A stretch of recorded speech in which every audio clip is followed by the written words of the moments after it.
Alright, we are live in Fort Pierce Beach. So they've closed the beach down, but we're still kind of in the area. Do a circle around. The police are out here making sure nobody gets out close to the water like they were earlier. But you can kind of see some of the wave action out there, probably.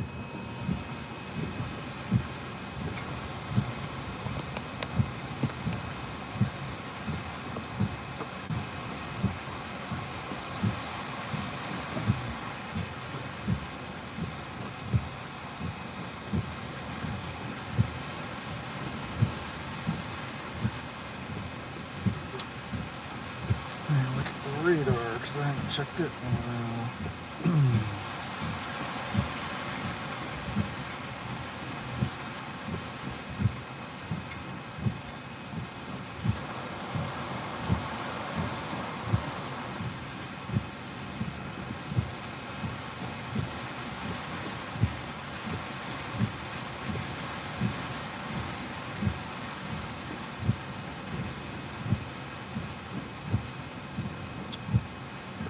So Nicole is currently, let's see, the eye wall.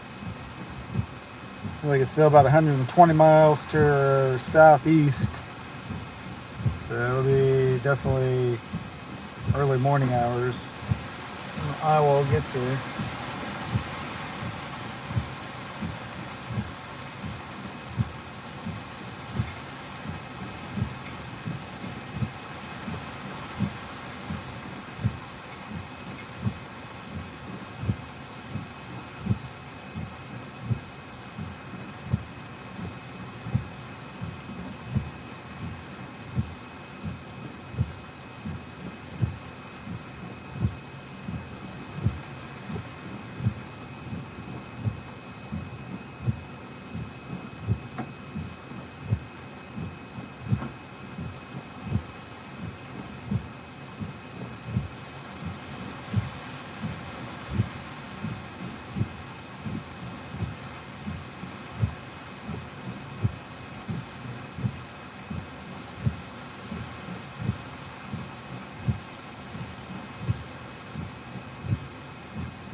All right.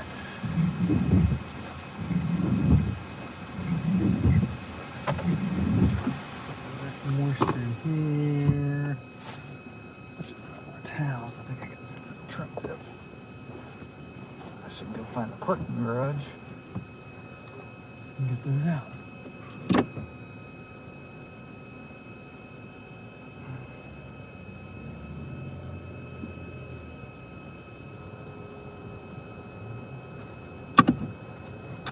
Well, the police left. They were up here. They must have gotten a call.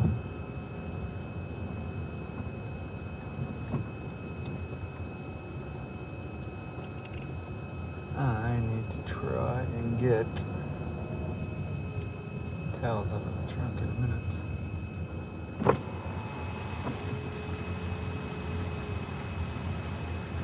Right along the coast, and the salt water is sticky.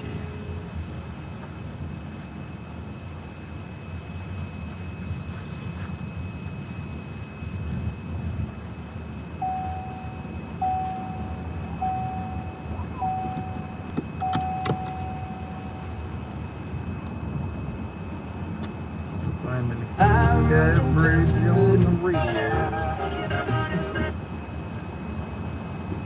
Your choice. They were doing some earlier.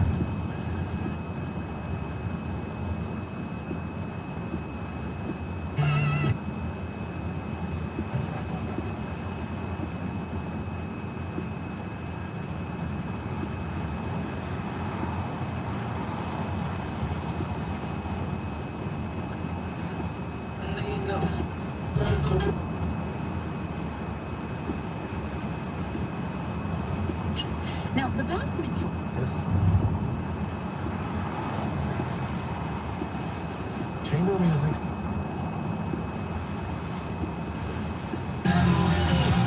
Well, that was an FM station that was doing some storm coverage earlier today. But we can't pick up the reception down here. It's probably something on AM.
Clean off the front of this windshield a little bit real quick.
did they upgrade this thing to hurricane yet? So 70 miles. Last I looked.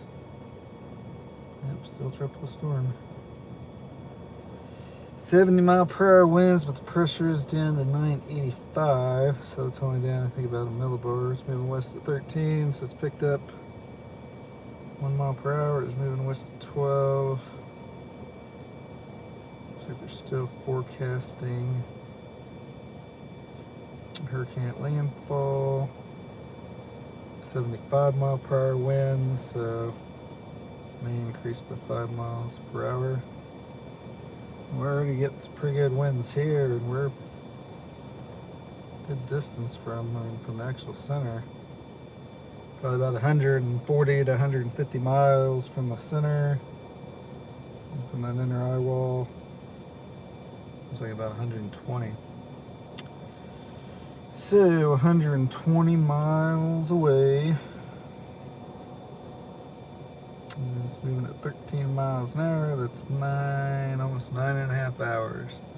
So it's 6. So 6 hours would be midnight. 9 hours would be 3 a.m. So yeah, it looks like an all-nighter. And if I fall asleep, I may just leave the stream running. I got about 2 hours of sleep in the last 2 days. So I was hoping to get some good sleep last night, but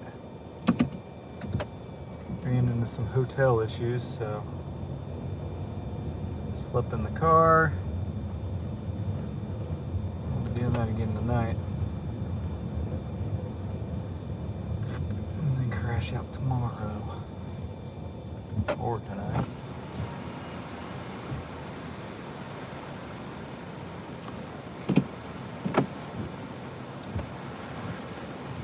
We've got some pretty good winds out here along the East Florida coast.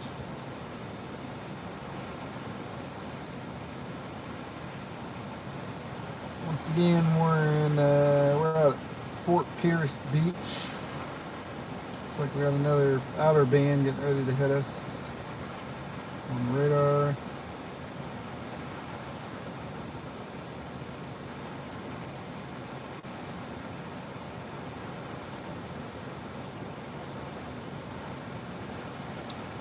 Where the heavy stuff gets in, I think I'm gonna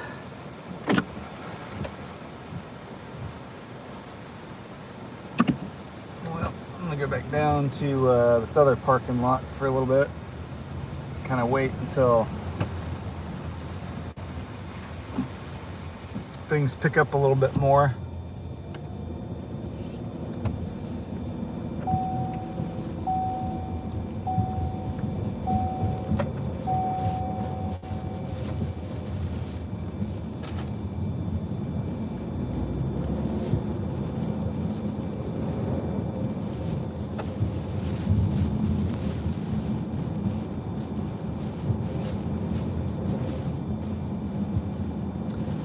Like a ghost town.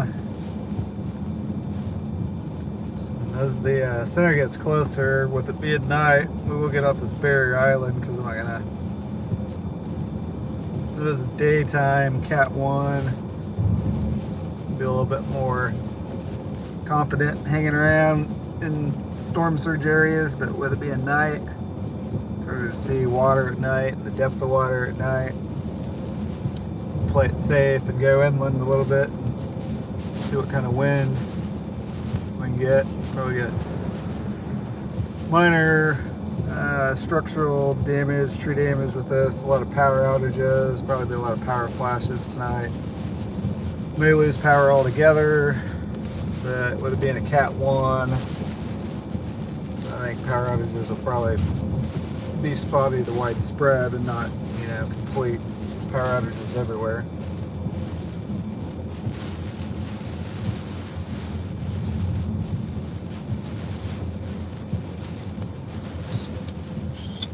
So we will go back into this spot for minutes.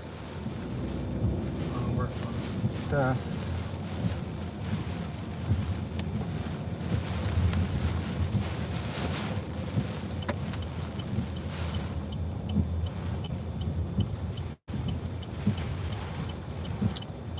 lighting over here for nighttime stuff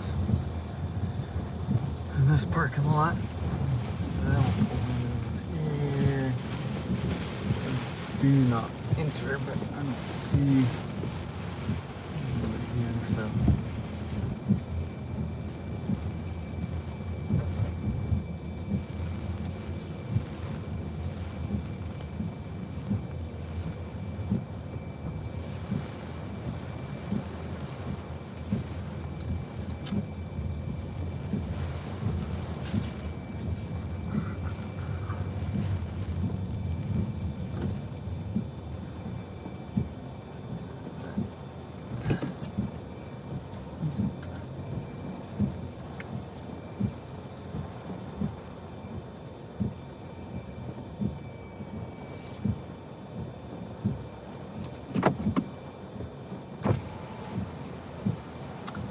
Let's see if we can find anything on the AM station. Surely somebody will be doing some coverage. Maybe not. And water will go down. You can still look for some urban and flash floods during that time because the waters come down in a quick time period. So give it some time to recede before thinking you need to get back out on the road and do something, because that's never a good idea to drive through the flooded roadways. But things should really improve over much of the state Thursday during the nighttime hours and into Friday morning, and more so toward Friday morning. Joel, I had this is more of just a curiosity question. When this first formed as subtropical, before it got some of the more tropical-like characteristics, we were told that the reason that the area was so wide as far as the heavier winds going out from the center was because it was subtropical. But that only got bigger when it actually got the name Tropical Storm Nicole. Yeah. What was going on there? Yeah, so what happened was, this is the exciting question, so thanks for asking this one. It's really just a curious thing. So tropical weather is warm air and warmer air. That's it, right? It's driven not by differences in temperature, and so that air holds a whole lot of moisture and everything else. So when it was subtropical, on the satellite imagery, it looked like an upside-down U, right? And the U itself was where the part of the U that's closest to Florida had the little circulation that became the tropical storm. And the other part was well east of it, and that's where the winds were. We're way out to the east, and the thunderstorms and the showers were way over there, and so the rest of the part that wasn't the U, the upside-down U, well, that was where we had dry air, all to the west of the low-level center, and then wrapping in on the south side into the center. Well, those things are never good for a tropical system. That's the difference in temperature. It's cooler air, it's drier air, and you need warm air and you need moisture to drive a hurricane. So therefore, it was a subtropical system, and most of the heavy winds were well east of the center. Now, over the period of time when it moved away from that heavy shear area, and those other showers and thunderstorms moved off out into the Atlantic that were east of the low-level center. And so now you got showers and thunderstorms starting to form around the actual low-level center, which is more of a tropical-looking system. However, we had so much dry air on the south side, so it formed, but was always and has always been, if you will, lopsided. So where the larger part is on the north side. So when this system was forming, well, it hadn't gotten its act together. Okay, so it's a weaker system.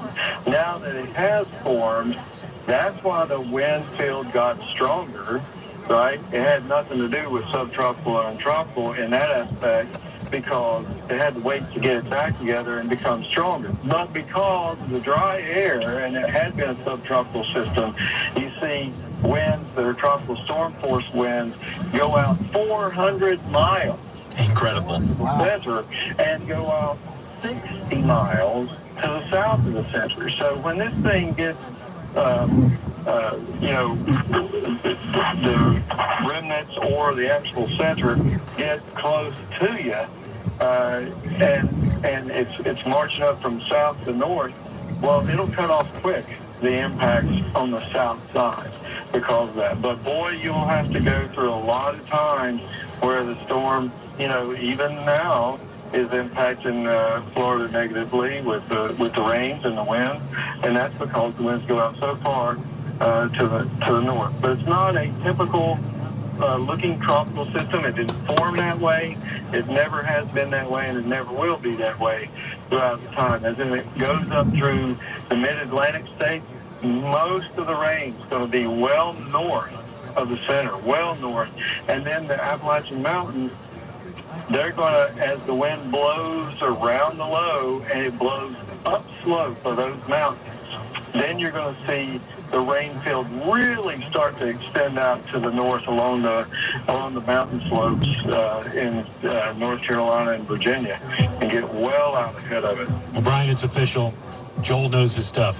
That was a brilliant explanation. Really well done. Great to hear. Joel Klein, Tropical Program Coordinator, National Weather Service. Joel, thank you so much for joining us today. Well, thank you very much.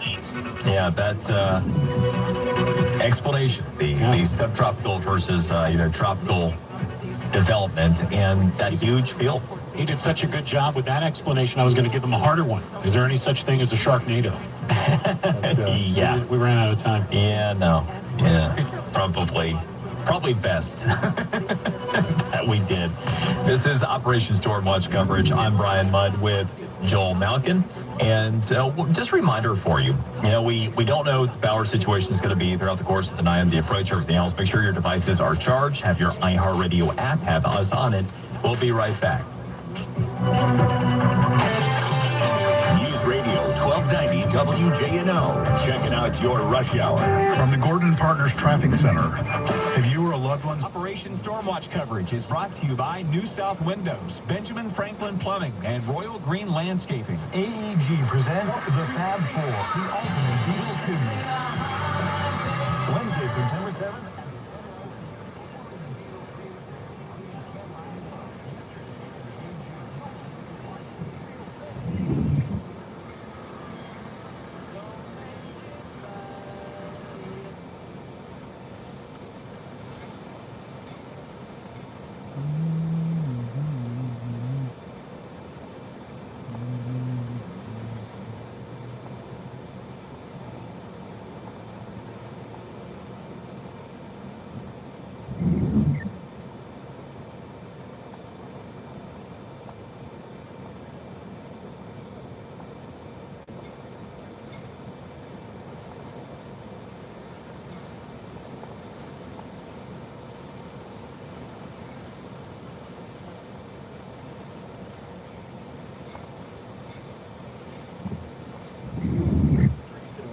Banking with Capital One is the easiest decision in the history of decisions. Even easier than choosing Slash to do your bank. Next up for lead guitar. Come on, quit playing music.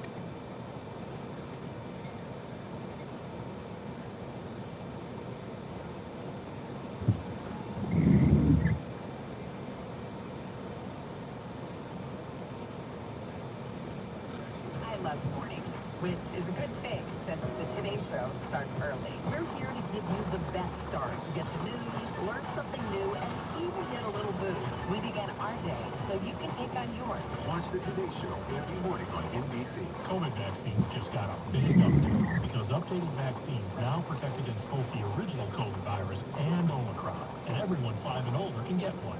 Find updated COVID vaccines at vaccines.gov. We can do that. Paid for by the U.S. Department of Health and Human Services. Finally, good news for low-income households. A Better Solution Insurance wants you to know you can qualify for more health care savings. If you qualify for a subsidy, you can re-enroll now. So if you do you not like your plan? You think you're paying too much? You probably are. I'm Bob Larson, your local Florida Blue agent. Let's pick a plan that protects you and your pocket. Call 257-8600 for better solution insurance.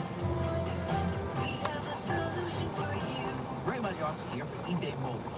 You're driving along and some nearby cuts you off. You hit the horn. Jeez, it sounds like a goose in distress. Time to head over to eBay Motors. They have horns for every make and model, not to mention horn pads, steering wheels, wiring, and more. 122 million parts. You can even go for an upgrade. That looks like Mr. Cutoff Man needs a new seat cover. Try eBay Motors, pal. Get the right parts at the right prices. eBay Motors. Let's ride. Hey, it's East West, and my friends at Miracle Leaf of Port St. Lucie are always right here to help with the stress that pops up in our everyday lives. Miracle Leaf of Port St. Lucie offers free consultations, and they'll help you get your medical marijuana card fast. Miracle Leaf of Port St. Lucie gives you 210 days of recommendations. That's 7 months, the most allowed in Florida. Veterans, of course, you always get special discounts every day. If you're a new patient, Miracle Leaf can help you get your medical marijuana card quickly. I'm talking same-day approval for new patients who are Florida residents. Only $174 for a card, or 2 cards for just $2.99. If you're a patient renewing your card, it's only $124. Miracle Leaf of Port St. Lucie is family-owned. You've probably seen them at various events in the community, as well as showing support for local causes. Do business with your neighbors. Miracle Leaf of Port St. Lucie. Find them on Facebook or Google them today. Miracle Leaf of Port St. Lucie. What's your least favorite season? Now, if you're like me, it's cold and flu season. So get relief from it this year with Mucin XDM. With cough and chest congestion relief for 12 hours in just 1 dose, that's 3 times longer than 4-hour products. Mucin XDM makes any season comeback season, even cold and flu season. Get 3 times the relief in just 1 dose with Mucin XDM. It couldn't be simpler. Nothing lasts longer among over-the-counter cough and cold remedies. Mucin XDM provides 12 hours of relief for chest congestion and cough day or night. Use it directly. Help the planet with a tip from iHeartRadio Earth. Education doesn't just take place in the classroom. There are many ways for children of all ages to learn about sustainability and environmental education at home.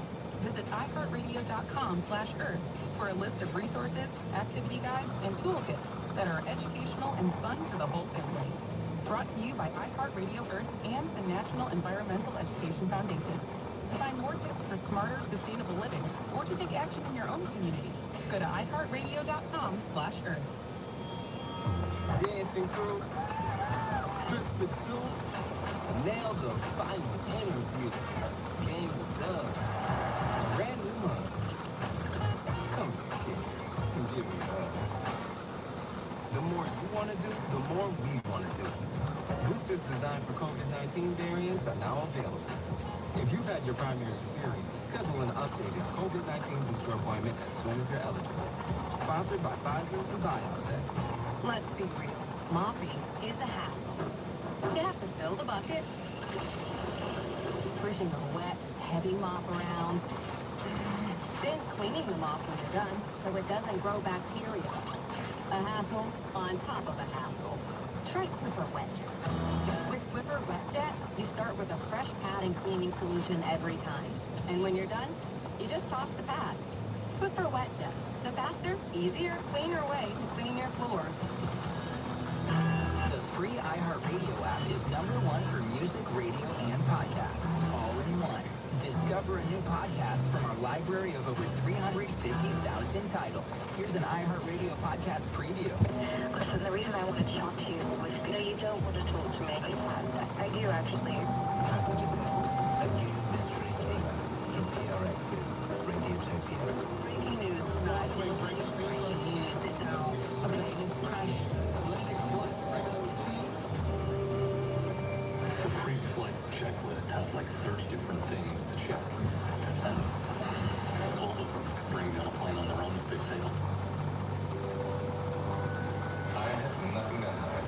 You can ask me whatever you like. You knew the plane was doomed. You work with criminals. So that means I must be involved. Have you considered that maybe it really was just Dylan? Uncle me again on the history We're not doing Operation Stormwatch anymore? What's going on over here? Additional 10% off your coordinator. We'll get the latest on Nicole and see what we can expect today. Charles Bolt with the Indian River County Health Department. Eve Chemiad Bandries with Habitat for Humanity. And we will start it with, I guess, Still County Commission Chair Peter O'Brien. Is that right, Peter? Good morning, Nicole. Yeah. Nicole is on the way. Yeah, it's not such a good morning today, unfortunately. We do have Nicole coming at us, and I hope everybody is taking adequate precautions. It won't be a Category 1, it looks like, and we just have to, take it seriously. Don't just kind of brush it off.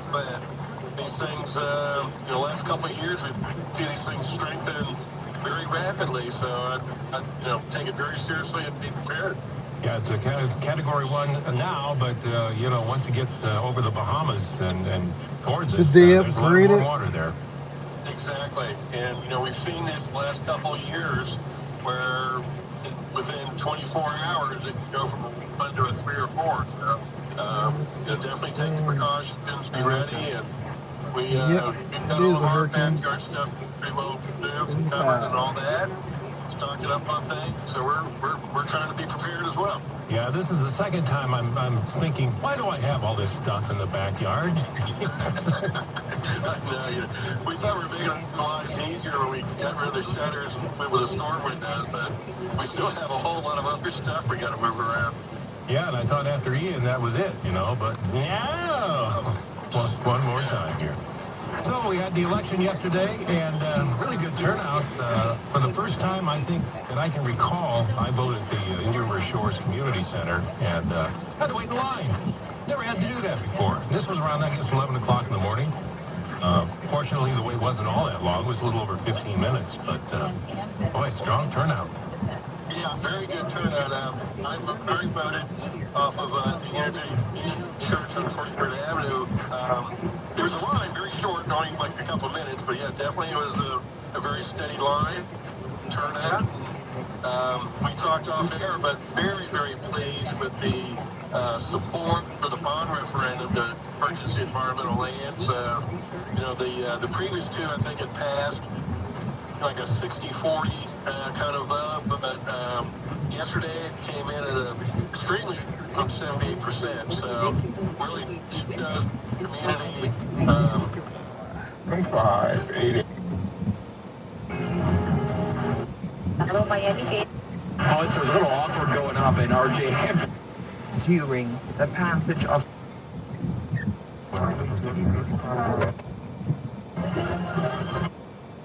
La tienda nueva. This particular cone, and one of the things we've heard from forecasters up to this point is that, when you have a system like this that's not as defined, those final movements, even though we've seen a lot of agreement in the computer models, you can get wobbles that maybe had not, been as predictable as maybe more developed storms, that you can really, understand what is going to happen based upon the strength of that eye and, the convection around it. So anyway, that's what we're taking a look at this point, and we are going to continue our Operation Stormwatch coverage. We'll be with you throughout the course of the evening and the event, for that matter. Several airports in the state have shut down, as you can imagine, including Palm Beach International. We're going to reach out here to, we reached out earlier to Nicole Hughes, and they actually went ahead and did a ground stop at 9 o'clock this morning. We were checking in with her. There are no flights in or out. The last flights left around 7:30 this morning, and we don't know when we will be reopening. We'll assess the situation in the morning. We are encouraging all of our passengers to stay in touch with their airline. They will have the most up-to-date information on when they will resume flights. And we're just encouraging everybody to just stay away from the airport because it is closed. The terminal is closed, and we want everybody to remain safe and sound. We have had some questions about people who have their cars parked in the parks and garages. We do have some people still on staff to check them out. But again, just make sure you're safe and before going out and traveling on the streets right now. Now, we've heard from some of the other airports around the state that are doing similar to you, that they're having to let people know, listen, this is not a shelter. Do you have that issue with storms when they're on the way, with folks wanting to kind of, hang around, hunker down there? Yes, and we are not a shelter. I mean, if you've been to the airport, it's a lot of windows, large windows, and so we are encouraging anyone who doesn't have a place to stay to check out the county's website, where we have a list of the shelters that are open, and or accommodations. Stay with friends. We're going to come out of this right now because we actually have somebody live and in person, well, on the phone anyway. It is Venus Reed, Chief Meteorologist over at our CBS 12 partners. Thank you for joining us. Hey, how you doing? Happy to be here. We're doing as good as we can with a, potentially Category 1 hurricane coming towards the area. Venus, why don't you get us up to date on all of the late-breaking info? Okay, so if I can get in here, because these are listeners more than viewers, so get your imagination together and we'll talk more about visually how you can see this. So what we're looking at, the storm has just updated. We had the 6 p.m. advisory come in from the National Hurricane Center, and the winds now sustained at around the circle of that storm around the eye are 75 miles per hour winds. You need 74 miles per hour to get it to Category 1 hurricane strength. So now we have officially gone from tropical storm Nicole to officially hurricane Category 1 storm Nicole. So it has 75 miles per hour winds, gusting up to 85 miles per hour. Now, the track of the storm, the latest update, is pretty much agreeing that it's going to make a landfall along the Treasure Coast. We're talking about areas on northern Martin County, St. Lucie County, and the center of that circulation. Remember, it is not just on a line, one line. It's an eye. It's a big storm, so it's going to affect all the Treasure Coast. The worst of the storm will be on the north side of that storm. So folks up in St. Lucie County, Indian River County, Brevard County, also Okeechobee County will probably get the brunt of the heaviest winds and rain and surge. The southern part of the eye, which is going to be southern portions of Mountain Park County moving into northern portions of Palm Beach County, are going to have winds also strong, but they will be about 20 miles per hour less than whatever comes on the north. So if it's coming on shore, forecasted at 75 mile per hour winds up in St. Lucie County, you could think about 55 mile per hour winds in Palm Beach County. But then the wind gusts you have to deal with, like 20 to 25 mile an hour on top of that. So it could be 75 mile an hour wind gusts through Palm Beach County up to 80. On the north side of it, it could be 85 up to 90 plus. So that will definitely be some damage. Power lines down, roof damage, tree limbs, branches down, trees uprooted. And so it as the sun sets, the timing of the landfall will be right about between 1 a.m. and 3 a.m. this morning. So that's when it'll probably be at its worst. Tornado threat in some of the rain bands as well.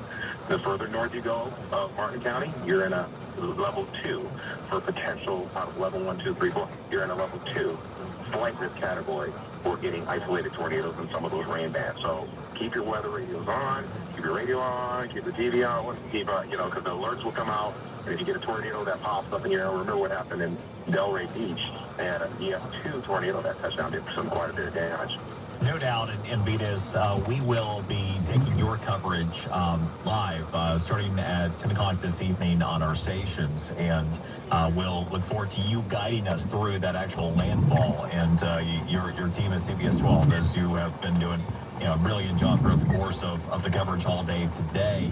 You take a look at that cone. You mentioned, the progress with this now hurricane as well. How the models seemingly have been really consistent right throughout. How confident are you, top to bottom, in this cone and what we're taking a look at right now, with this potential landfall, around maybe Port St. Lucie? I give it a 90%er. So as the storm gets closer, more organized, there's going to be, and we always hear about storms wobbling a little bit or changing a little bit. This pretty much doesn't have any type of front that's blocking it or high pressure blocking it or steering wind. The winds are going to, the direction of the storm should take it right into the Treasure Coast area. Now, could it be a few miles south or a few miles north? There still is a little bit of wiggle room, so I won't give it an exact town or city. But remember, this is not one thunderstorm that's flying over one city. This is a very vast storm. In fact, the winds are, tropical storm force winds are stretching all the way up to Charleston, South Carolina. You know? No kidding. Savannah, Jordan. Yeah, this is a big dog. This well, here at Parkin is going to bite. And is that you have to think about it like that. Say, you know, this is not just one isolated place. This is a vast storm. Some people get misleading when they say, oh, it's out of the hurricane scale. It's a Cat 1. It's just a Cat 1 or Cat 2, 3, 4. It has to be a 4 or 5 to really do something. No. Tropical storms can kill people. This is it, and I don't use the term like, you know, this is a strong, making landfall, a strong tropical storm or weak, I don't use that word, weak hurricane. No, it's not weak. It's a Cat 1 hurricane. It's sustained winds at 75 miles per hour, and it can do damage. It can, you know, people get, you know, number one reason people die in hurricanes is flooding. They get caught in their cars swept away, or they get isolated in a flooded situation, they drown. So that's why we say don't fish around. This thing's coming in at night, and it's going to be when you can't see nothing. So make sure you're very cautious. Power lines to be down. You want to make sure you are away from any of that. So just if you can stay at home, it's going to be during the overnight landfall. Sun will come up, and when it comes up, we're going to have some outer bands that are still in the lingering area, but the sun may start coming out right around 10, 11 o'clock. And there's still a little sun and the clouds and rain and a little sun and more sun, but breezy. People want to venture out, and there you go. They say, what's that? They step on a power line, right? It's still hot. So you just be very cautious of even going out. Don't let the kids go splashing around in the dirty water. People, you're listening. Please don't make this weatherman upset. Do not let your kids go splashing around in that polluted, dirty water. It is polluted, and it can have bacteria in it. You have a cut on your leg, and you are sick, and you are injured. Just let the water recede. If you got to pick up a few clippings in your yard, just wait a day or so. Just kind of take it easy. And let us watch the news, listen to the radio. We got you covered. All you have to do is run. You know you ain't going to work tomorrow. So make it safe for you. The kids are home from school. You know, just think wisely and take care of your family, your kids. That's what's most important. That's really great advice. And you mentioned the water piece. It's so true. We're always drawn to the sensational aspect of the wind, but over 90% of the death destruction comes from water. We certainly saw that with Ian, even as strong as those winds were. We are, you know, taking a look at this king tide schedule. We have high tide coming up here in around 4 hours or so. Well, while you have Nicole with the approach, I mean, how concerned are you about, you know, flooding risk at this point? Well, here's the issue. We already have some saturated ground. So you can imagine taking a sponge in your sink and put it under the water, and it snouts. You can squeeze it out. Now take a pitcher of water, fill it up, and pour it on that sponge. What's going to happen? It's not going to absorb anymore. So the ground is saturated, can't absorb anything. So it's going to continue to rise up a little bit. You're going to see water coming outside of the storm drain in some of these communities because it's going to push in seawater and mix in with the fresh water that comes down from the rain. So you're going to have some roads which are already impassable. You can't go through some roads that are washed out, and some people can't go over the canal. So what happens is you get somebody roll over the canal, and if there's no one that knows, you may drop. So the thing is that the surge is going to be about 3 to 4, maybe up to 5 feet up along the Treasure Coast. And we're going to get a lot of beach erosion from this storm. We'll just continue to batter the beaches. And I know there have been some people going out, oh, we want to go have a hurricane party, or we just go see the waves. Don't be nutty. Don't do it, because you don't know what's going to be out there. Don't get on a pier. And police, we've been reporting, you know, St. Lucie County Police, the sheriff up there in the Indian River, they've already been saying, Martin County, they said, look, we are giving out tickets. They will ticket you. You will get it, definitely. Don't even do it. Just kind of be safe. You know, think smart. So the thing is that, and you know, some people say, well, you guys going out there, well, we're professionals. We know how to do it. We've already talked about safety aspects of what to do. Some people don't know what's going to be out there. So the flooding I'm concerned with, we're going to see as much as anywhere from 3 to 5 inches of rain. On top of that, maybe 8 pockets of 8. If you get a continuous training line of rain that just keeps going in a band, and next you got a lot of flooding.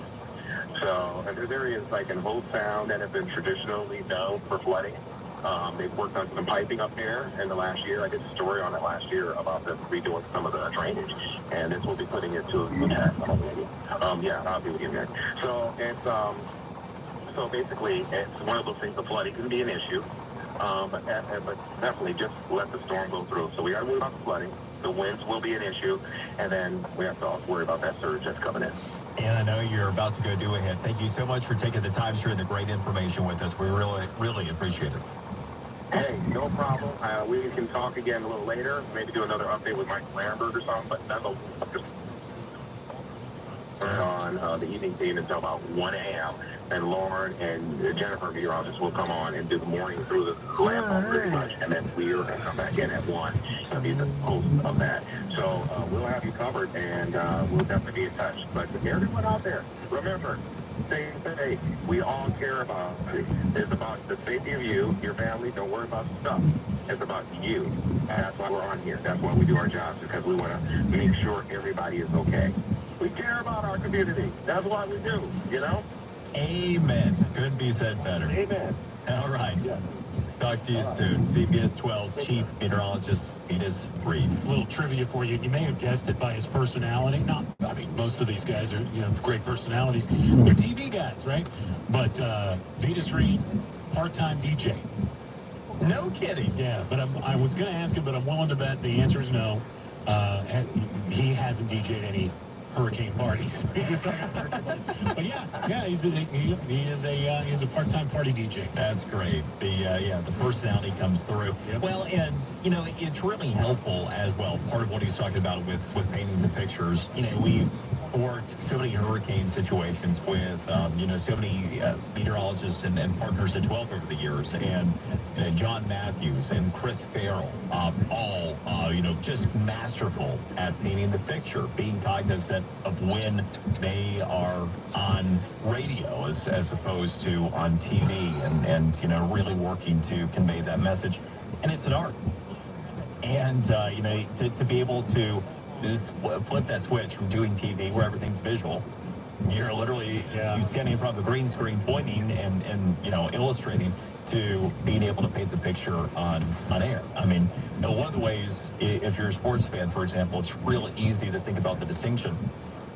Think about watching TV and a play-by-play crew that's there, as opposed to listening to a game on radio. Yeah, they paint the picture. They from left to right, this and that. Yeah, and there tends to be a reason why you have very specific crews that do each. Some people are skilled at one and not the other, and it's not the easiest thing in the world to do. And it rare talents that actually can just boom, flip that switch and make it happen both ways. And this Venus mentioned how big this. So what do you say? It's a big dog. A big dog. Yes. Yeah. I mean, where we've been prepping here for a couple of days, a few days now, on the East Coast, but even in Central Florida, because this thing's gonna move through, and regardless really of where it is, especially if you're north of it, you're gonna get the effects, like in the Central Florida area. Here's Orlando Mayor Buddy Dyer.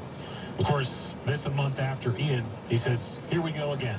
A lot of people, especially in the city of Orlando, that were around some of our lakes, are still recovering from the impacts of Hurricane Ian, and I hate that we're here today talking about another storm that's impacting our communities, but that's our unfortunate reality. Yeah, the mayor says he's grateful residents and businesses are taking the storm seriously and getting ready, and he is asking folks to check on their neighbors.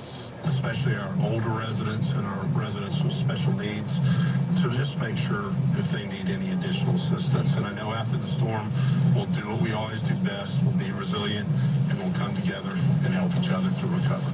Talk about the flooding. Obviously, we know that Ian was a West Coast storm, but there was a lot of flooding there in Central Florida. In fact, I think it was 3 weeks after Ian had passed. My daughter, I almost said 9-year-old, she's now 10. My 10-year-old, my youngest, lives in Orlando, and I was up there visiting her, and the GPS anywhere I would go kept popping on and going, your ride may be affected by Central Florida floods. I mean, it was pretty widespread. Very big deal, and a lot of that continued to drain to the southwest area of the state too, which would exacerbate the flooding there as well. It's such a good point. And the last thing that the state needs is this kind of rain again. We were talking with Congressman Brian Mast about letting go in that situation. And I mean, he just kind of crazy to think, could we have water dispersed from Lake Okeechobee with all the flooding we already are dealing with right now, let alone what will be by the time Nicole has done whatever it's going to do.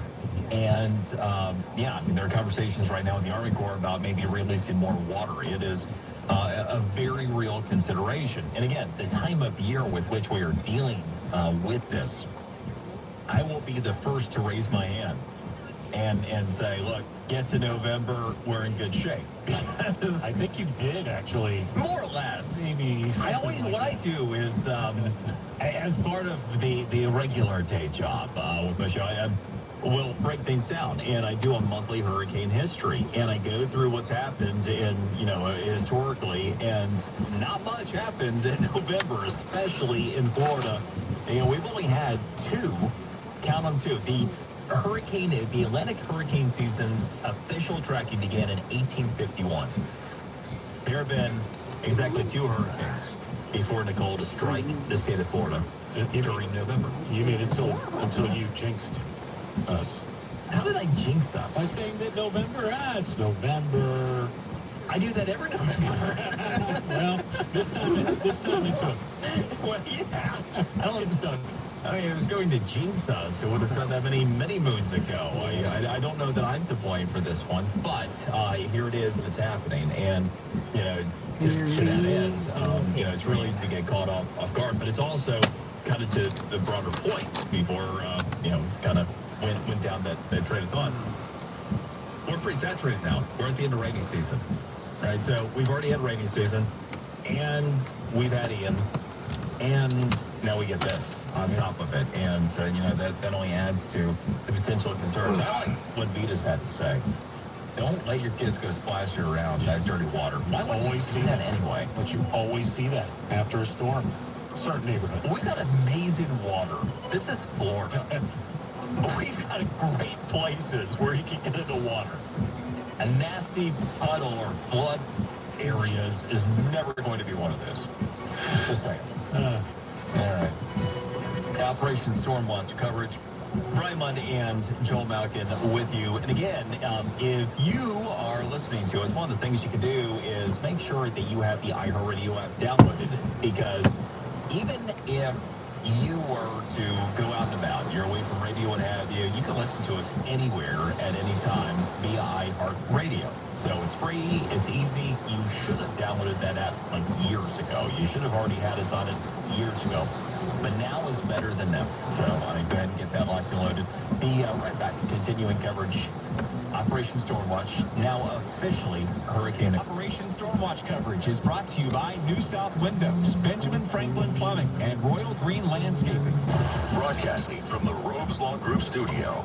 Injured recently? Call 561-570-5700 for Robes Law Group. On Season 4 of the Piketon Massacre podcast, the investigation into one of Ohio's worst crimes continues. Join the KT Studios team as they examine the forensics and the ties that bind the victims and the accused. What will the trials mean for Pike County? Let's talk about the crime scene. Accused murderer George Wagner faces a judge and jury. This is legitimately the biggest murder trial in the state of Ohio's history. Listen to the Piketon Massacre on the iHeartRadio app or wherever you get your podcasts. What's your least favorite season? Now, if you're like me, it's cold and flu season. So get relief from it this year with Mucinex DM. With cough and chest congestion relief for 12 hours in just 1 dose, that's 3 times longer than 4-hour products. Mucinex DM makes any season comeback season, even cold and flu season. Get 3 times the relief in just 1 dose with Mucinex DM. It couldn't be simpler. Nothing lasts longer among over-the-counter cough and cold remedies. Mucinex DM provides 12 hours of relief for chest congestion and cough day or night. Use as directed.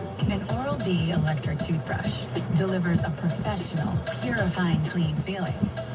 So if you want a round brush head inspired by dentists, and if you want a brush that cleans 100% better than a regular brush for cleaner teeth and healthier gums, What you looking for? Oral-B is the brand dentists worldwide use the most.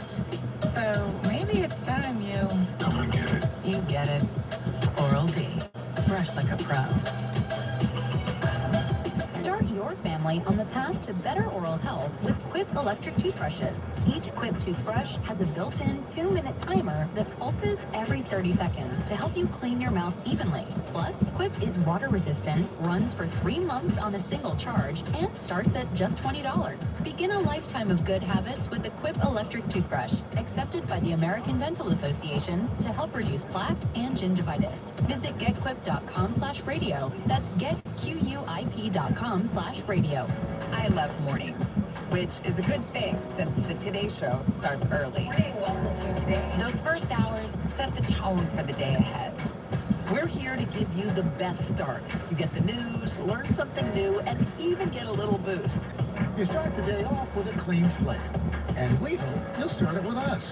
We begin our day so you can take on yours. Because every day meets today.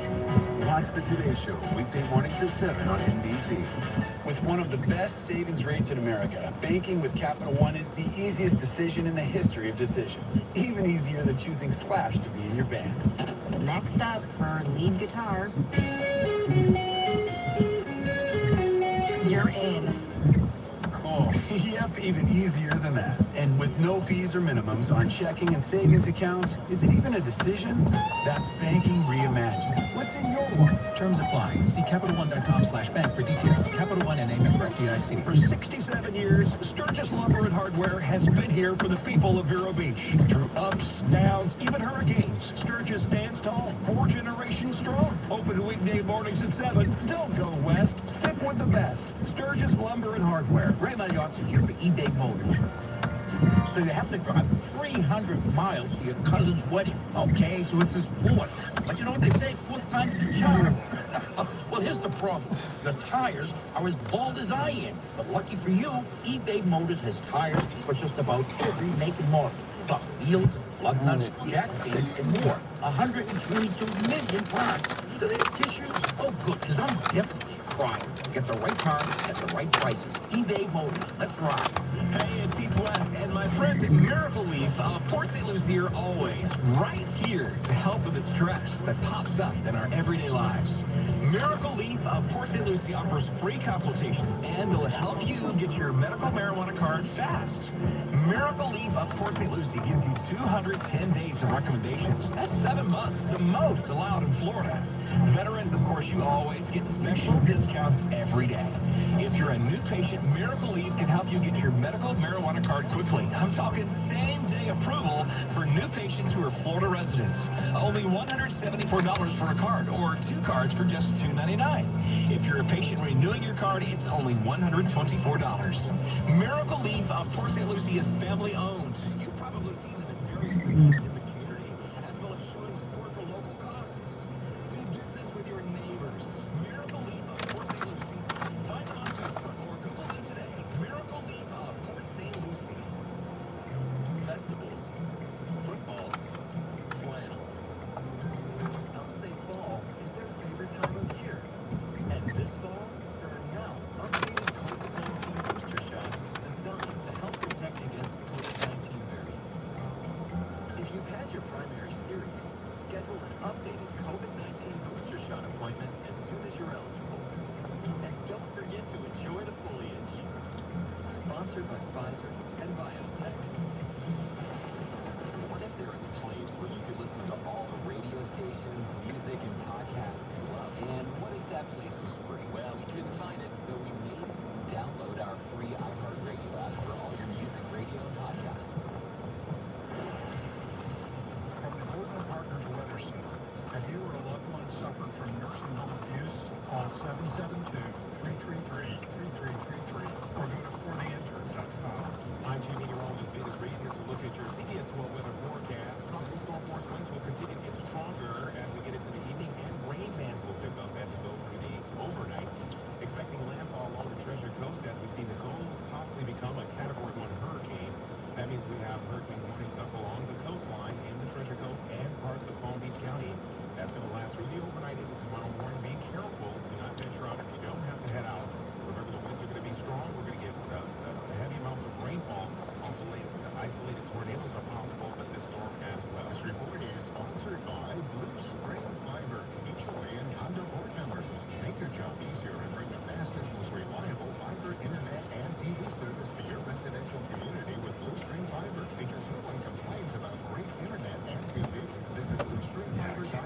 screen. I'm gonna go drive around here in a little bit, then uploading some video.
It's past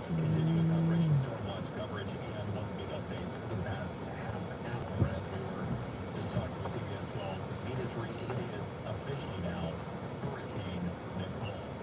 That as of a 6 p.m. advisory from the National Hurricane Center. And we also see now getting another landfall right at the point where we have hurricane status.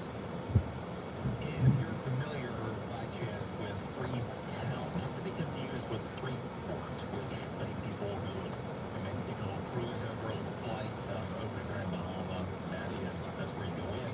But Freetown, which is on the central south side of the island, it is making a landfall there right now as it does make its way across Grand Bahama on the approach. Something else we heard from Venus Reed. He's now at 90%. That is what he said. We have this going. The cone extends from MacArthur Park. I mean, like literally, we've been all the way far south and all the east. We're at MacArthur Park in the Palm Beaches and just north of Melbourne. If we're taking a look at the northern end, but when we look at this overall forecast path right now, which places us with a potential landfall between Port St. Lucie and Port Pier sometime approximately 2-3 o'clock in the morning. Vita's saying he's in 90% territory on that now, being where this thing is going to go. So high level of confidence. Now, speaking about the situation in Palm Beach County, just a little bit earlier, we had checked in with Palm Beach County's Emergency Management Director, Mary Blakely. Having me again. We're staying ready to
Okay,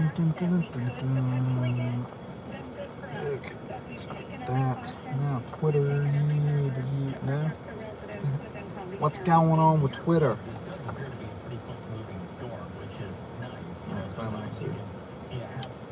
Never mind.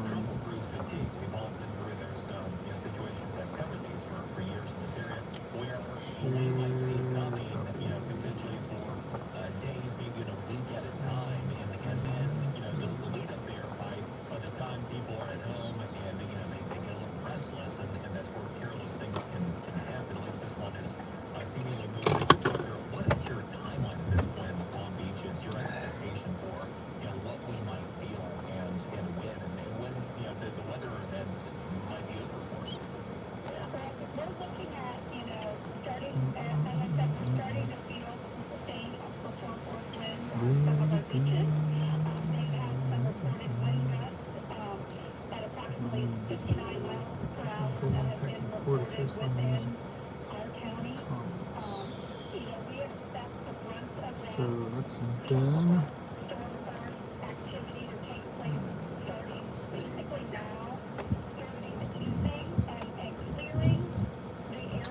That's done.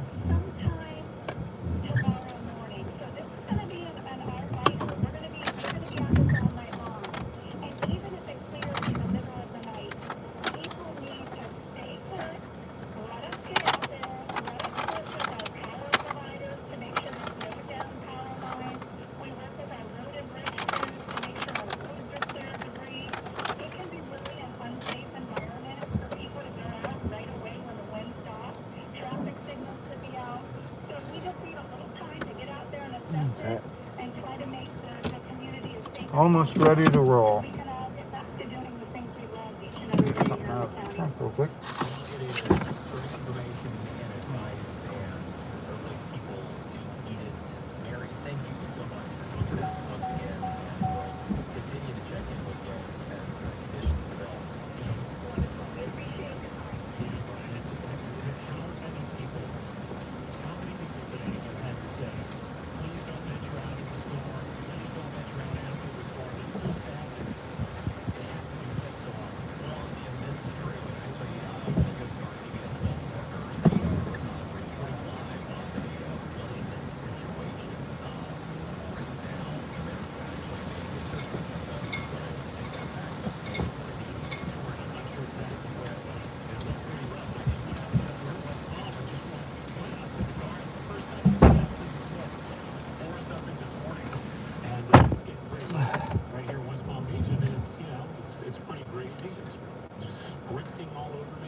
Alright. Around a little bit down here. Let's see what's going on.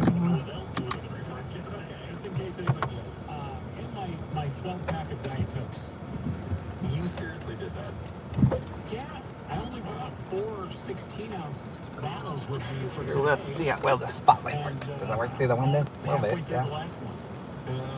Ooh, it reflects off the glass. Look at that. Scary. Better shine it out the window. Meanwhile, as we take a look at the landscape with Nicole, we are. I'm looking at the timeline right now as we are seeing bands going on. Like right now, you have a real heavy band that is coming on Vero Beach, and I was taking a look at the FPL power map because one of the ways we've been able to kind of tell where there have been points of impact that have been the greatest has been through FPL's power tracker. And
reflecting in the light where there's something on fire. You see different points of impact in terms of what has come through, and all it takes is one of these bands.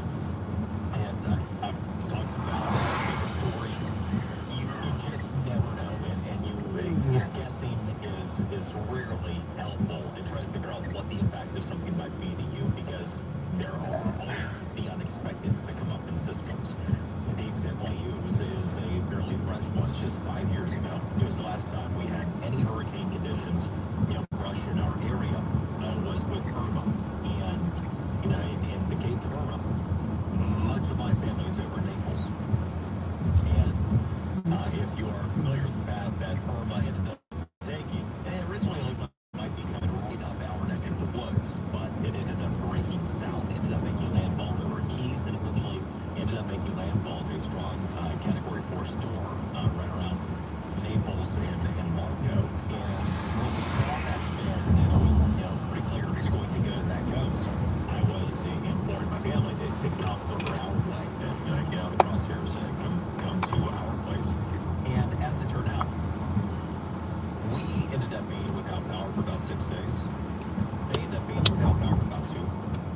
And the direct points of impact, you just never know.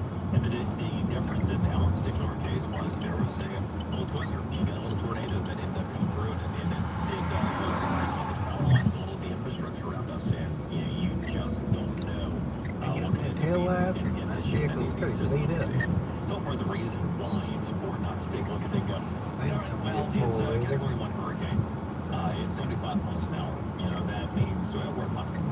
Those two are the same. I can't remember. I've spoken to so many people. Still got power, not really much damage around. There's a few palm trees that have kind of been pushed over by the wind, and palm fronds that are down so far, which is typical of your tropical storm force winds. But hurricane force winds won't be here until probably after midnight. So I might go take a nap somewhere. This can wake me up when it gets active.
Flip side of this is, it's something that I think is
band's getting ready to hit the coast here in the next few minutes, so the wind should start picking up again a little bit.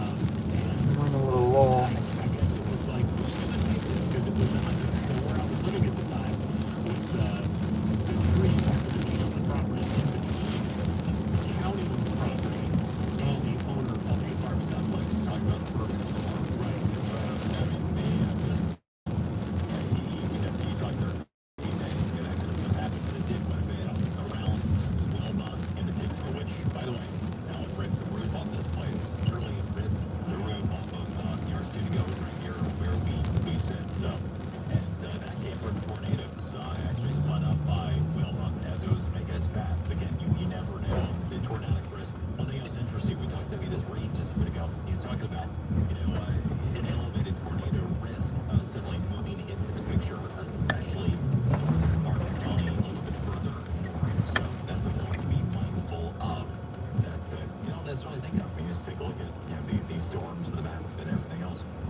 Hurricane Nicole. We continue next. Operation Stormwatch coverage is brought to you by New South Windows, Benjamin Franklin Plumbing, and Royal Green Landscaping. Hi, I'm Dana Schwartz, host of the hit podcast Noble Blood. Join me on my new podcast, Stealing Superman, for a deep dive into the shocking true crime saga of the theft of a priceless comic from the home of Nicolas Cage. Someone targeted Mr. Harris, a known actor, and stole something that is very specific to his interests. Listen to Stealing Superman on the iHeartRadio app or wherever you get your podcasts. With one of the best savings rates in America, banking with Capital One is the easiest decision in the history of decisions. Even easier than choosing Slash to be your bank. Next up, lead guitar.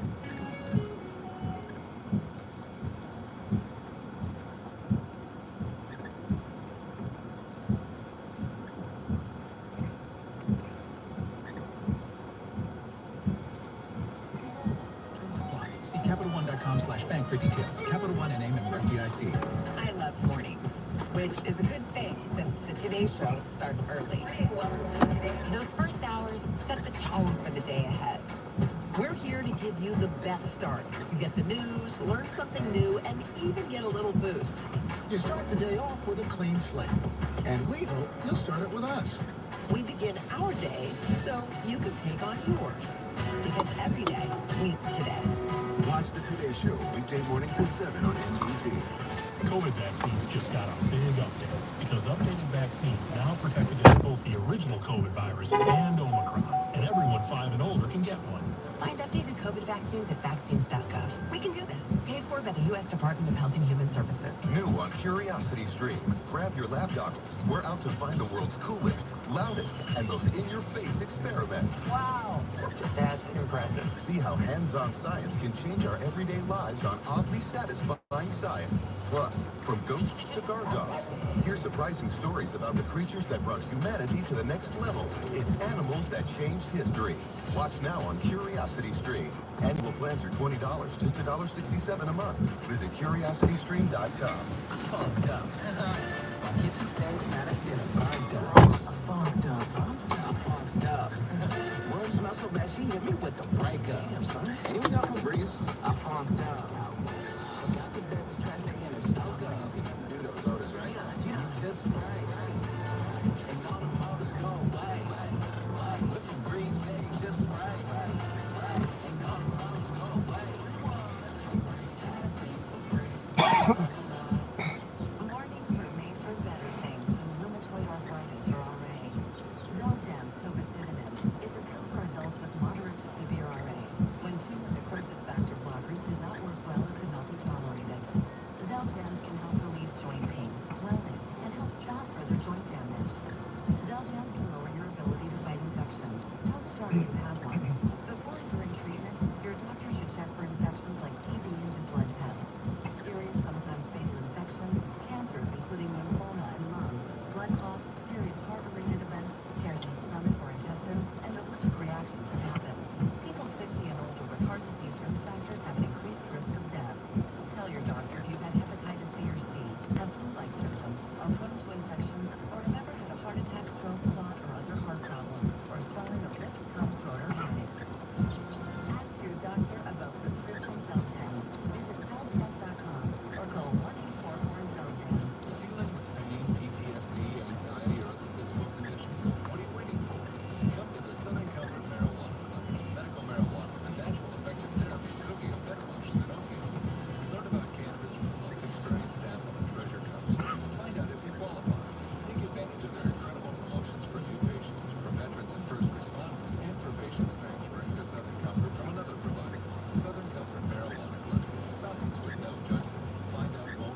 Pressure's down to 980, 75 mile per hour wind, so it could strengthen a little bit more before landfall. Next time when the evacuations are pushed out there, is there a safer place for me to go? I don't know, you don't have to go hundreds of miles from home to about the difficulty at hand or, traffic jams, but just even 20 miles inland, stay with family or friends or one of the shelters that we work with. I know, they're not, it's not the rich, it's not even a roadside inn, but at least it's a safe shelter and you'll be, out of harm's way for your family. We can always rebuild houses and sheds and fix windows and fences and things like that, but you can't bring back life. And Blizzard warning for North Dakota. Well said. Eric Gill, the St. Lucie County Emergency Operations Center. Eric, thank you very much. Thank you. We'll be here all night. Storm warning for Aberdeen. Public information lines will back up to 7 a.m. tomorrow, but, Here. I'll be checking our website and social media channels, stlucieco.gov, and on social media at St. Lucie GOV. Okay, just All right, great information. And right now we're going to go our partner CBS 12, a live reporter for Fort some pretty severe weather. He's out here right now. The wind has been picking up, the rain has been picking up. We haven't seen any flooding here in Fort Pierce and around the city marina. We've been looking for that. I know it's been an issue in other places, but we haven't seen that happening here so far. It's just been a lot of rain, a lot of wind. As I mentioned in an earlier report, we were out on Hutchinson Island earlier tonight before the sun went down, and it was a wild, wild place. The wind was much, much stronger out there. I saw a guy on a wavefront on a jet ski who was in the Fort Pierce Inlet just bouncing around out there. It looked like he was having a good time. I guess, though, if something had went wrong, if he had ended up in the water, there would have been no one to save him out there, so he was basically on his own. But again, a lot of people, I guess, staying indoors, which is the right thing to do on a night like this. No reason really to be out here. We have seen a few people kind of walking around. Once in a while, I've seen a guy walking his dog. I saw a man riding a bicycle through this rain. But otherwise, everybody, I think, is playing it safe and is staying indoors. Back to you. All right, Al.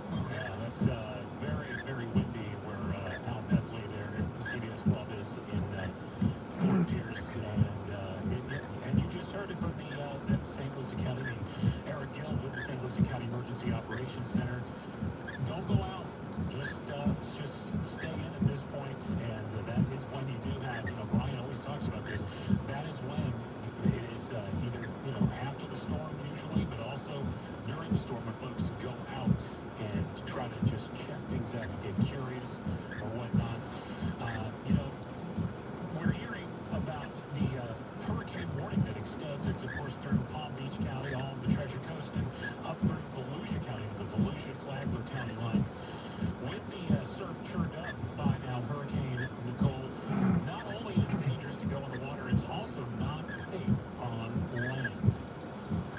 Don't assume that because they hear a walkway or structure show no signs of damage or are sensible that they are safe. I can promise you they are not. That is Volusia County Beach Safety Deputy Chief Tammy Malfers. She says the best idea is to stay inland until Nicole passes. And she also says, her advice, don't go in the water. It's a matter of life and death. Sadly, our county experienced a beach fatality at the hands of Hurricane Ian. A woman was caught in the ocean and was not able to be saved. We don't want this to happen again. By going to the beach in these conditions, you have a greater chance of dying than living. I mean, similar to the story that, Brian, that you shared earlier when we were on with Eric Gill with the St. Lucie County EOC. You just don't want to get out there and try to check things out. Yeah, I mean, the smallest things can go sideways quickly. Plenty of people in the water today. Jet skier and 2 surfers. Just to give you an idea, when I was younger, I am pretty much a washed-up surfer at this point. I haven't broken out board in years. But when I was a teenager and, thought that, I could handle, any kind of rip or anything, went out it was the day after hurricane came through, and ended up at real capable surfer, could really recreate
And so what that means is we continue to see hurricane warning in place from as far south as Boca all the way north to the Volusia County, Flagler County line. And to that end, we do have a cone with a projected path right now that places around the Fort Pierce, perhaps a landfall.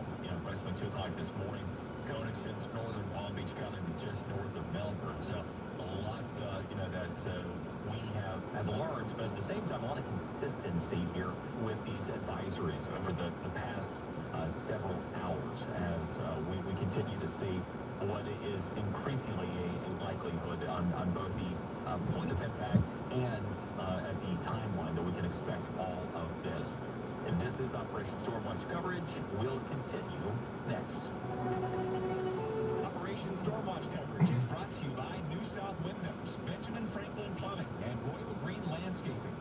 Broadcasting from the Rhodes Law Group studio. Injured recently?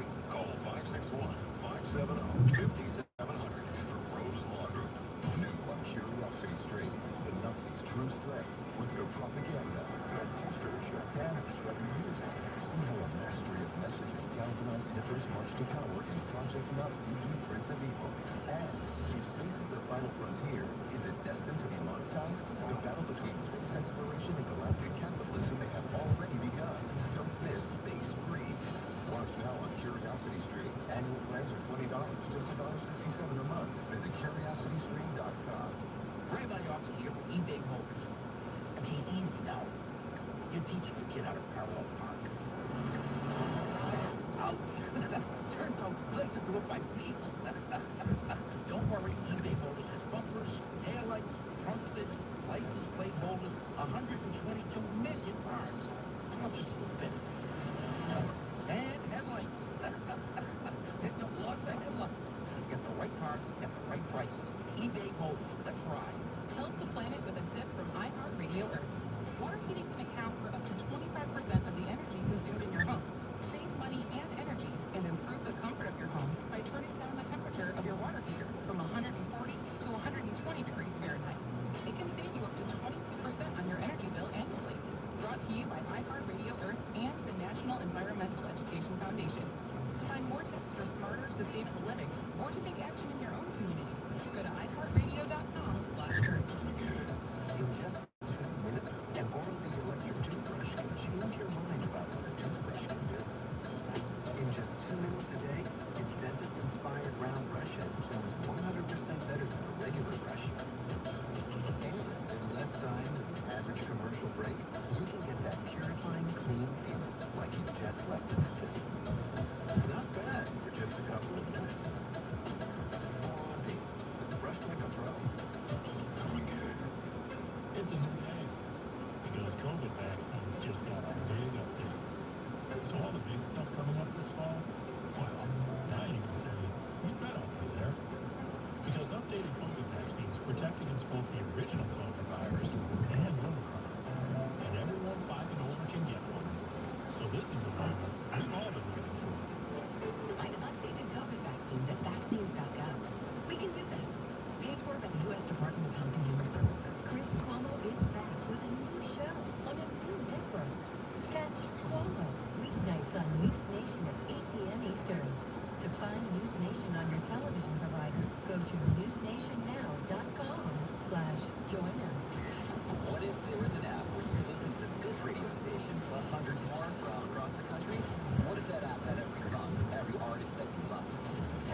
there's still some uncertainty within that model. Joining us right now, Martin County Sheriff William Snyder. Sheriff Snyder, thank you so much for taking the time. When we take a look at the law enforcement considerations response in Martin, first, are the citizens heeding your call, or are they behaving tonight? Yeah, Martin County people are by and large extremely law-abiding. We're not having any trouble. I'm out right now with my chief deputy. We're in Denver Beach, which is on the public causeway over Sills Point and then east of the Sailfish. It's good to stay off the road. We're seeing significant street flooding now. Yeah, we've seen that earlier. You go all the way this morning when we had the previous high tide schedule. We've got a couple hours yet before we're going to be into high tide year. Obviously, with Nicole that much closer on the approach, how big's the concern about flooding? Well, right now it's coastal, so everything east of the river is being impacted. We're on in Sills Point right now. They're creeping on their main road. It's flooded. Garza, which goes back to Sailfish Point, is impassable. We stop, and the ocean is broken through the dune, so it's just rushing across the roadway. Our high water vehicles could get back there in emergency, but normal vehicles, not so much. Yeah, you talked about the dynamics in play with, the uncertainty. A lot of people take a look at this again, maybe it's going to be tropical storm type of conditions, or at worst, it's a category 1, and then you take a look at the threat of water that you're already describing. Your message for folks as they hopefully just kind of hunker down and play safe this evening. Yeah, well, I would say two things. First of all, please don't come to this. We have traffic jams out here, all of this. There's no absolute mandatory evacuation. People here may want to leave. We just don't want sightseers. There's a car stranded right here. It just makes trouble for our emergency vehicles. And then, second of all, I assume we'll lose power throughout the county. So tomorrow will be a bigger challenge for us as far as public safety. So my ask there is, please, if you don't have to drive around tomorrow, stay home. If there are lights around, treat it as a stop sign, and treat your neighbor with respect.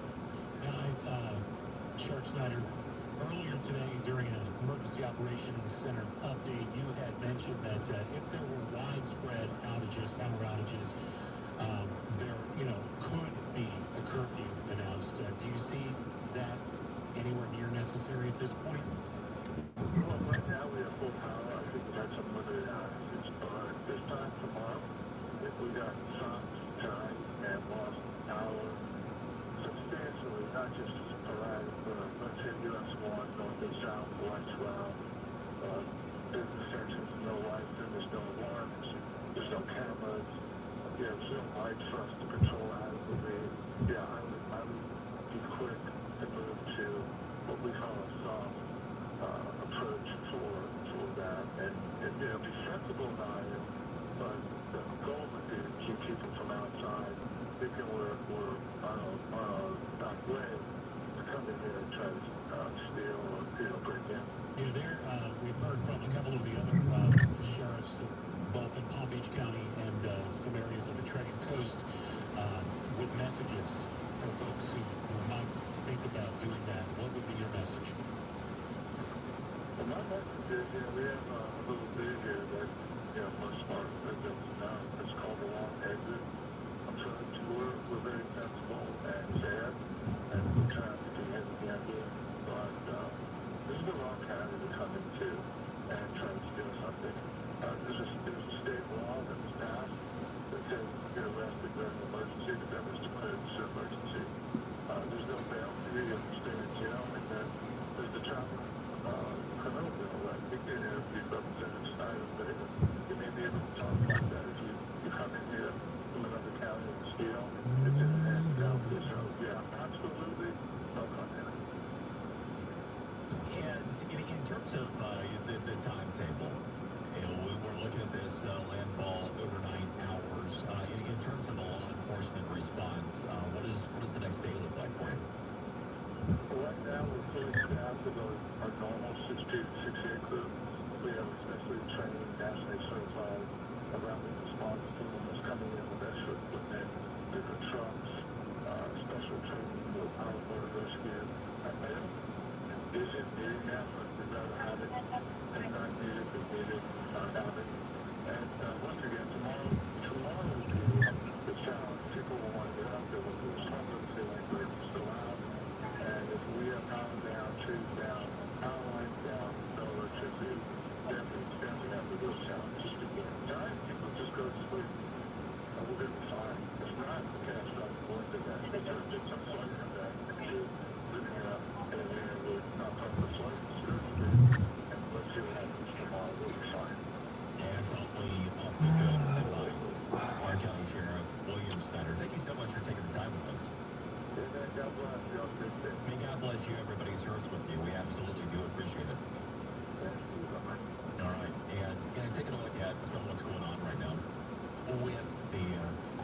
seen some in there. The point is, pretty much clear across the state. And you start to look at the radar here, and it makes sense. But one of the hardest hit areas right now with one of the little cells that's in this system is over Lake Okeechobee. Right now, for example, many points all the way from Vero south to Boynton Beach. There is a little bit of calm in there, which is a little bit of scattered rain, with no bands that might be causing a lot of severe wind at the moment. All over Lake Okeechobee is pretty nasty right now. You go over to Sebring. It's got a pretty rough little cell over there right now. What we are starting to see, and I'm looking at this right along the coastline right now, some of these cells that are starting to pull through. You're familiar with weather radar. You have your green, you have your yellow, you have your red, then you get into your like the magenta territory, that type of deal. We have an awful lot of orange into red sitting right off of the coastline right now, and a lot of that is starting to pull through really Stewart south through Lake Worth Beach right now, and go ahead and run this. Yeah, it's pulling through Stewart in particular right now, and there's a real nasty cell that is hanging right up before Port St. Lucie, and we can tell this thing's still, and it's a Category 1 hurricane. It's not the best defined eye that we've ever seen, and it's obviously not the strongest system we've ever seen, but you really have a lot of that action that is starting to make its way close to our coast. And point is, a lot of this weather is out. It's on the north side of this storm, and it's out ahead of this storm a little bit. So we have this eye that is somewhat disorganized now, and just north, and see down there, it's north of Freeport, right around Freeport. And I think moves a little bit quicker than I even realized. And go back here and get a spot check. Make sure what I'm seeing on two different sources here looks right. And yes, it has. John's back quickly. Things started to move. Then again, Grand Bahama is also not the biggest island in the world either, so there's that. Okay, so we take a look at this now, maybe clearing just north of Freeport, so it's probably just about out there in the open water again. And we have so much of that action that is on the northern and western end of the system that is starting to really make its way through and running this forward a little bit. We're at 7:45 right now, and by 8:15, things start to get kind of hairy. I mean, really, from Palm Bay, Port St. Lucie, run this thing a little bit more here and see how it's going to pull through. And you start to get some real nasty cells. They're going to be pushing really from Palm Bay through Port St. Lucie, and then starting to circulate and pull south from there. But a lot of those are going to push west, and we are seeing as a lot of this push west, even the other side of the state, get some of that action. The other thing is on the southern end of this system. So, for example, right now, there's some real nasty weather associated with us off of Fort Lauderdale. Really, it matters within these cells, what it's going to be like. And part of my point in mentioning this is, one, we're kind of in wait-and-see mode, but we're going to start getting a lot more weather, it looks like, here very quickly. Definitely over the next hour. Yeah, things are going to be hot in a lot of places over the next hour. The other point mentioning is you see a lot of diversity in the play in this system. So it's not just straight lines of orange and red. It's not just cells that are thick and extensive that are going to be on you for a long period of time. You can get them coming through, and then maybe there's a little break in the action, and that's where people go. I heard a bunch of stuff that was rallying outside. Maybe I'll pop out there and go see what's going on or whatever, and that could end up changing quickly and could end up becoming a problem. So we want to be smart and we want to be safe as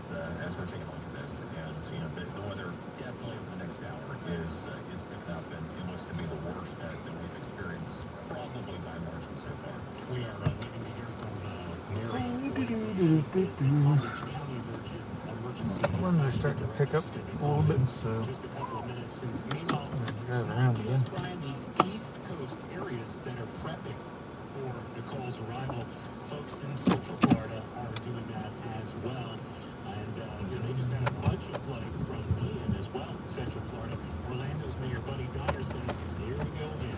So a lot of people, especially in the city of Orlando, that were around some of our lakes, usually will do it from the impacts of Hurricane Ian. And I hate that we're here today talking about another storm that's impacting our community, but that's our unfortunate reality. The mayor says he wants folks to please check on their neighbors. Especially our older residents and our residents with special needs. So just make sure if they need any additional assistance come after the storm, we'll do what we always do is be resilient and we'll come together and help each other to recover. Mayor Dyer says he's grateful residents and businesses are taking the storm seriously and getting ready. And we've been talking a lot about FPL over in that area. It's Duke Energy. And Duke's Sally Thielen says resources are in place there to hit the ground quickly after the storm passes to restore power. We've got 5,000 resources that have mobilized to this area. Many of them came from Duke Energy service territories in the Midwest, including Ohio, Kentucky, and Indiana, as well as our North and South Carolina area. They have 4 staging areas in that region with trucks arriving. And, we hear that from FPL. Oftentimes we'll get these contractors coming in from several other power companies around the country, and everybody just bands together to help get everybody's power back on. It's incredible, and be mindful that that recovery efforts have been going on, and the others have our say.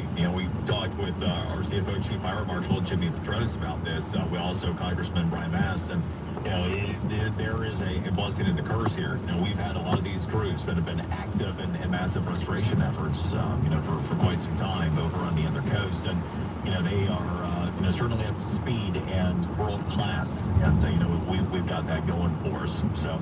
Whatever will be, we got the right people around us, the right resources, and the expertise to get from here to there. It's just a matter of us doing our part, not giving them anything extra to have to deal with. The folks, our news, CBS 12 partners, they're doing some updates. So they did have somebody out there in Vero Beach. I was going to check in. It looks like they've wrapped that up at this point. They're taking a look at the Causeway Bridge that is closed now in Fort Pierce, and that is one of the latest developments. As we take a look at again some of this real severe weather's going to move in.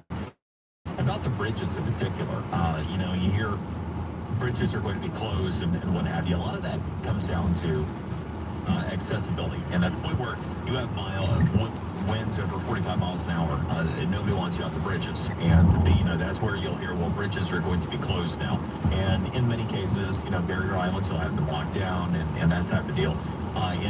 In some of them are enforced, in other cases they may not be enforced, but you need to heed those calls. Brian, we have Mary Blakely joining us now. She is the Emergency Management Director in Palm Beach County, and you've been so gracious to join us. I feel like this is the 4th or 5th time we're talking to you, getting us updated. What's the latest there from the Palm Beach County view? Well, I appreciate you letting us continue to talk to you. It's a great opportunity to educate our residents about what happens here. So right now, we currently have our shelter operations in place here in Palm Beach County. We're very proud of some of the decisions that we made. We issued a mandatory evacuation for evacuation zones A and B, and we opened up shelters as of all of that took place as of 7 o'clock this morning. So currently we have close to 500 people in our shelters, which are seeking shelter from the storm. And although that number is a little low for the number of people that would be in those evacuation zones, we hope that individuals heeded that warning and went to safer places at family or friends' homes. Sheltering is a last resort. But we are definitely continuing to monitor the storm, every update that comes out, now that it's a hurricane. And we're starting to see those impacts in Palm Beach County. We started to see them this afternoon with sustained tropical storm force winds, as well as we are experiencing some coastal flooding, which we know we're approaching the hour where we expect to see some of that worst flooding. We are expecting a high Here's some tide surge basically in our coming county in. between 8:25, 8:30 hour. So we're really going to probably see some significant surge and coastal flooding, as well as, we're going to have some significant damage to our beaches. It's everything that, we've been told in that scenario, and it seems to be panning out, and that's exactly what we planned for. And I think the big lesson and the big takeaway, and the one thing I want to stress to people is, I don't want anyone to ever say it's just a tropical storm, it's just a Cat 1. Every single storm is different, and the hazards within those storms impact our community differently. So. It's such a good point. The water almost always ends up being the biggest issue in any of these tropical events. That said, it does look like over the next hours, taking a look at the radar here, it looks like a lot of the bands that are packing a pretty decent punch going to start making their way through our area as well. Yeah, and you know what? We've been watching those bands as they're coming closer, and I'm going to tell you our concern in the emergency management community, and we've already let our emergency responders know. That's when people that didn't heed the warning will begin to panic, and they'll start calling 911. They'll get upset, that they didn't leave. And at that point, unfortunately, it's too late. I mean, we can't risk the lives of our responders and their equipment and everything else that goes with that, because we feel we put that message out there. We tried to get our residents educated about it, and that's why, we keep coming on the radio with you, because we appreciate you letting us, say this message to the community.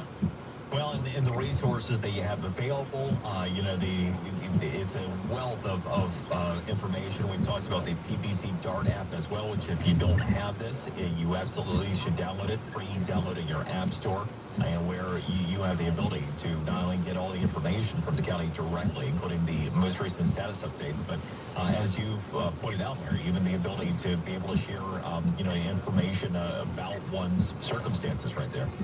Absolutely, and that's going to be a vital tool for us in the morning when the wind subsides. We're not only going to have our building professionals and our fire rescue and our law enforcement out scouring our community, reporting back damage, but individuals can do that right there from their home, from their house. Let us know if they're flooded. Let us know if they have damage, so that way we can get a good situational awareness of Palm Beach County, because it's a big place. We have a lot of people, and we're gonna respond to the needs of our community as quickly as possible. Well, you have been doing an outstanding job before and now during, and we certainly appreciate you taking the time yet again, and look forward to more updates that are hopefully positive ones. Awesome. Thank you for the time again. Mary Blakely, Emergency Management Director for Palm Beach County. And taking a look at some of these bands here, right now, real time, some, a lot of orange into red, extending from Port St. Lucie and, all the way south, really to Island Beach at this point. And a lot of, the pretty nasty bad weather sitting just off of our shore. So things are really getting ready to start picking up as, it's Operation Stormwatch coverage is brought to you by New South Windows, Benjamin Franklin Plumbing, and Royal Green Landscaping. We all have reasons to be thankful. My family, my friends, good health. Now the $1,000 payday gives you $1,000 more. Thank you. I am thankful I have won this $1,000. Oh, yeah. Weekdays from 9 to 5. Whenever you hear a keyword, enter it on our website for your chance at $1,000. It's amazing. I've been working at this for a long time. Oh my gosh, I'm just really excited. Oh, I love it. Listen, win, and be thankful. Thank you. With a $1,000 payday. Oldies 107.9 and 1370. It's a new day because COVID vaccines just got a big update. So all the big stuff coming up this fall, well, now you can say, you bet I'll be there. Because updated COVID vaccines protect against both the original COVID virus and the COVID virus. Everyone 5 and older can get one. So this is a moment to remote. Find updated COVID vaccines at vaccines.gov. We can do this. Paid for by the U.S. Department of Health and Human Services. injured recently? Call 561-570-5700 for Rove's Law Group. If you have certain chronic conditions, such as heart disease, asthma, diabetes, and you're 19 years of age or older, 52, 36, 42, you may be at increased risk for pneumococcal pneumonia. Ask your doctor or pharmacist about getting vaccinated with Prevnar 20, the pneumococcal 20-valent conjugate vaccine, a Pfizer vaccine that can help protect against pneumococcal pneumonia in just one dose. Prevnar 20 is approved for adults to help prevent infections from 20 strains of the bacteria that cause pneumococcal pneumonia. Continued approval may depend on a supportive study. Don't get Prevnar 20 if you've had a severe allergic reaction to the vaccine or its ingredients. Adults with weakened immune systems may have a lower response to the vaccine. The most commonly reported side effect was pain at the injection site. For additional common side effects and full prescribing information, please call 1-855-213-2138 or visit Prevnar20.com. I'm going to ask my doctor about getting vaccinated with Prevnar 20. Have you ever felt depressed about work, only to have your dad be like, go down? So you told him you hate your job, and he said, you better talk yourself out of it. And then you thought, I love to talk, it was a podcast. And then you would get freaker from iHeart, started a podcast and got good at it, then monetized it, and quit your boring job, and told your dad, thanks for the advice. He was like, well, that's not what I meant. You don't understand what a podcast is, but you seem happy, so that's great, You ever do that? Well, you could. That's Spreaker.com. That's Spreaker. Ask your dad. Start your family on the path to better oral health with Quip electric toothbrushes. Each Quip toothbrush has a built-in 2-minute timer that pulses every 30 seconds to help you clean your mouth evenly. Plus, Quip is water resistant, runs for 2 months on a single charge, and starts at just $20. Begin a lifetime of good habits with the Quip electric toothbrush, accepted by the American Dental Association to help reduce plaque and gingivitis. Right now, get your first floss tip refill free at getquip.com/radio. That's getquip.com/radio. Hey, it's East West. My friends at Miracle Leaf of Port St. Lucie are always right here to help with the stress that pops up in our everyday lives. Miracle Leaf of Port St. Lucie offers free consultation and will help you get your medical marijuana card fast. Miracle Leaf of Port St. Lucie offers 210 days of recommendations. That's 7 months, the most allowed in Florida. Veterans, of course, you always get special discounts every day. If you're a new patient, Miracle Leaf can help you get your medical marijuana card quickly. I'm talking same-day approval for new patients who are Florida residents. Only $174 for a card, or 2 cards for just $299. If you're a patient renewing your card, it's only $124. Miracle Leaf of Port St. Lucie is family-owned. You've probably seen them at various events in the community, as well as showing support for local causes. Do business with your neighbors. Miracle Leaf of Port St. Lucie. Find them on Facebook or Google them today. Miracle Leaf of Port St. Lucie. Black Friday at Vero Beach and is bigger than ever at Sutherland Nissan Vero Beach. We have all the must-have new Nissans in stock with Black Friday pricing all month. Plus, when you buy a new Nissan, you get a $5,000 holiday shopping spree on us. And you make no payments till spring. Used car shoppers get Black Friday discounts up to 50% off. Black Friday is bigger and better in Vero at Sutherland Nissan Vero Beach on the big corner of US 1 and Oslo. VeroNissan.com. See dealer for details. The free iHeartRadio app is #1 for music, radio, and podcasts. All in one. Discover a new podcast from our library of over 350,000 titles. Here's an iHeartRadio podcast preview. It was an ordinary flight from Portland to Seattle turned extraordinary when a man in black, registered as D.B. Cooper, made a bomb threat. The infamous D.B. Cooper hijacking occurred in the fall of 1971 at the height of an epidemic. During the 6-year span between 1967 and 1972, more than 300 commercial airplanes were hijacked worldwide, with over 130 of those occurring in the United States alone. This was the golden age of skyjacking. But it's Cooper's hijacking that we remember, because he provided the blueprint for how to pull it off and get away. When I decided that I wanted to skyjack a plane, I started to make preparations for Newark Airport on which the airplane is from. 6 months after Cooper's legendary heist, a small-time crook from Detroit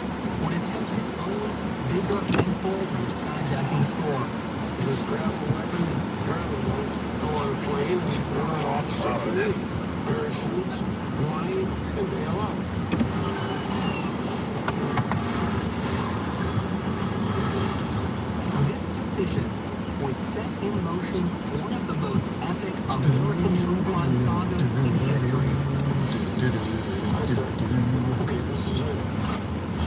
One involving multiple aircraft hijackings. He reached back and grabbed her gun.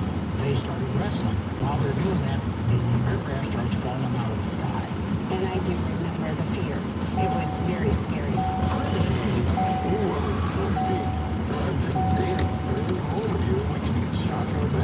People, the real plan was for the prison break, and he had a gun. Weightlifting heroic. I jumped on top of him and tried to grab his hands because he had a bomb. He had that instinct. Come back and check that surge area again later. I'm going to go up a little bit further on that Bear Island and see if we can see any more surge coming in up there.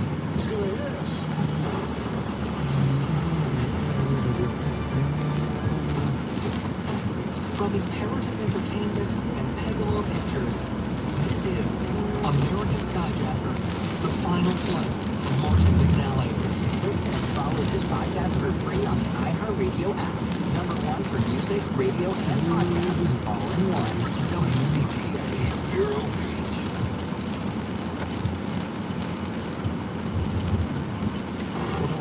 America's largest injury law firm, for the people.com.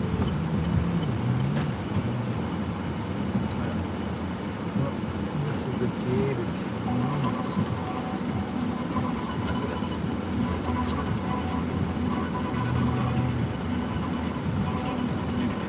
Further down, not that we're going to have access to the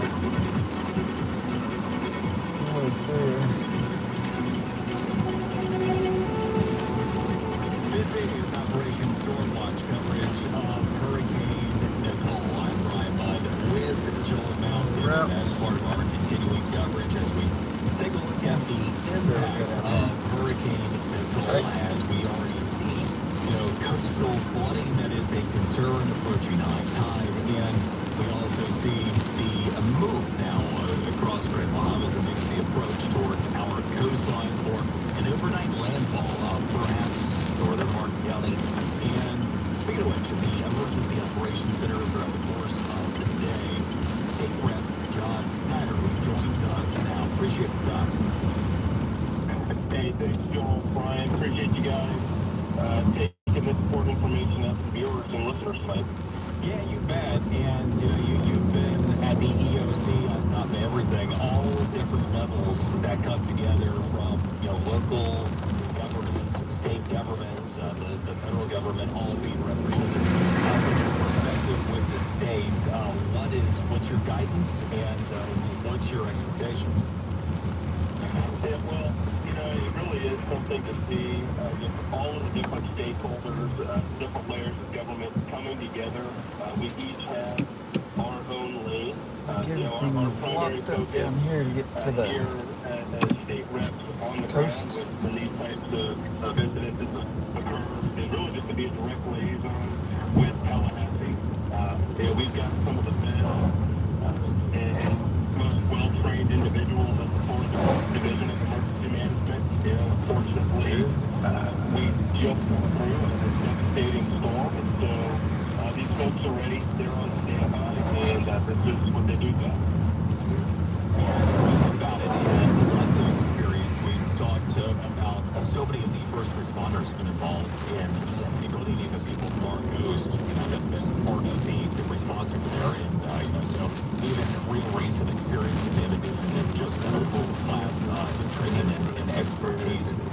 Your thoughts as we advance through the this is something in hurricanes because things go up that way. Literally, you don't know what's going on, and people get big home phones.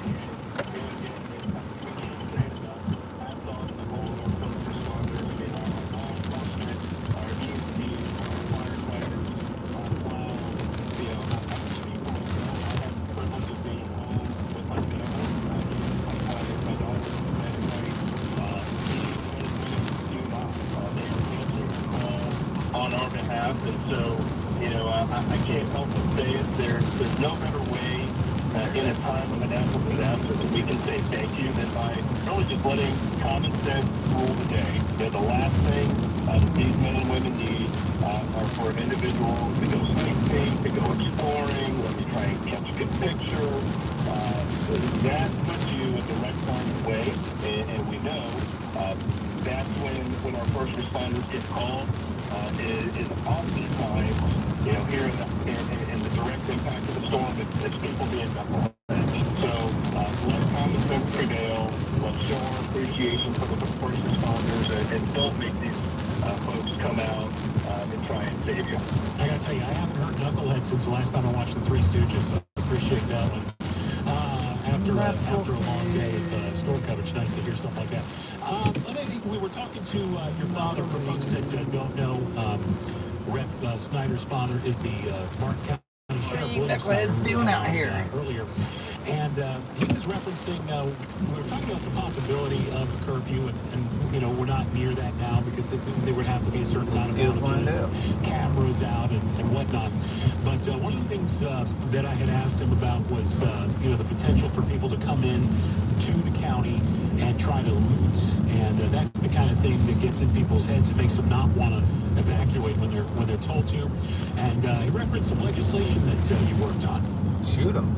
Yeah, it's actually one of the bills that we were able to get across the finish line. The governor just signed it into law.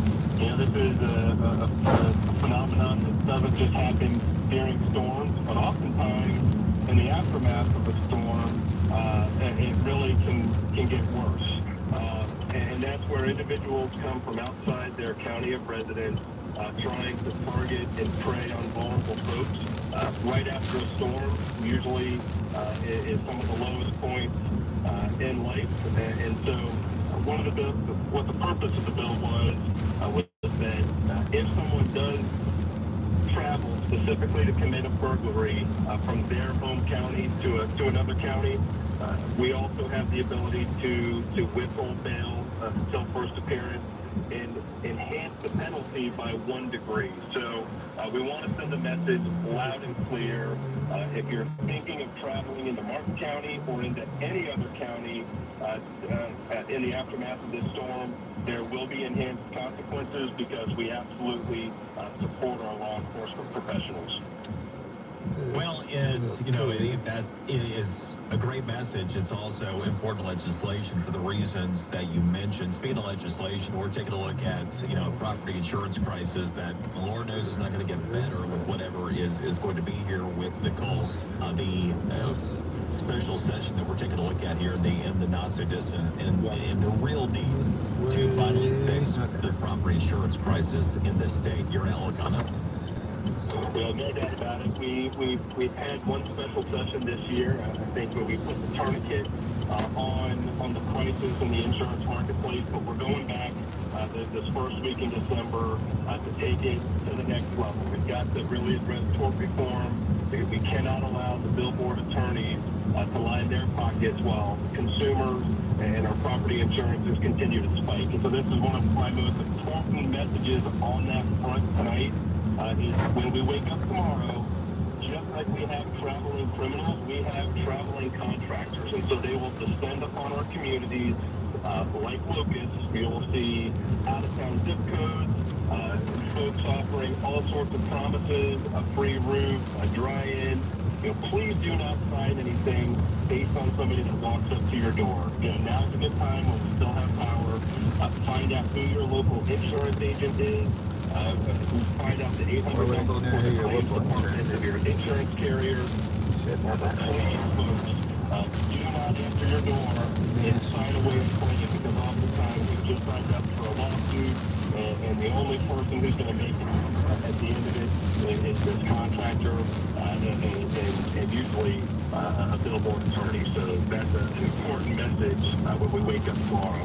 Yeah, no, it's so important. I mean, in the grand scheme of the crisis, it was amazing. It was taking a look at how much money had been brought in by the attorneys. More money than, through the assignment of benefits and all this stuff, the lawsuits. Seems like it was windier out here this afternoon than it is now. A weird little system.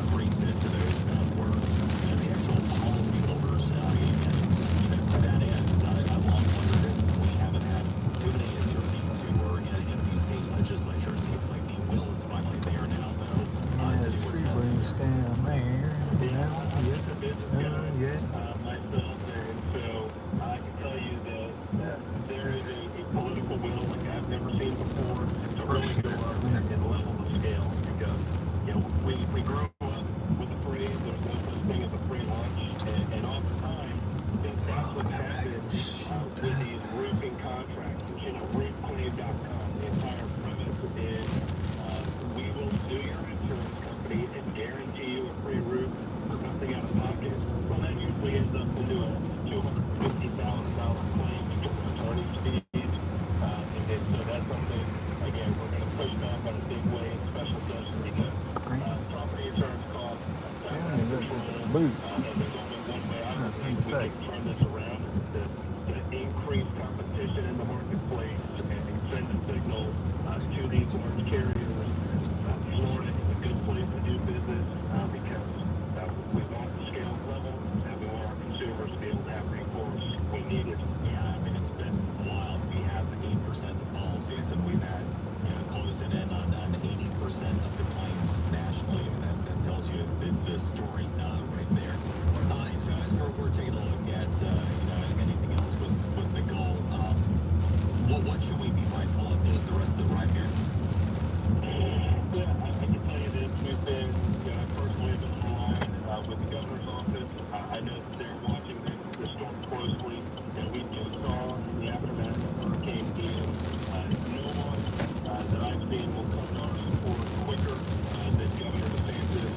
I know his team is launching, as well as the entire 4th Division of Emergency Management. If we do lose power, and if you're one of the folks that is going to fire that generator, please make sure that outside the garage, exhaust pointing away, and know that FPL is working tirelessly here in the service area. They've got linemen waiting for daybreak to get back in, get power restored. So be patient. There's no need for you all. Again, we've heard this time and time again. Do not anticipate this to be a high wind event. So let's ride this thing out and follow your plan. When we wake up in the morning, hopefully we'll realize we've dodged another bullet and onto a bright future. Really do appreciate the time, the update, and the will that you're talking about there to drive home what's necessary, on property insurance as well. Thank you so much.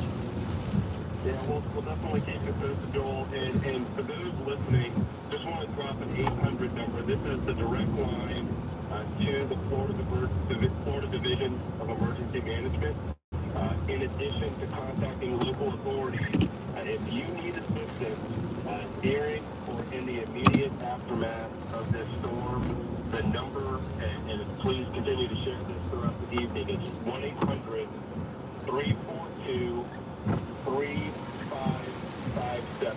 Again, that's 1-800-342-3557. All right, good stuff. State Rep John Snyder.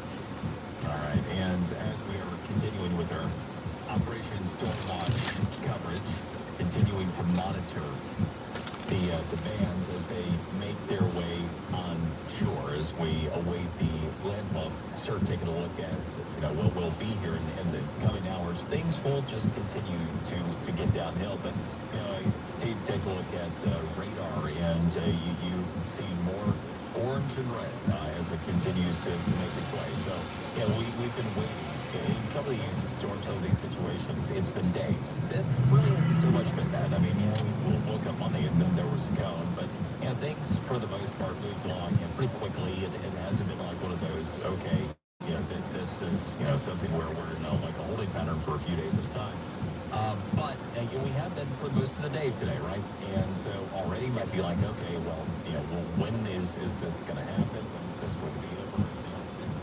The shot of a night storm is that, check that water. You just basically wake up and hopefully things are going to be better. I can remember where it was. Mid-morning tomorrow. The downside is obviously the dangerous aspect of a landfall or hurricane at night. And somebody who has experience with this and somebody who's helping will continue to help guide us through is CBS 12's Michael Aaron Murphy joins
think it's down the next road. This year with that TSO, but glad to kind of take a little bit of a moment to talk about you guys on radio. Yeah, sure enough. And we have appreciated the assistance from Forestry Partnership as always in these hurricanes, and we will throughout the course this evening. If you kind of set the stage, what you anticipate will be gone through as we approach landfall the overnight hours. Right now, Nicole has a blast advisory. It's about 100 miles even east of West Palm Beach. It's moving west of 13, and it will be expected to kind of make this a little bit of a turn to the west-northwest with landfall most likely up north of the beach. Would be expected to occur about between 1 and 3 o'clock in the morning. Could be anywhere from the St. Lucie Inlet to the Fort Pierce Inlet, or even areas further north. So what this means for our area, Palm Beach County, well, what it means is the heavy rain bands that we're getting now are going to continue to pick up and get more and more intense the late evening and the overnight hours. The winds are going to pick up. Winds have only come up gusted a up to little about bit 35 more. to 40 in the county. Yeah, because it was up to about that trash can there. So it's come up a little bit.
Of a hurricane, that's where you're going to have the most wind shear. When the storm approaches land and makes landfall, what happens is that the winds at the ground are slowed down due to the friction of the land, but there's no friction to those fast winds aloft. So the winds are, moving along a lot faster aloft. They're slowing down the surface. That creates a wind shear and a piling up of the wind, but that can manifest itself in some, quick-moving tornadoes. So, yeah, the threat is basically, if there's a scattered threat, Palm Beach.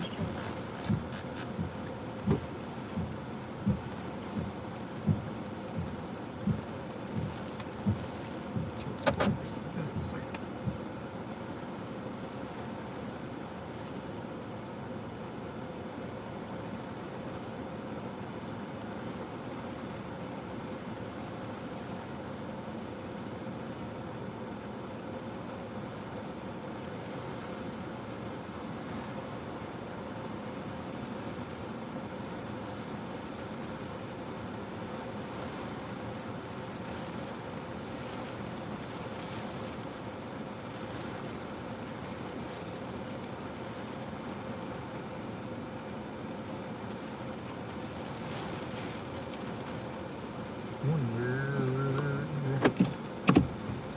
Turn this way. And my brakes maybe. Yeah, there we go. And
services for one low price at less than $6 a month. It's the best deal in streaming. Learn more and sign up now at smartbundle.com. Ray Lagos here for eBay Motors. So you have to drive 300 miles to your cousin's wedding. Okay, so it's his fourth. But you know what they say, fourth time's the charm. Well, here's the problem. Your tires are as bald as I am. But lucky for you, eBay Motors has tires for just about every make model. Plus wheels, lug nuts, jack stands, and more. 122 million parts. Do they have tissues? Oh, good, because I'm different. Try. Get the right parts at the right prices. eBay Motors. Let's ride. If you have certain chronic conditions, such as heart disease, Asthma, diabetes, and you're 19 years of age or older, 52, 36.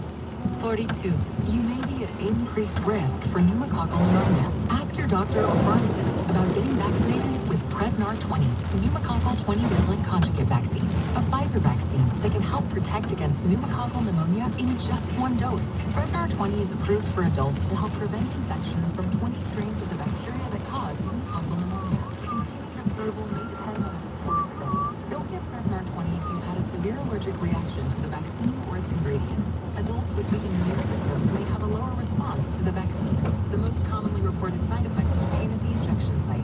For additional common side effects and full prescribing information, please call 1-855-213-2138 or visit Prevnar20.com. I'm going to ask my doctor About getting vaccinated.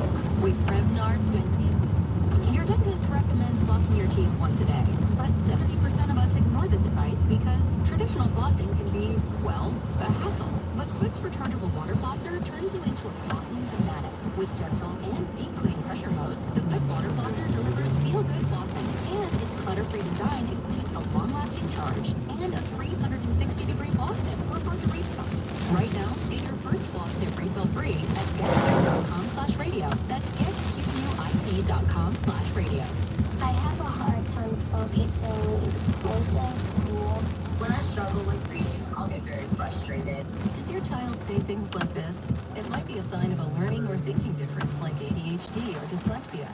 Some kids are wired differently, but all kids can thrive with the right support. At understood.org, we're here to help. Visit understood.org/iHeart. Take our signs and symptoms quiz to find answers and explore solutions. What's better than having your favorite radio station? You favorite podcast on the go. Having it all for free. Download the free iHeartRadio app for all your music radio podcasts. My friend and I are taking a trip to Mexico this year, but neither of us speak Spanish. So we downloaded Babbel and started learning Spanish now. Want to start getting conversational in another language? In as little as 3 weeks, Babbel's free 10-minute lessons for sign language experts is the most efficient and effective way to learn a new language. ¿Cómo se llama? ¿Cómo te llamas? No habla inglés. Celebrating 10 million subscriptions online. Now try Babbel for free at Babbel.com. That's BABBEL.com. Hi, I'm Dana Schwartz, host of the hit podcast, Number One.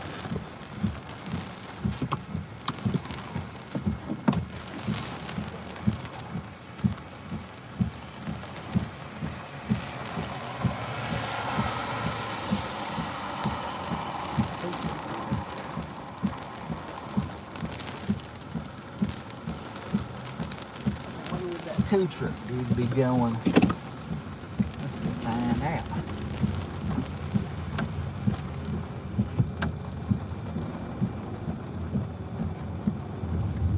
Boat tow.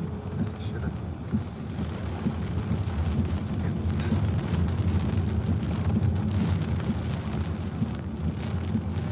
Yeah, maybe check surge. Oh, I bet he's in that police car. Nobody's in it. Maybe they're worried about the surge coming up. Surge coming up. Is he going this way? Nope. Where is he going?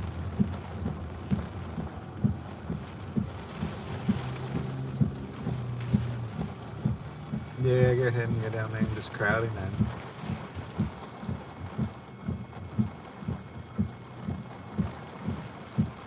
See, now you're gonna have to wait on him anyway.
follow him out.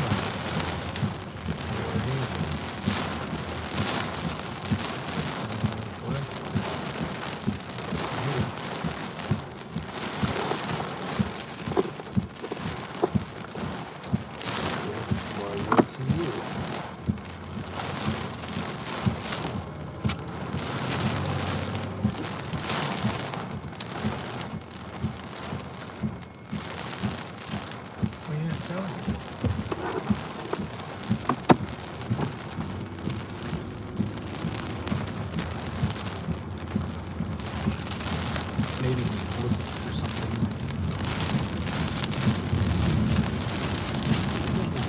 Alexa, play News Radio 1290 WJNO on iHeartRadio. Alarm set tomorrow at 7 a.m. for News Radio 1290 WJNO.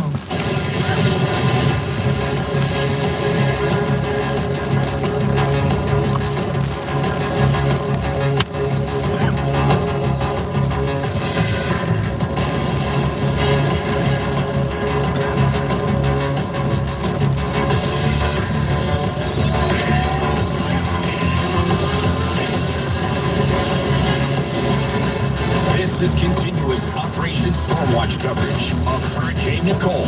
Brought to you by New South Windows, Rack Electric, and JAMU. Brian Mudd and Joel Malkin with you with our continuous coverage of Hurricane Nicole. And joining us, one of our colleagues, the longtime legendary Heath West from Wave 92.7, broadcasting from Vero. Heath, what's the word, Vero? Well, Brian, it's been a steady rain has really picked up over the last couple of hours. We've had, for the most part today, I'm sure like what you experienced perhaps in West Palm was, squally weather, an occasional shower, downpour, and then it was, actually pretty decent. Well, that's pretty much what we had all day long until the last hour or two where the steady rain has begun. Been pretty steady at 50 miles an hour, but has certainly gusted the last few hours to 25, 30 miles an hour. Certainly waiting on the worst part of the storm, which won't be reaching us for another 5 hours or so once that eye perhaps moves on shore just south of Vero Beach. But like I said, it's been a steady rain here for the past hour. And we've seen the more northern bias with this track as well. Over the past couple of days, really ever since the cone formed, we were everywhere from maybe northern Palm Beach County to then it became northern Martin. Now we're looking further north, and I would imagine at that point, the concern level and also local officials, their response is elevated as well. Yeah, I mean, whoever had that phrase, waiting is the hardest part, must have been waiting on a hurricane.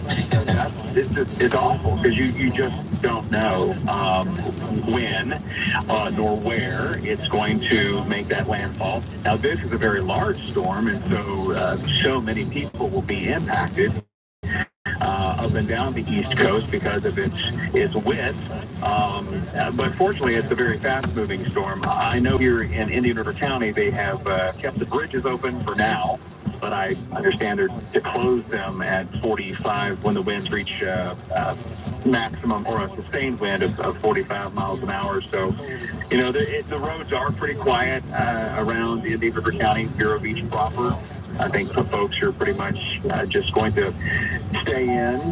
There are many curiosity seekers that have gone over to the beach during the daylight hours. I know I have friends that have moved to Florida, and they just enjoyed their second anniversary of being in the Sunshine State. Were practically scared out of their wits about what a hurricane would bring. And they experienced Ian, and we're really just kind of, not knowing what to expect, but also frightened. And hopefully, Ian prepared them for tonight, because while that was a glancing blow, this will certainly be a direct hit, albeit a Category 1 storm. And my kids, this is going to be their first. I have teenagers, 2 teenage boys. This will be their first storm they've ever been through. They've always evacuated. They left. I sent their mom, away. Go to the other side of the state. I'll stay here. I'll work. But for this one, obviously it popped up on us rather quickly. There's no time to make any any reservations on the other side of the state. So they're going to ride out their first hurricane here. It's funny to have them say things like, well, make sure your phone's charged, and they'll say, but when the power goes out, well, I'll just use the portable charger. Well, what are you talking about? What portable charger are you talking about? There's no power. There's nothing to charge it with. So so it'll be interesting. All of the phones are on the chargers now, and we'll stay there. If the power goes out, we'll hopefully be at 100%. Well, that is, certainly smart and a seasoned approach by you as well. And also a night hurricane. Not that there's ever a good time to have one, but always more disconcerting when you go through one at night. I remember being a kid going through hurricanes and everybody kind of huddled in a room. Things got real bad outside. And, it's a nice life. A great place to for those families. Why this happens to us? Why do we get these night storms? But Francis and Jean were middle of the night storm, and Irma was a night storm as well. And it stinks because when the power goes out, it's really, really dark. And there's no moon shining down when it's nothing but clouds and rain. But you think about Irma, and that was 5 years ago. That was a long time. Francis and Jean and the 2004 storms, that's nearly 2 decades ago. So with that massive turnover of people moving into Florida, it's just so many people who have not been through one of these storms and then have to ride it out in the middle of the night. It's not fun. It never gets easy, no matter how much of a current you may be before these storms. So, that's why we're all together. That's why we're kind of trying to help people through it. Such good perspective. I long said you could have trivia questions with maybe even people who have lived here the entire time about the last time that many of our communities went through a direct landfall of a hurricane. You have to go back for many of the communities on the East Coast of Florida. You have to go back to the 405 hurricane. So you really do have to check that. You mentioned how many hurricanes have developed in the years since you take over out there. It's something but we, for the most part, really, really fortunate over the course of that run. And, one of the things I've learned, and it really was after Matthew in 2016 that my eyes opened to those, people that new residents or people that maybe just hadn't experienced hurricanes, previously that went through Matthew after a period of relative quiet for many years, along our coastline during hurricane season. And if you recall, Matthew in 2016, they kind of ended up jogging east and kind of skirted Grand Bahama and then went up north and left us for the most part alone. We got tropical storm force conditions off of it. A lot of people, I learned after that, thought it was a hurricane. And when they got to Irma, even a year later, as you mentioned in 2017, the last time we had hurricane force conditions in the Palm Beaches, for example, and then even at that point, people are like, oh my gosh, I didn't realize, what this would be like. And I think that kind of perspective is important too, because there have been so many hurricane threats, but there's a big difference between taking direct landfalls and what can be from that versus, as you point out, some of the glancing blows. I totally agree. I mean, Ian was a great example of a storm that certainly affected the southwest coast much more than it did our coast because they took the direct hit, and it certainly starts to dissipate as it moves over land. And we prepared as best we could for Ian, knowing, hey, we're not going to get a direct hit.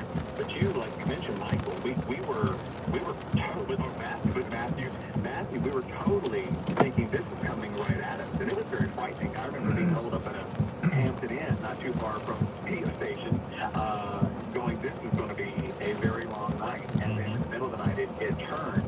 And so, people, a lot of folks look at this as an opportunity to party, hopefully safely at home with a hurricane party, but it is still a massive weather event that can cause a lot of damage, especially when you have one that's making landfall right here and looking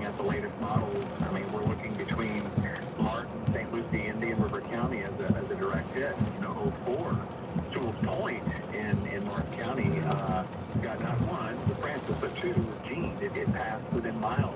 The I did of Jewel Point 2004. That was just, I heard Joel talking about that earlier, that entire 2004, September, began Labor Day weekend and it didn't seem to end until October. And those were both slow storms, right? I remember Francis being specifically slow. I think Gene was very slow as well. Francis parked on top of us. I specifically remember falling asleep, I don't know how, because the rain was pelting on the house, and waking up to look at a grainy, we're talking 2004 technology, so it was an antenna TV showing one of the news stations showing the radar, and looking at it going, it hasn't moved. Did I sleep? Or is it just, the time-space continuum there with Doc Brown was very odd at that moment, because it was still right on top of us, and we obviously sustained a lot of damage, and generally speaking, the Treasure Coast, because it was just a relentless storm. You compare storms one to the other, and if we have to get one that's going to hit us in November, make it quick, make it a tap one, and that's what we're doing tonight. I mean, you look at the forecast, it looks like a beautiful Friday, Saturday, and Sunday with the Palm Beaches of the Treasure Coast, and Friday can't get here fast enough. Yeah, isn't that the truth? Isn't that the truth? And actually, in the Palm Beaches, we have our tasting coming this Saturday. pbtastings.com. You actually go get your tickets, and we'll see you there. I think we're already After all the stresses of this week, unlimited sampling of liquor and food, and sign me up. Can we start now? That would be the yeah. Well, Heath, really appreciate the time and the perspective. Thank you so much. You bet, guys. Have a safe night. You as well. Family, the portable chargers. They're having a little slumber party over there. Heath West from Wave 92.7, and a native and somebody who's been there and done that with many of these storms, but as he's pointing out, all different. And that is my biggest concern with all of these systems is just not operating on a series of assumptions about what may be. And especially as we continue to see really our radar light up here and a lot of this moving on shore. I mean, things will start to happen pretty quickly. I mean, give you an idea. We're talking about how, expansive the impact is. You already have bands that are in the Gulf from this thing. And it hasn't made it to us yet. You got, those bands that are shooting off into the Gulf Coast. We see that Orlando right now is getting lit up pretty well. And so you're seeing impacts in part of the state. You band going through Tampa. Some of these instances, other parts of the state might even have it, between bands a little worse than you might at any given time. So, I mean, we're really in that window now where weather is nasty and fits and starts and will steadily become more so. We have a concern about the flooding, especially in low-lying coastal areas. So definitely the point here to where, just kind of back her in for the night, and, we'll keep you posted, and be smart, be safe. And, one of the greatest messages in the upshot of this nighttime type of event is that, hey, if you can manage to sleep through the night, and, hopefully things end up going pretty well, and maybe by late morning, this thing for the most part has moved on, and we can get on with our lives. Yeah, and just to give you an update, we have been hearing today from the governor, newly reelected Governor DeSantis, very hoarse Governor DeSantis. Doesn't have much of a voice at this point after campaigning for several days, and then, of course, going right, as we said, from political mode to emergency mode.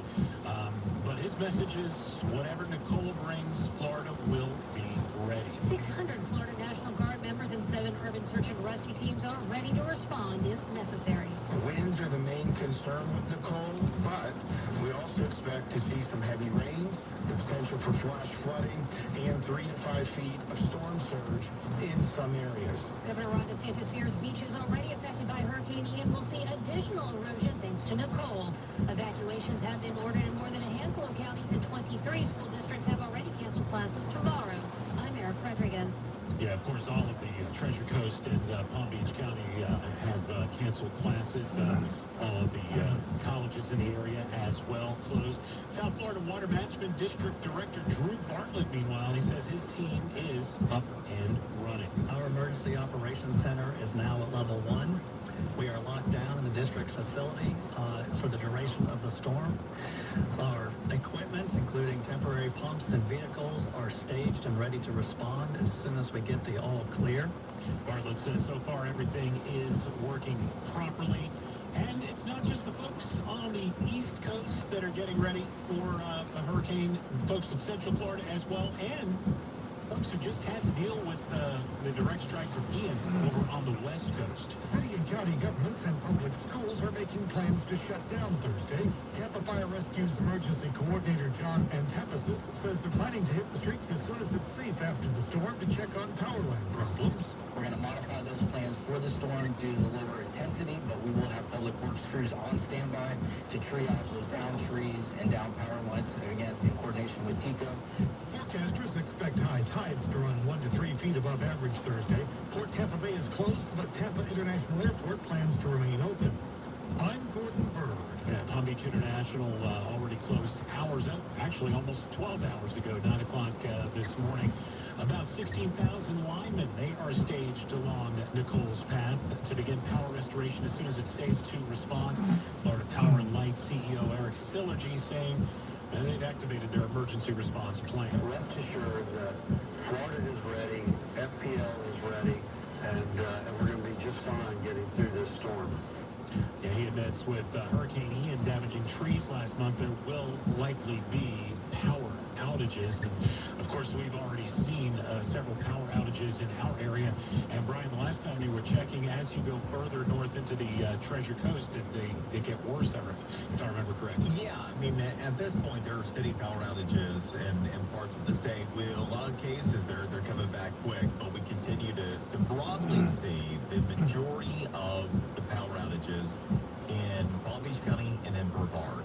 So Palm Beach and Brevard. And, you know, there are outages, though, related to the impacts as far as Suwannee County in the north central part of the state, down to Miami-Dade, where they have thousands of power outages that are continuing to crop up. And clear across, I mean, you know, one of the things I don't want to say is some of the unfortunate, thoughts here.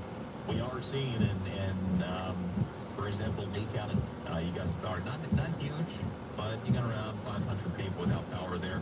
Charlotte County, Lee County, Collier County, areas that obviously devastated by Hurricane Ian, and so they are getting, some of these outer bands. Other things to worry about over there too, just the infrastructure, right? So they're still, in massive recovery mode at this point, and can the infrastructure at this point, handle even some of these outer bands in the way that ordinarily they would when things are where we would want them to be.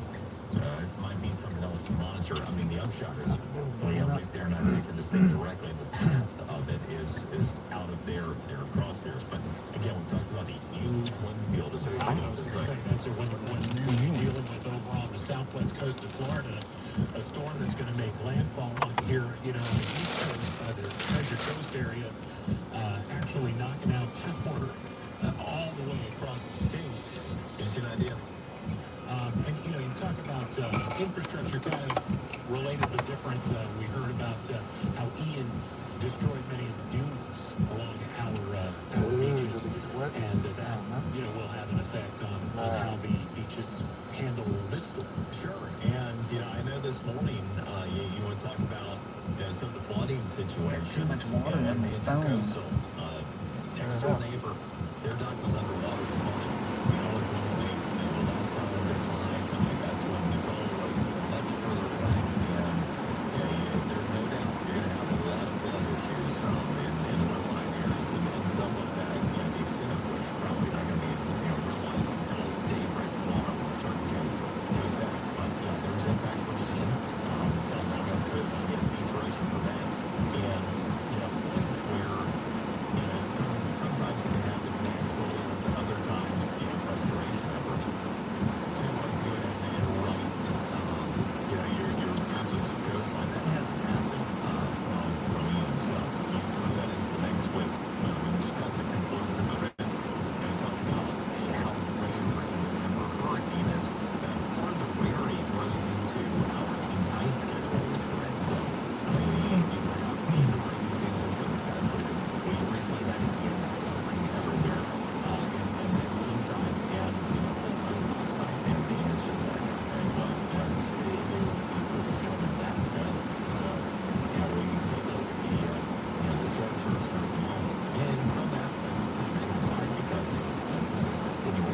infection from 20 strains of the bacteria that cause pneumococcal pneumonia. Continued approval may depend on a supportive study. Don't get Prevnar 20 if you've had a severe allergic reaction to the vaccine or its ingredients. Adults with weakened immune systems may have a lower response to the vaccine. The most commonly reported side effect was pain at the injection site. For additional common side effects and full prescribing information, please call 1-855-213-2138 or visit Prevnar20.com. I want to be able to keep my plan. So I'm asking my doctor about getting vaccinated with Prevnar 20. New on Curiosity Stream. The Nazis' true strength was their propaganda. Their posters, their banners, their music. See how a mastery of messaging galvanized Hitler's march to power and Project Nazi, Prince of Evil. And if space is the final frontier, is it destined to be monetized? The battle between space exploration and galactic capitalism may have already begun. Don't miss Space Greed. Watch now on Curiosity Stream. Annual plans are $20, just $1.67 a month. Visit CuriosityStream.com. Have you ever felt depressed about work, only to have your dad be like, you're so down? So you told him you hate your job, and he said, well, you better talk yourself out of it. And then you thought, I'd love to talk. Kudos a podcast. And then you went to Spreaker from iHeart, started a podcast, and got good at it, and monetized it, and quit your boring job, and told your dad, thanks for your advice. He was like, well, that's not what I meant. I don't understand what a podcast is, but you seem happy, so that's great, kiddo. Will you ever do that? Well, you could. That's Spreaker.com.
Come on, you have an SUV. You can go through that. Might almost go through that in this car. It's not that deep. Could be just deep enough to flood me out though.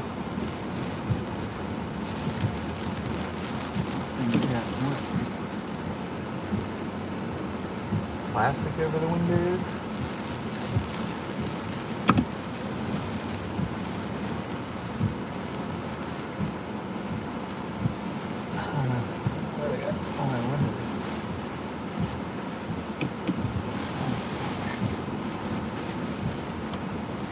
Who knows?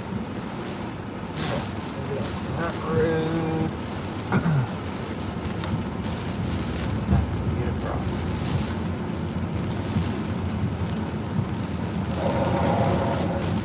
As if that would be sleeping out here.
surge is starting to come in out here.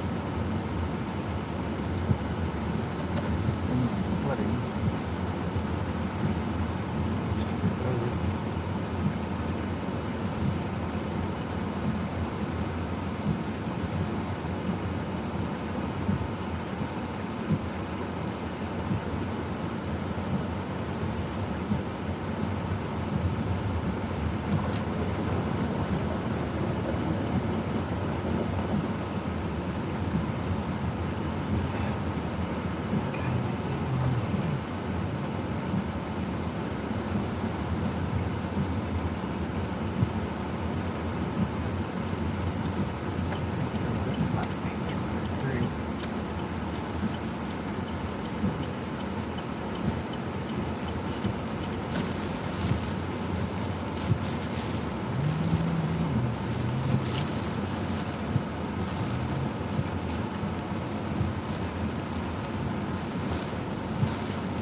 There, good thing I didn't go through that over there. Anything comes after that? What are you doing?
Winds are starting to pick up a little bit. I'm about to be pretty good up on that bridge. Coming driving through here anyway. Not for a while. Girl chasers here.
Water's getting up into, I think, some of the back of these yards. I can't tell. It looks like it's almost up to the home. And obviously, they got some yard behind the house there.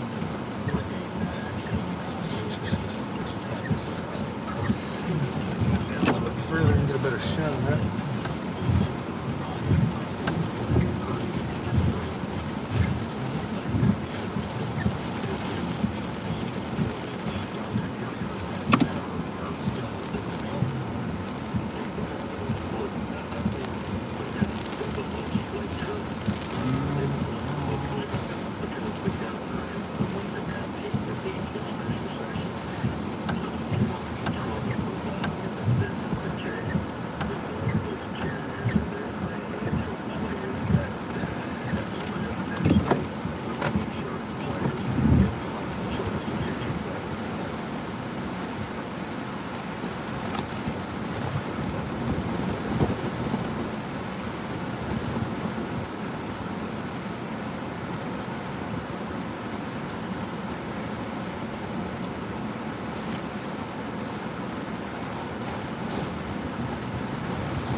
The yards a bit.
right along the water up the road too there, but it's trees. There's no houses up there. We'll always come back and check on that later.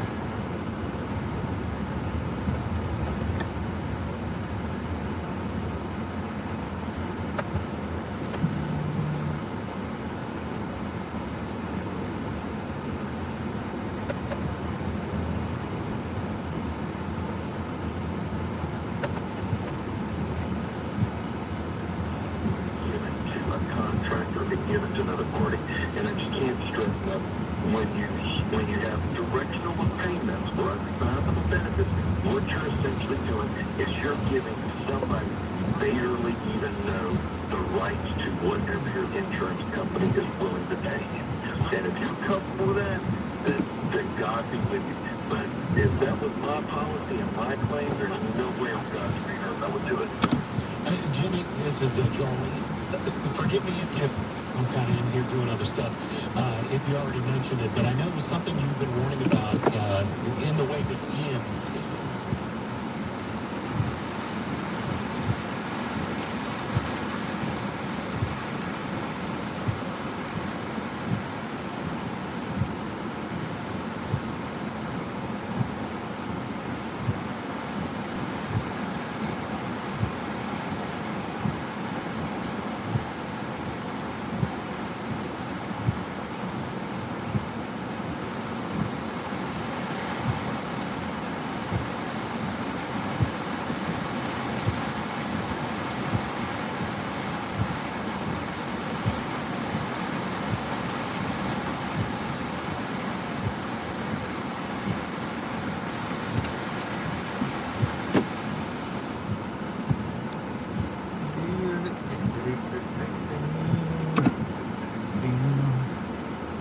So we're already getting some surge and flooding out here on the island, so I'm gonna go and make sure we got a good escape route back onto the mainland. I think that causeway bridge is right up here. I'm seeing some power flashes off in the distance too, so the wind's getting strong enough that some of the trees are blowing into the power lines and causing them to arc and blow. Transformers explode.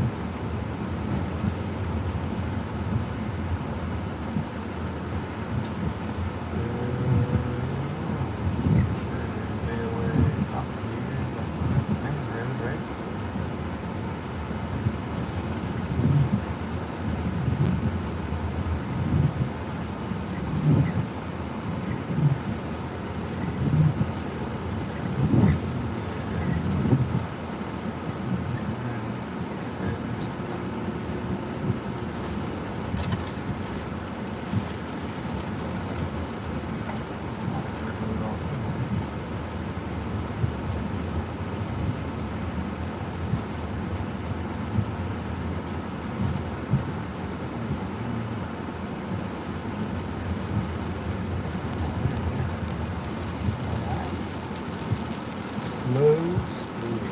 Okay. It's safe to go in as long as we go slow. That's what that sign says out there. Slow speed. So on for a win there.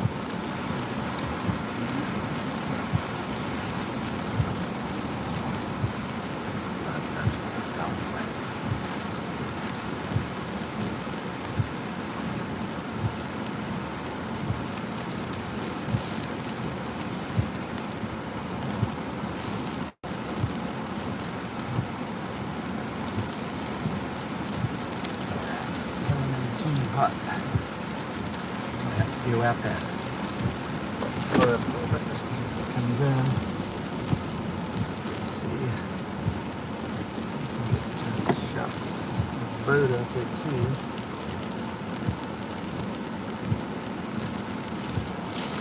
Put this back on again.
You know, crank up the heat yeah, again. it really is that way. There's one hurricane ended up experiencing pumps that I think was one in Nicole and 93 there. And here it is in the middle of the night, and you go the next day and see that there's a tree on the house. You know, things can happen. You know, but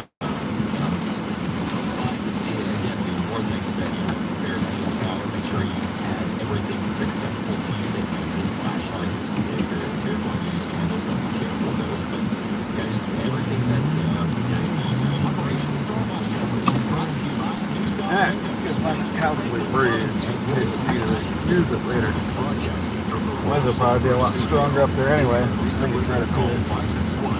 Yep. Let's go get some water later.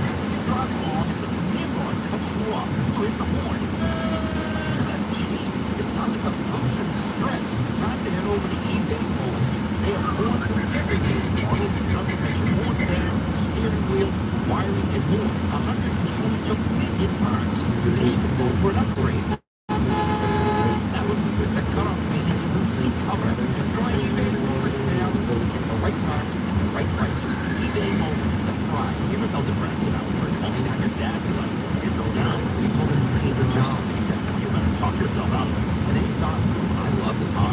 Chose the podcast. And then he was a freaker from iHeart. Started the podcast. And he monetized it. This is for a job. For your dad. He was like, that's not what I meant.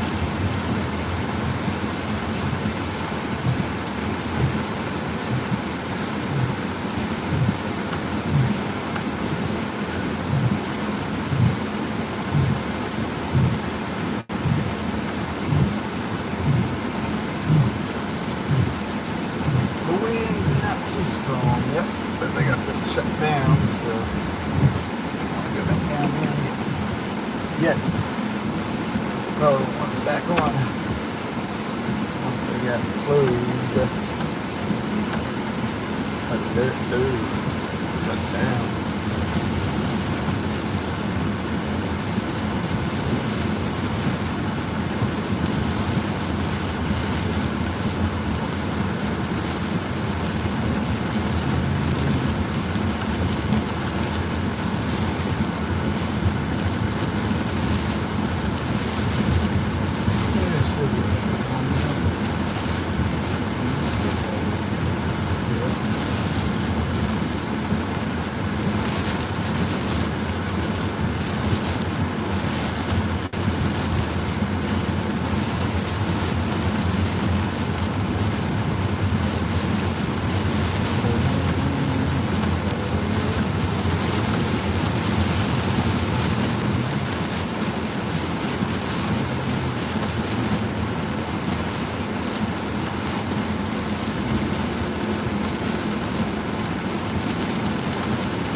Light out in the water out there, like maybe a boat out there.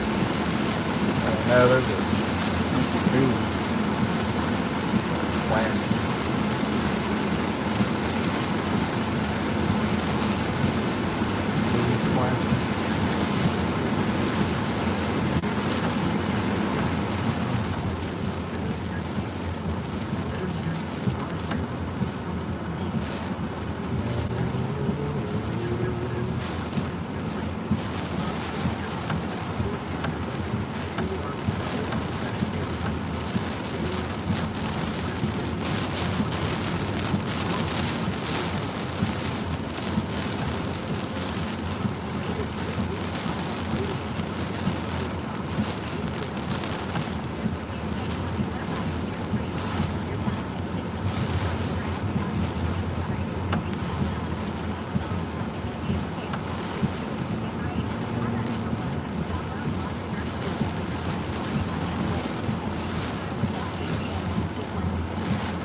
they lose power.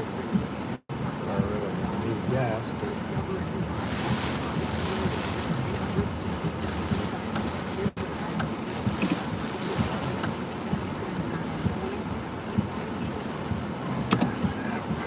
everybody's got gas.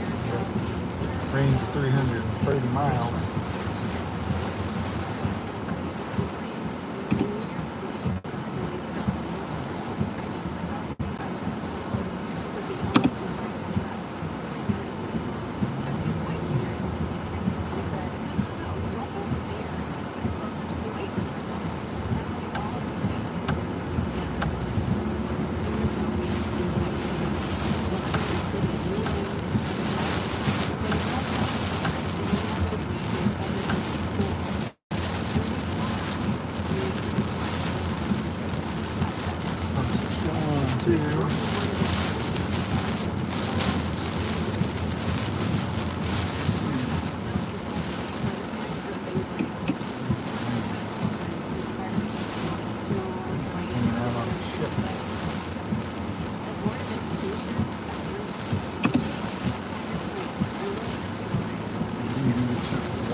I ain't going through that.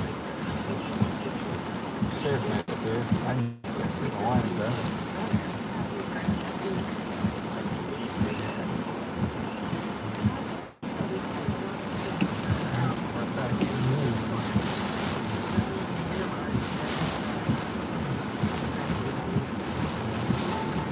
Flooding down this street there too, I think.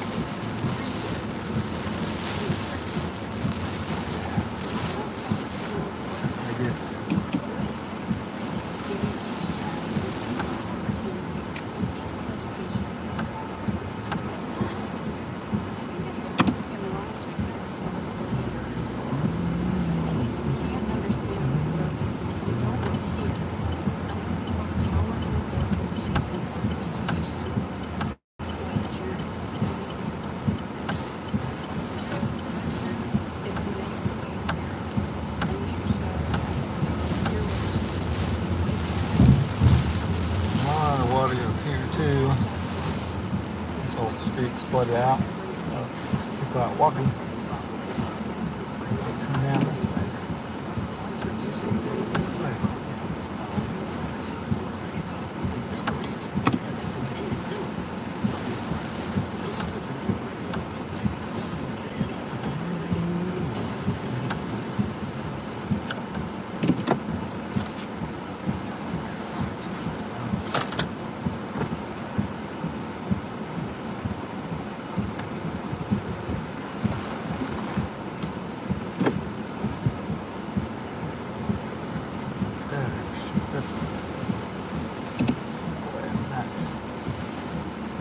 Going all the way down still. You gonna go for you? Nope. No. Please said nope.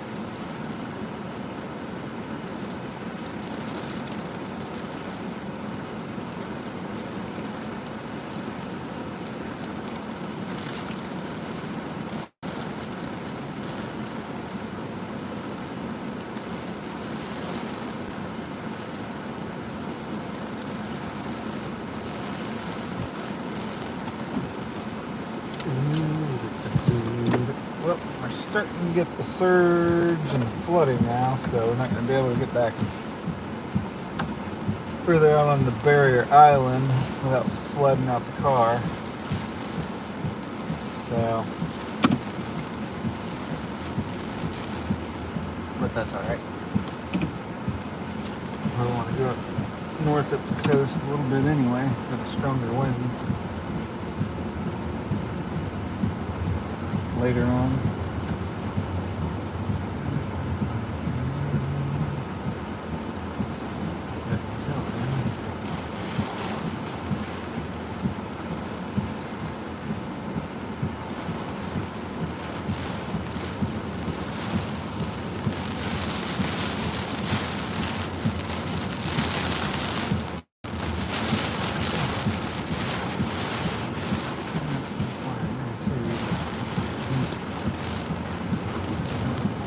That is.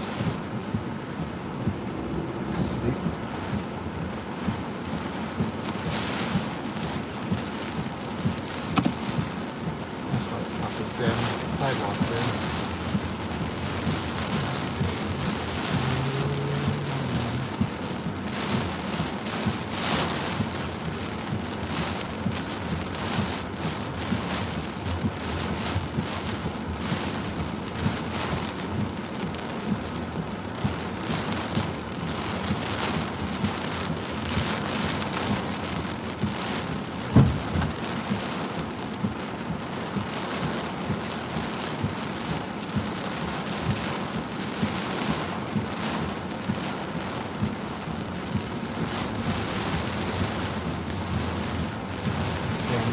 That way.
Wind's starting to pick up. That means we're gonna have to get out of here in a little bit because that water is gonna keep coming in. Those winds get stronger.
See this from there. Probably not. But focus. Yep. Well. there we are on there. Yes, here, angle it down. How do we do that? Let's try that. No, that works. Gonna have to go down more. So we'll show you the radar image real quick on here. So we got it looping now. You can see there's some dry air and entrainment on the south side there, getting pulled up into here. But northern and western eye wall there look pretty healthy in that vicinity there. And then we're located right up here where this little blue circle is. So see, we still got a ways to go. The heavier winds are going to be right up in, let's see, this inner eye wall here. So kind of arcing in this area will be the stronger winds, so they're still out there a ways. We're in this band over here, getting some, probably still some tropical storm force winds there with that band. It's one of the last outer bands. Oh, saw a power flash over there. But anyway, the eye's pretty much like there, so not much convection on the southern part of the eye wall because of the dry air entrainment. If we look to see how far away we are from this eye wall, so there's the eye wall there. It looks like about 60 miles, 59.4. So just divide that by how fast it's moving. There's the eye. So that's pretty much about everything. We look at some of the velocities. It looks like some of the velocities in here, the best ones. This is scanning up above the ground. Ooh, there's another power flash. So yeah, there's some 80s in there and stuff, but those aren't reaching the ground. But we're starting to get some power flashes across the area, so we'll try to see if we can get through some of this flood water. Get some of those. I think we've probably got enough surge stuff. So we might as well just focus more on the wind and the power flashes and stuff. Otherwise, I think being in a Chevy Malibu, we're gonna get either flooded out, driving to stalled out, be stranded out here, or we'll just be stranded out here with this water and just have to wait until it goes down. Probably just sleep.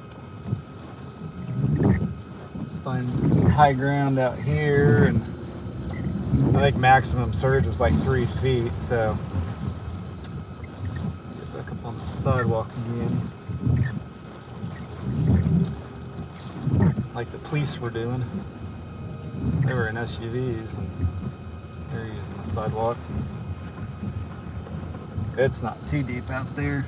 Deepest part probably, I'd say about maybe a foot to a foot and a half. But this is also a low profile sedan.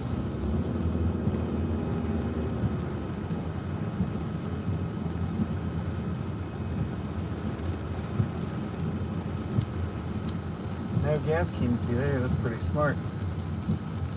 Probably had it torn down one too many times in hurricanes. Fire station. We'll find some back roads that aren't flooded out. Or we get back up on that bridge.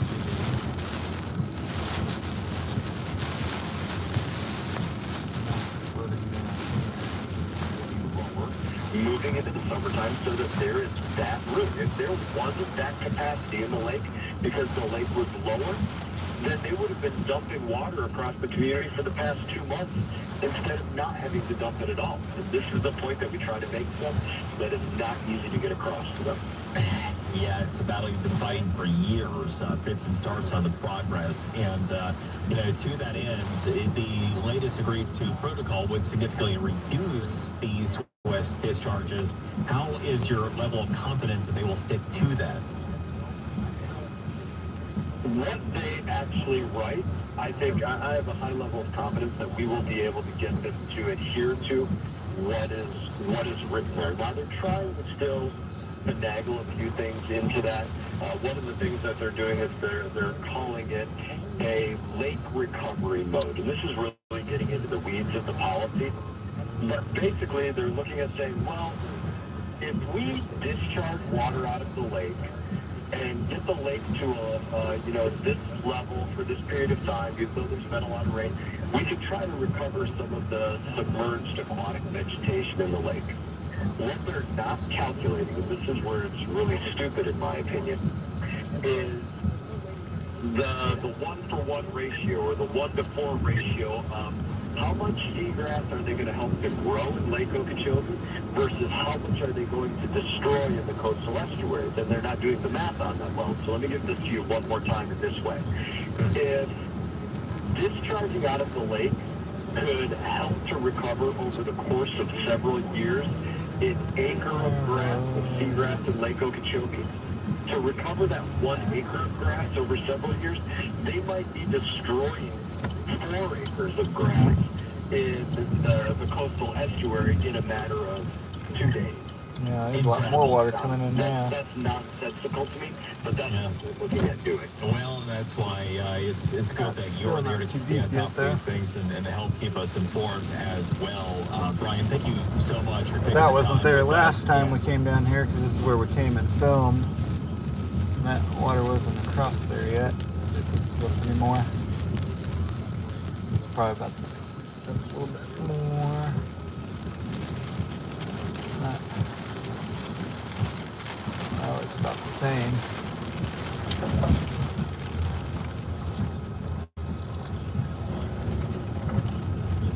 Well, they got back on. I'm sure the cops are out there if I want to try to get back on. Like this. It's got plenty. Letting it out here. Working down this kind of view. Oh, look at all the birds. Oh, there's another car flash. Go birds. Go get on the leeward side of the building. Grab that wind. They're going to be out of energy by the end of the storm.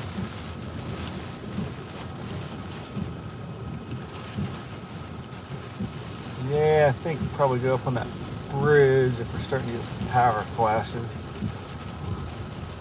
I'm going to go flip the elevation. Maybe we can capture some. Well, that water's starting to flood a little bit there and come in. Yeah, this is all starting to come in. There wasn't any water a minute ago when we came down this road. It's not deep, but it's starting to come in even more.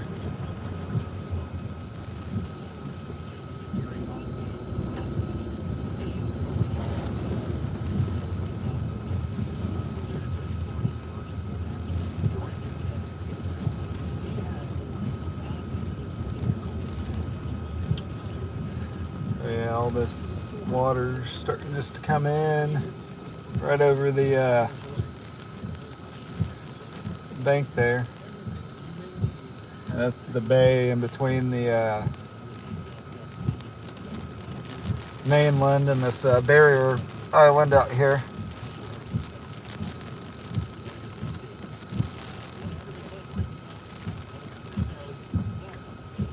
But yeah, it's starting to come in over there.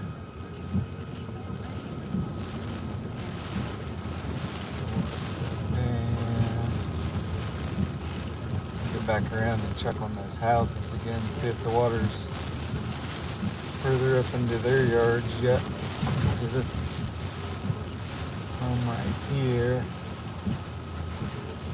It's kind of coming up right behind it too. Around there. Wooden poles.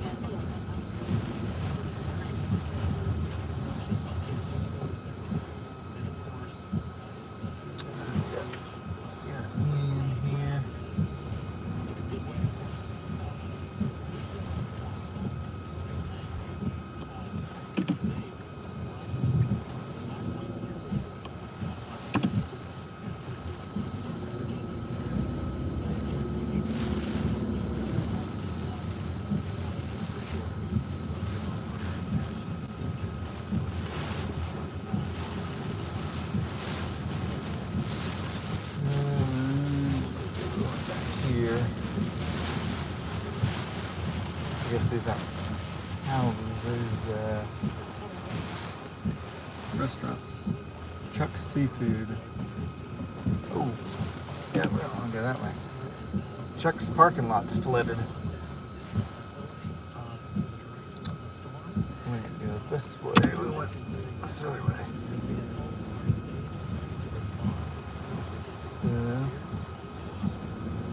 go through the roundabout again.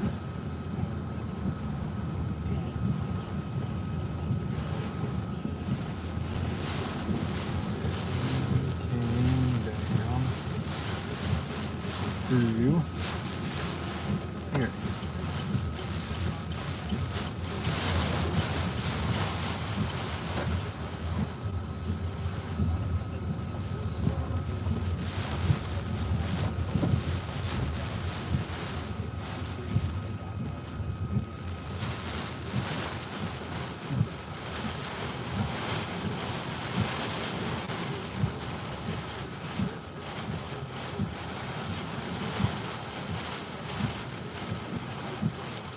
Looks like it's come up a bit.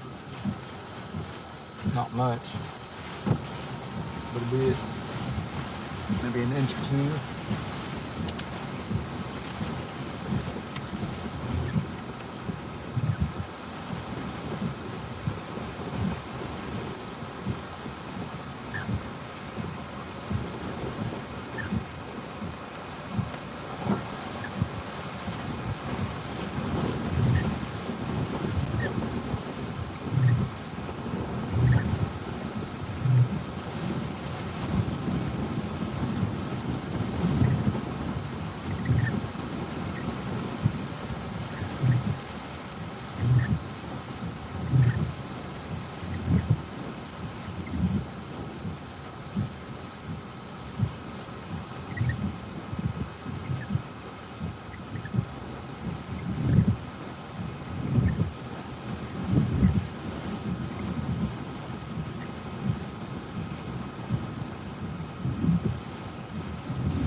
Oh, there's another final flash. Yeah, the map was not updated yet, but Nicole approaching the east coast of Florida. 75 mile an hour wind still, so it's been that way for hours. It's about 75 miles east-northeast of West Palm Beach, and it is moving to the west-northwest at 13 miles per hour. The hurricane watch. Still at 13 miles an hour and 75 mile an hour winds, but did the pressure go down or not? That's the question. To set the stage for the rest of the evening, we're going to turn over our coverage to our partners at CBS 12. And 12 is going to be here with you through the landfall of the storm. And we will have our continuous coverage right through the night. Joe and I are going to be back here with you at 5 o'clock tomorrow morning. On partners at 12 until 5, and then we will reconvene, and hopefully the landfall will have been as smooth as possible with minimal damage. We'll certainly hope for the best, and hope that the Operation Stormwatch coverage is brought to you by New South Windows, Benjamin Franklin Plumbing, and Royal Green Landscaping. Get ready for the smartest balloon streaming. 6 streaming services for the electric experience, featuring curiosity streams. See if we can get up this way, because several of those power flashes were up around here in these neighborhoods, and power lines up there, but I don't see any trees blowing in them. Find out where those power flashes are at.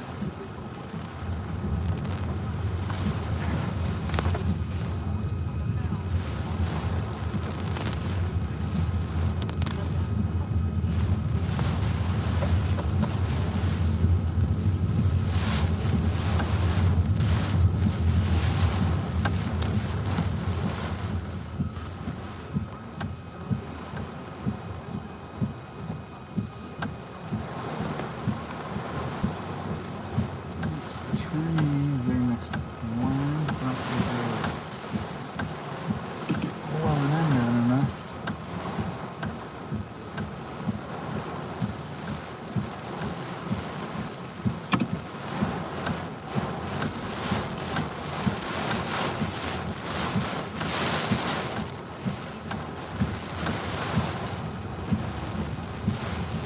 Speed table, what's that? Speed bump? Speed table. Alright, more power lines here, more power here.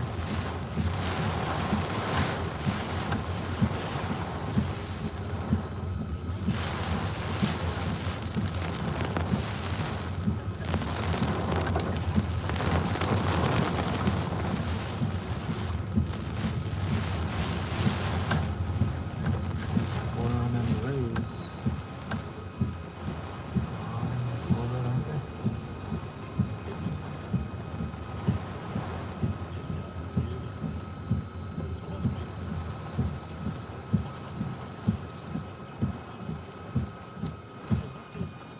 Somebody's yacht.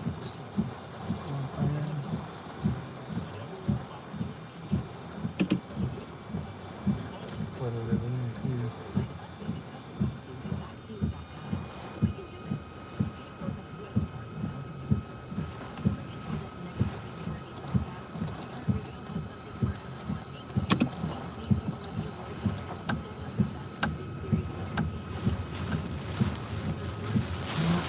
Kind of wait here and see if we can figure out where those power flashes are coming from. Kind of up in this area, I think.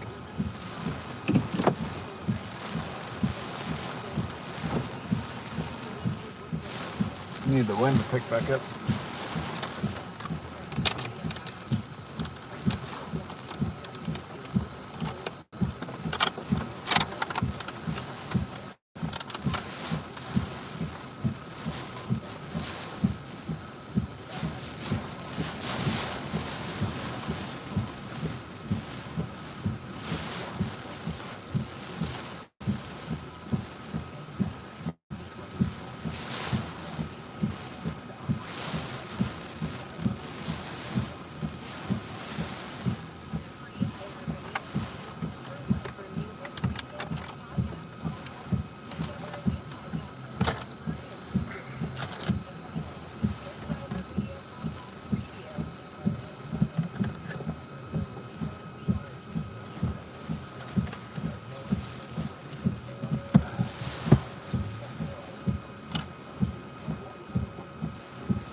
set for the stronger winds when they come on shore.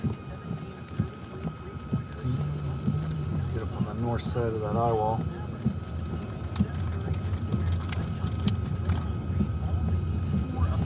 The Warriors become the first team to have 4 players hit 4 3-point shots. And that's just some of what happened this week in sports history. The Weekend Sports Time Capsule on iHeartRadio. WCTA, Vero Beach. A boatload of money. It's bombs, pianos, and organs. 1583 North Military Trail in West That's where we're going to head up to is Vero Beach area. 1583 North Military Trail. We'll get some stronger winds up there a little bit sooner too. Or Oregon today. Developing the brine blood sass. So that means the waters will rapidly recede in areas that did flood along the coastal areas. And here's a look at 6 p.m. Just a few remaining showers working away from southwest and northeast across parts of the Treasure Coast. So once again, we run down those county by county impacts. Palm Beach County kind of justice down. Gusts more like 45 to 55 with sustained 30 to 40. Rainfall 1 to 3 inches. Storm surge at 2 to 4 feet. Martin County, we're looking at a 3 to 5 with storm surge. Winds more like gusts between 55 and 65. Once you get into St. Lucie and Indian River County, the 70 to 75s are more likely to be realized and verified. We head you into the Indian River County area. Winds 45 to 60 sustained, gusts 60 to 75, with rain at 3 to 5, and the storm surge coming in at 3 to 5. And in Okeechobee County, pretty windy for you as well, with winds gusting 60 to 70, and the rain coming in at 3 to 5 inches. Tropical storm surge warnings in effect. Sebastian down to Jupiter, down to the Boca Raton vicinity. So if you live north of the North Palm area, seas of 3 to 5, this is the water rising above the ground level, and that can inundate, some parking lots and some roadways, and even get into some people's garages. Again, it depends on how close to sea level you are. This will be mostly on the barrier islands and right along the intercoastal waterway. 2 to 4 foot storm surge for North Palm, south of Delray, and also the Boca Raton vicinity. And of course, the storm surge is that wind pushing the water up before the waves can go back down. More waves continue to get up on that bridge, we can probably see something. So once you get over 3 feet, you can see some inundation of some low levels of houses that are right along the beach. Unfortunately, we're not going to see that 12-foot storm surge that they saw with Ian back in southwest Florida in October, where it was just simply devastating. And this is occurring at the times of high tide. We're now an hour and a half past high tide time here, a little past 10 o'clock tonight. So I think we've seen the highest water, it looks like. Even though we're going to have a high tide no more at 9:19 in the morning with a counterclockwise circulation around Ian, which will be inland in central Florida at that point, the winds will be offshore out of the west or northwest. So that'll push the water away and push the water down, so we don't need to worry too much about flooding at that time. Nevertheless, this coastal flood threat exacerbated by the normal king tides we get this time of year, when the sun, earth, and moon align up, and the moon makes its closest approach to the earth. That gravitational pull pulls the water up more and enables the coastal flooding up there. Sometimes we have mostly sunny skies and those flooding up the coast. We'll add in a hurricane and those onshore winds, and that's why we're seeing that flood threat throughout the area. Wind gusts so far, highest at Juno Beach Pier at 62, 55 on a couple power flashes out there, but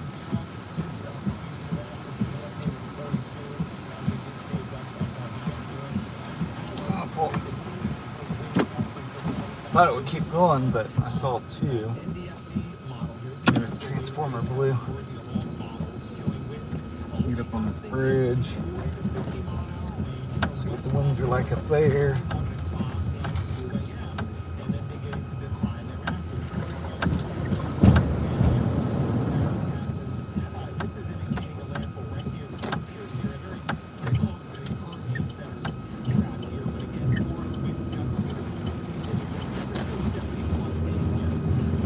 Another power pod.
go north.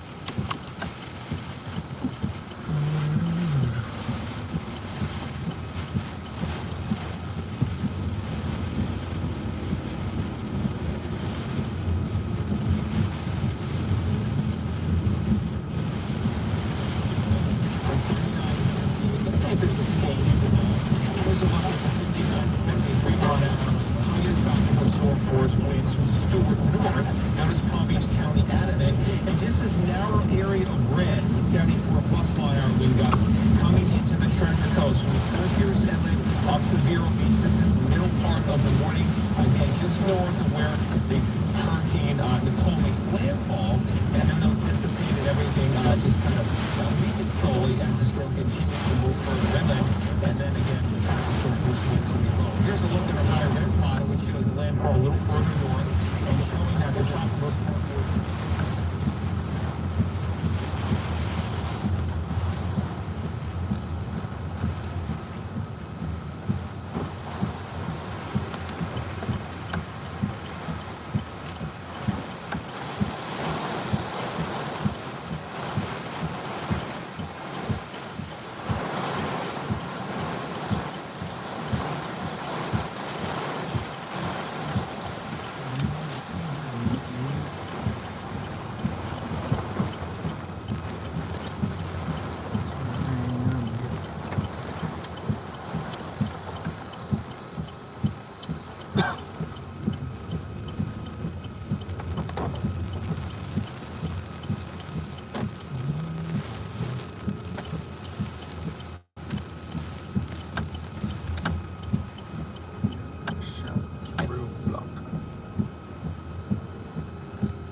We're off the barrier island. That doesn't mean we're away from street flooding, but I don't think this storm system's gonna produce too much heavy rain. For one, it's moving at a pretty decent clip for a hurricane, and two, with that dry air entrainment, I mean, the heavier rain's gonna be up on the north side and the west side of the circulation. So, kind of north of the center of the tracks where they're going to get the heaviest rain, but just this heavy inland rain will create some roadway flooding that's non-storm surge related, so we got to keep an eye out on that. But go on.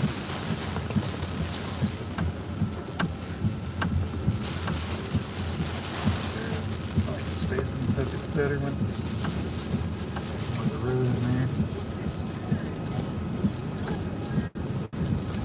And when it's zoomed out all the way. I think we are.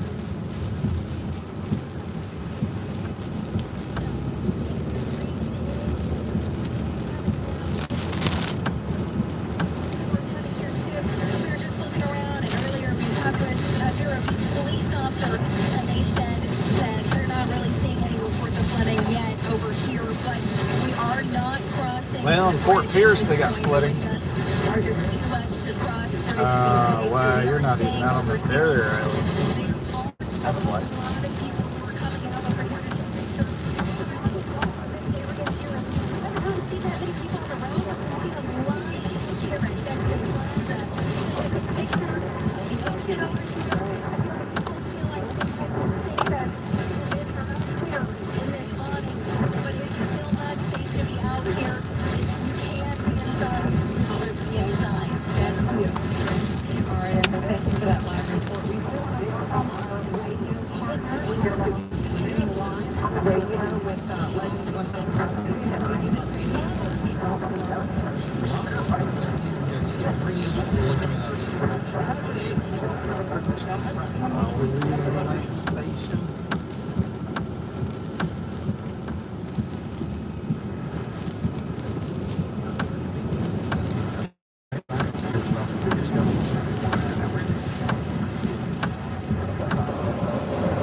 There's a sign over there that's damaged.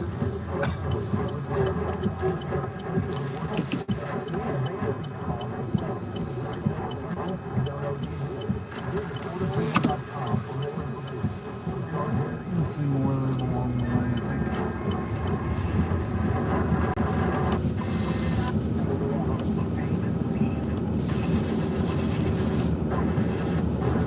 Damage, I think, Senator, that debate. But there wasn't that much time, if you will, before Election Day.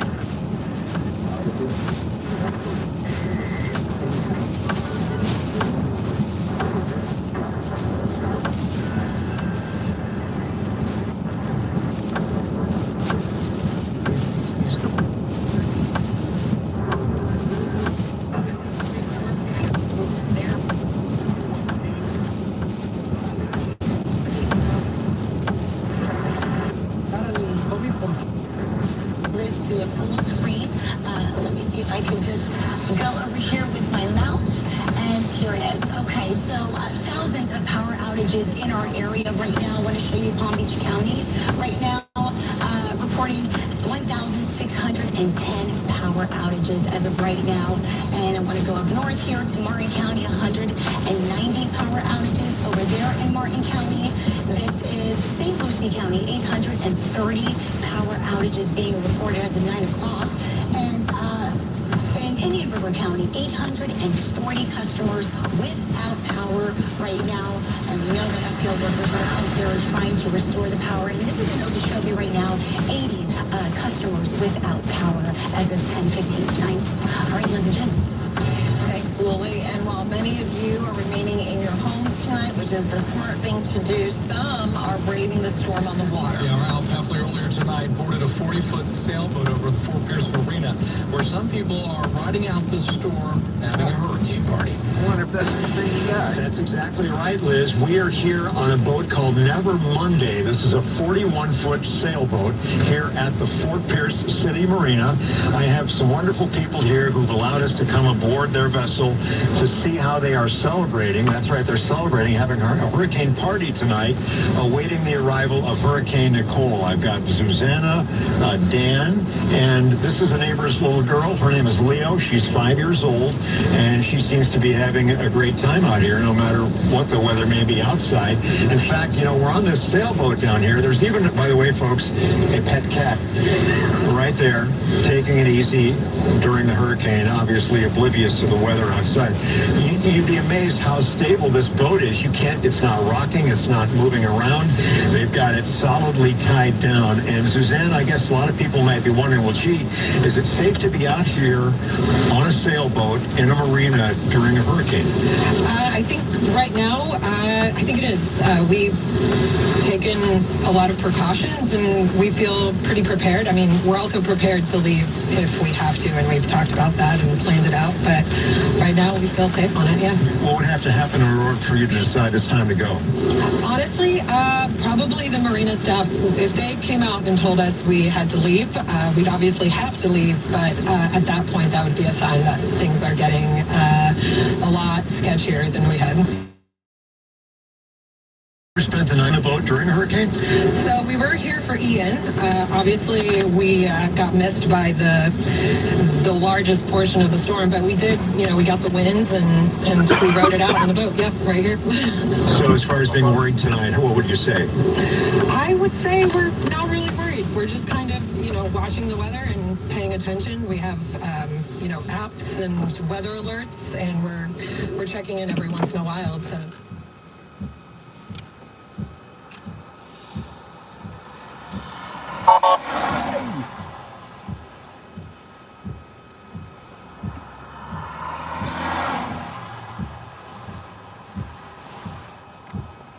He scared the crap out of me when he was honking, but I think he was just honking to say thank you for pulling over. Not many people in Florida do that. With them flying all down the highway and driving crazy like they do down here.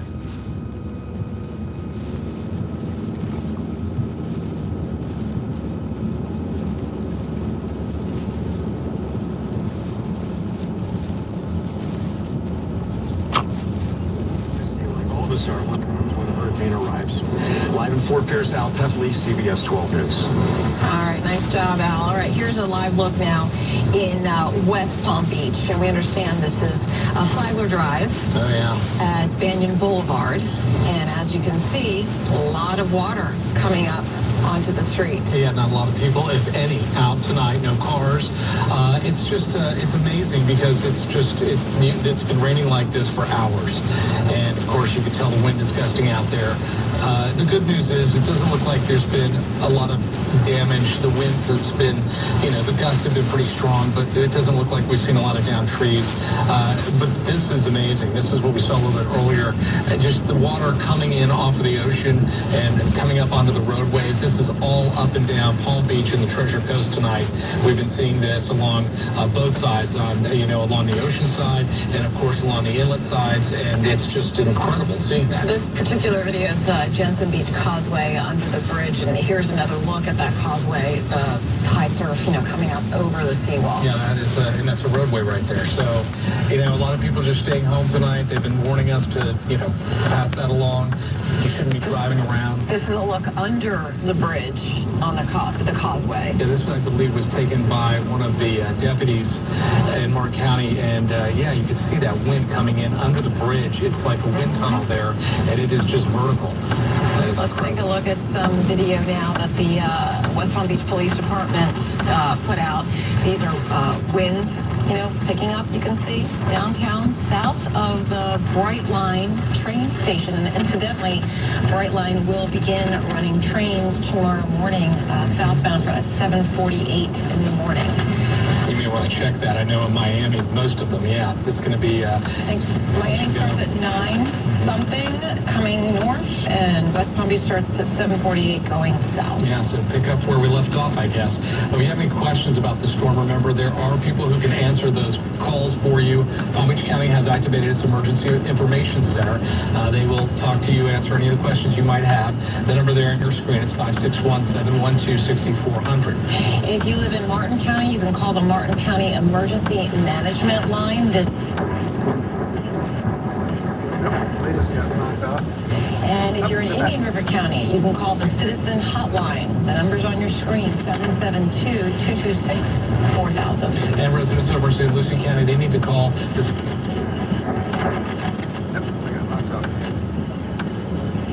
I don't think he'll be around too much longer.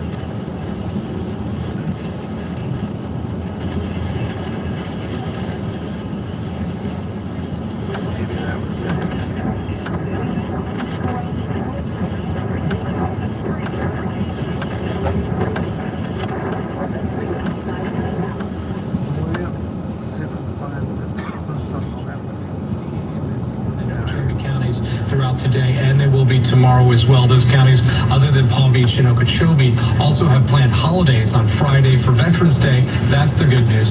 Any changes, we will certainly pass them along. All right, let's turn now to meteorologist Michael Ehrenberg with a look at where Hurricane Nicole is as it approaches our coastline. Yeah, Jim, looks like it's less than 75 miles away from West Palm Beach. And just a quick note, thank you all that have been on social media tonight. Some of the comments coming in from Michelle saying prayers going out to everyone. Fort Pierce here. You're doing a great job. Thank you. Well, thank you, Michelle, for hunkering down with us here at CBS 12 News. And a question from Andrea Estrada Oldham saying, will the storm get stronger overnight? Well, Andrea, I don't think so. We're capped out at 75 miles an hour. It will be making landfall in the next 3 to 5 hours, so we will not be getting stronger. If you have any comments or questions, you got my social media handles as well, CBS 12, and everyone here at CBS 12 as well. Here's a video from Frank Porter up there in North County, Junior, the Jupiter Beach area. You can see that surf smashing on shore here, that wind pushing against the water out there. We're probably going to be seeing some parts of the piers like the Juneau Pier and areas further north getting some damage out there due to the tremendous wave action that is being pushed onto the coast due to Hurricane Nicole. So we did have that new advisory come out at 10 o'clock tonight. It has top winds of 75. Nicole has gusts up to 90. Nicole only 75 miles away from West Palm, and thankfully for Palm Beach County, it has begun to take more of a northward drift, now moving west-northwest instead of due west. So here's West Palm. It's out there. It's moving to the west-northwest, taking a beeline towards, it looks like, the northern Treasure Coast. Here is that forecast track, and notice notice the center line track of the Kona Possibilities is basically along the St. Lucie and Indian River County line. So I believe that's moved further north just a hair. Top winds are 75. By tomorrow morning, it will be inland, right near, just to the north of Okeechobee County, with top winds of 65 miles an hour. And then it weakens and moves west of the Gainesville area as we head on to Thursday night, moving on up into the Carolinas and Georgia as a depression and a remnant low. It'll cause a lot of rain up across the southeast as well. Here's a look at the computer model forecast. And like we noted earlier, a lot of the models have trended again just a hair further north. Earlier today, landfall looked like it could maybe be in the Stewart or Hope Sound area. Now it's more like Fort Pierce and up to just south of the Vero Beach area. Tight clustering of the models. These models can be disregarded. Why is that? Well, because they're not even saying where the center is. They think it's well up to the northeast. But again, a tight packing of the models. There's just one model that brings it to Martin County. So high confidence also with that west-northwest track that'll pass at least 70 miles to the north. Get great looks, durability, and energy efficiency in your next move at Tri-County Metals. Need financing? No problem. Tri-County Metals offers great financing options. The price of the Queen or Queen for a twin and save up to $700. Plus, get a free adjustable base with qualifying single purchase. Or shop Tempur-Pedic and get a $300 instant gift. Mattresses and bases are in stock for fast delivery. With our Love Your Mattress guarantee, get the lowest price and 120 nights to sleep on it. Only at Mattress Firm. Restrictions apply. See store or mattressfirm.com for details. Hey, Lisa, how do you get to the top? Calculating. Proceed to 1959. Take a hard left in East Africa. The 71 Safari Rally. Veer right for Road Championships in the Baja Desert. Proceed towards Moab. Take 2 hills. Continue. Mile. Years. Take you.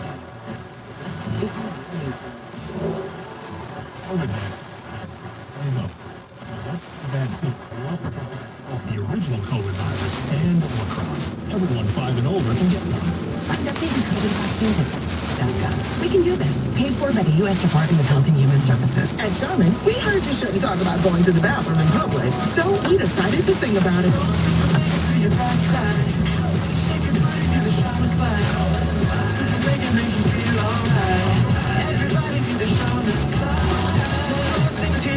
Everybody go and please put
Shot of this flag. Get some wind again.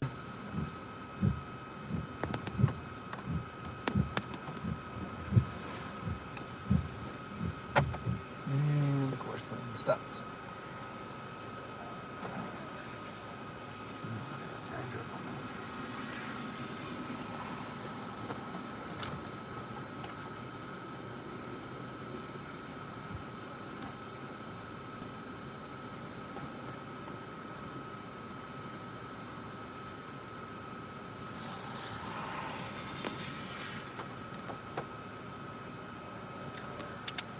another power flash up north or up northwest.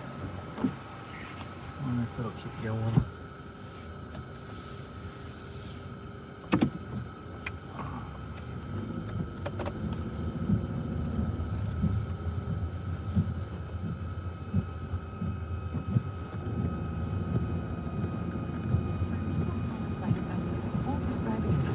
Please call 1-855-273-138 or visit PrestonR20.com.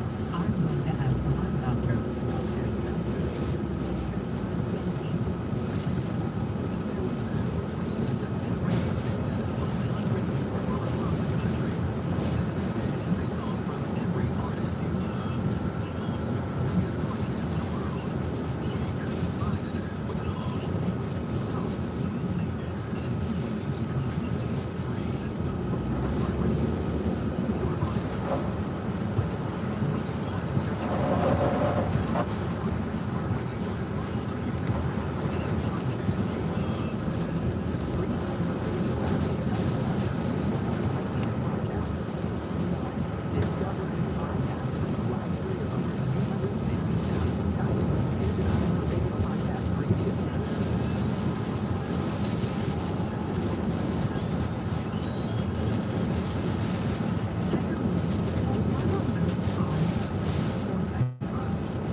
thunderstorms could create maybe a quick touchdown. You remember El Rey? Yes, that was Hurricane Ian before it made landfall in the west coast of Florida. We did see that here. The I believe it was one. Yeah, EF2. Yes, EF2. Beach, and that's something that we are getting those questions. People want to know if we see that again. And if we do get a spin up, depending on how strong it is, the further away from that center of circulation, the lesser the chance, but still we even have a slight chance, or a marginal chance. Slight is not a marginal chance even over parts of Palm Beach County. But with the shift that going further north, that's better, but it doesn't mean we're out of the woods. Because remember, we have these rain bands that are going to push through, and as they do, we're going to have to deal with it, and there could be some tornadoes in those now. Let me get towards the phone. I'm going to show you guys something else real quick. Lily is like our multi-journalist, multi-fact person here to do that. But here, look real quick at some of those lightning strikes that were thunder and lightning. That is actually these are the stronger strikes on the northern side of the eye. So as those make their way right now, pouring buckets, and we're going to continue to see that.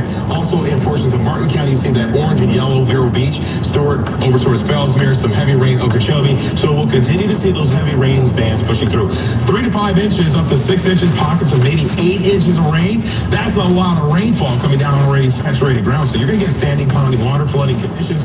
And then we also have to see that eye with the heaviest push of surge coming in up here towards parts of the Treasure Coast, up along St. Lucie County, Indian River, and parts of southern Brevard County. But then the possibility of those tornadoes will start moving in late overnight, probably after midnight. So only what we got. Somebody's asking something on there on yes, Facebook. A lot of people are asking about the eye, the storm. The eye of the storm. Where will the eye land approximately? We just got on there. So once again, we see the eye is about 60 to 65 miles wide, and you can see it making that the track off the coast of Grand Bahama Island. It kind of opened up a little more. It was a little bit more closed off. You can see the back after it. Alright, we're out at Vero Beach. Looks like Nicole's tracking a little bit further north, repositioning north a little bit for the stronger winds. And we may even get a little bit further north than where we're already at.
Be able to see the ocean back here, but it looks like it is right.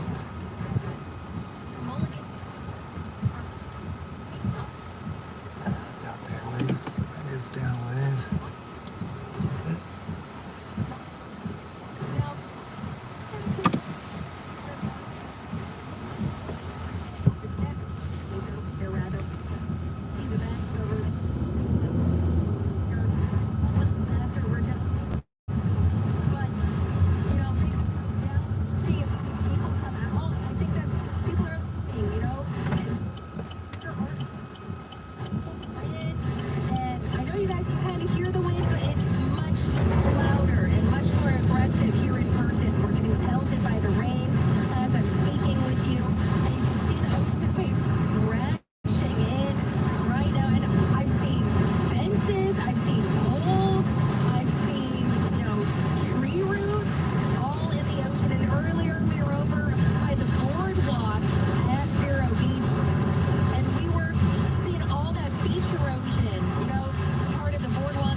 3 years later. We're seeing a little bit of a traction, just a little bit of a shift, a little bit further north, taking into St. Lucie and River counties. And in that case, we're going to have a little more of the heavier impacts just to the north. But nonetheless, folks, in St. Lucie County, I had a question. In southern St. Lucie County, you're going to have hurricane force winds and effects as well as pretty much all of St. Lucie County. And then we're looking at Martin County. You're going to also have potential hurricane force winds anywhere from 65 to 75-mile-an-hour gusts or more because we have wind gusts of 90 in this storm. So the southern part of it, the storm, you can get wind gusts of 70. So that's pretty sharp. Hurricane. So once again, everyone on the Treasure Coast will have impacts that are going to be on those hurricane force belts. And then as you get on the southern part of the storm, you'll probably have strong tropical storm force winds of 70. And those rain bands will continue to create flooding in a lot of those roadways, and we'll see some storm surge being flooded in the inland. So once again, looking at some heavy rain bands, Eagle Highland up around Vero Beach, Okeechobee, Indiantown right now, Fort Pierce, some lighter rain, Palm Bay. We'll continue to see this coming ways. Belglade, Pahokee is really pouring right now just south of Wellington, West Delray Beach, Mission Bay, Boca Raton, Deerfield Beach, all going to be continue to see these lines and showers. Now, the only concern we have is sometimes we'll get a little bit of rotation. I've already seen a few little bits of rotating cells in some of these storms. We haven't had any tornado warnings yet, but once again, after about midnight, as we see that landfall, there's a potential some of these outer bands can have some rotating cells. We're looking at rain coming down. PBIA is shut down. Of course, no flights are taking off at this time as we see this storm push through. Flood watches all across our area as we can get some warnings because of some of that heavy rainfall, up to maybe pockets of 8 inches. So we're talking about an average of 4 to 6 inches of rain in some areas.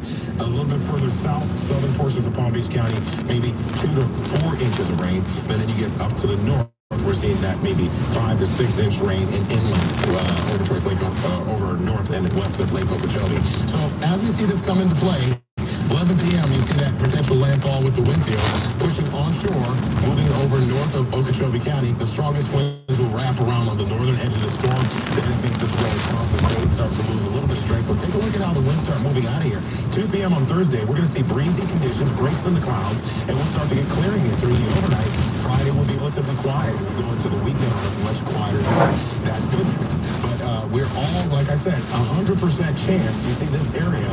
Who will be able to see chances for tropical storm force winds, which is anywhere from 39 mile per hour tropical storm all the way up to 73 miles per hour. So we're talking about that range. Well, of course, the further south you go, that's where both is lessening. As you move your way up through Palm Beach County, is gradually increasing until you get to that center of that landfall. And then, of course, it's the strongest on the north side of the storm. So, of course, as it moves onshore, we'll see the worst winds as far as those winds sustained at about 75 miles per hour. And then it looks like we'll see also those wind gusts up to about 90. That's definitely the part of it. It will be 55 mile an hour winds, 60 mile an hour winds. County, northern Palm Beach County, and then the wind gusts will be up to 75 to 85. So definitely, we're going to see a lot of strong winds with this as it pushes in. And as we continue to see that push on across the state, those winds will pick up, and then they'll continue to move across, and we'll get steadily flow to die down as we get through the day on Thursday afternoon, Thursday night. Then it's Friday, things are just breezy. That storm surge warning, because of the storm surge warning stretching from up near Vero Beach, Sebastian, all the way down Stewart, Fort Pierce, down around Jupiter, because of the storm surge.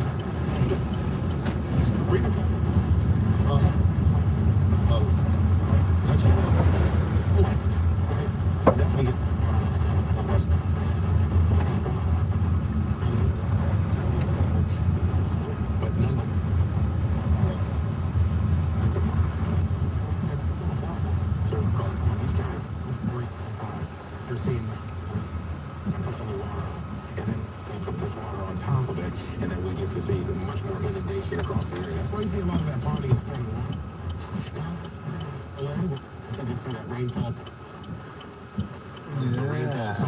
They got lines down.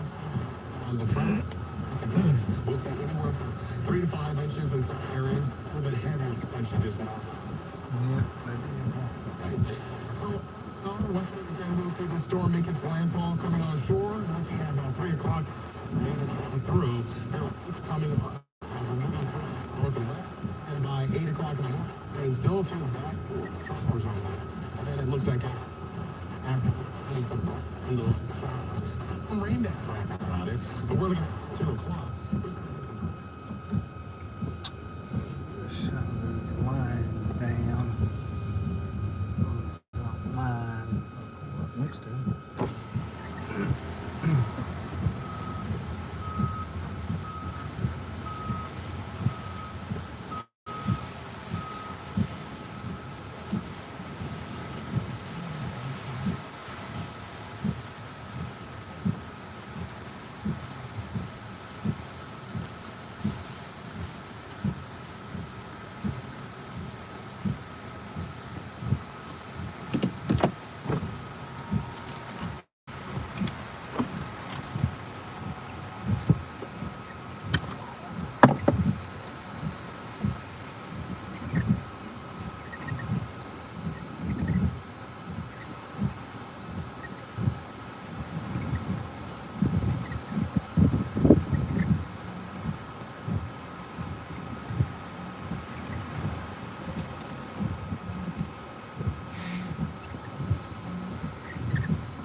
Down quite a ways, but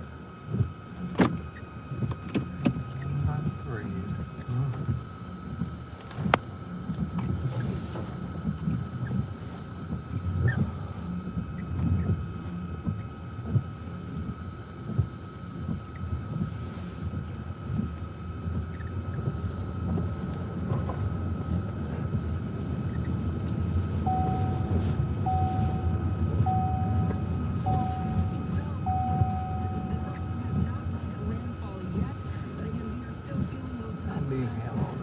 Don't they?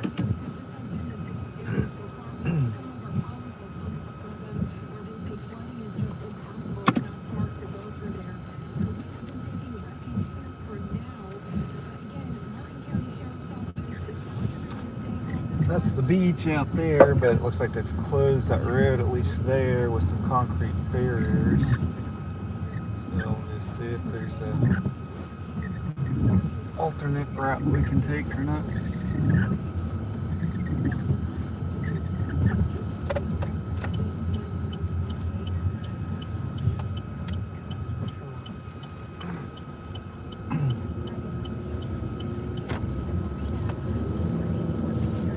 But probably got it shut down everywhere.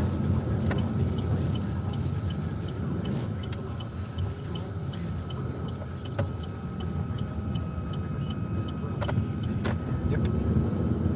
And concrete barriers up here too.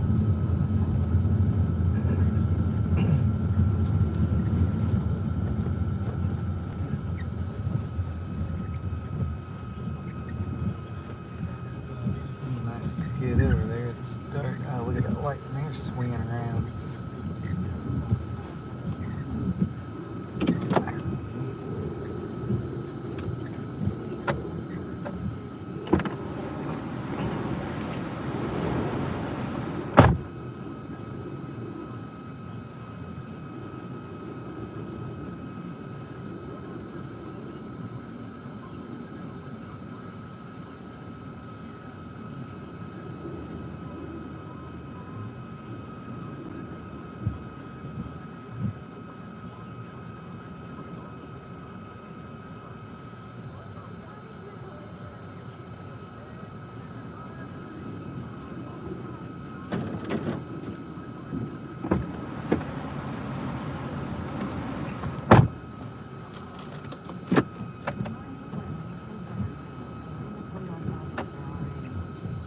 How much longer will it be hanging?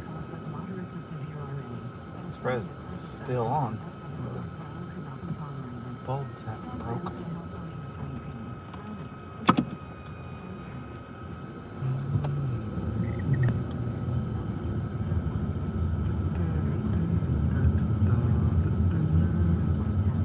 Okay. So now which one is one to get? Up here. Why can't I just cut through here? Maps is retarded sometimes. It doesn't take you to the quickest route.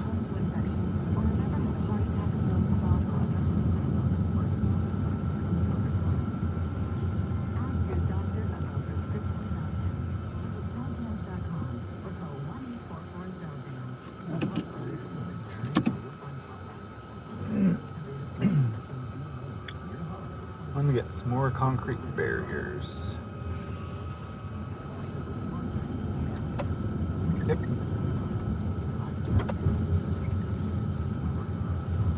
I guess they had the boardwalk washed out up here, which I assume goes along the other side of the street. I'll try to get some shots of that.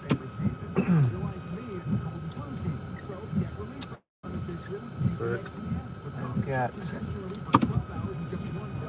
think, every road that accesses that road barricaded off.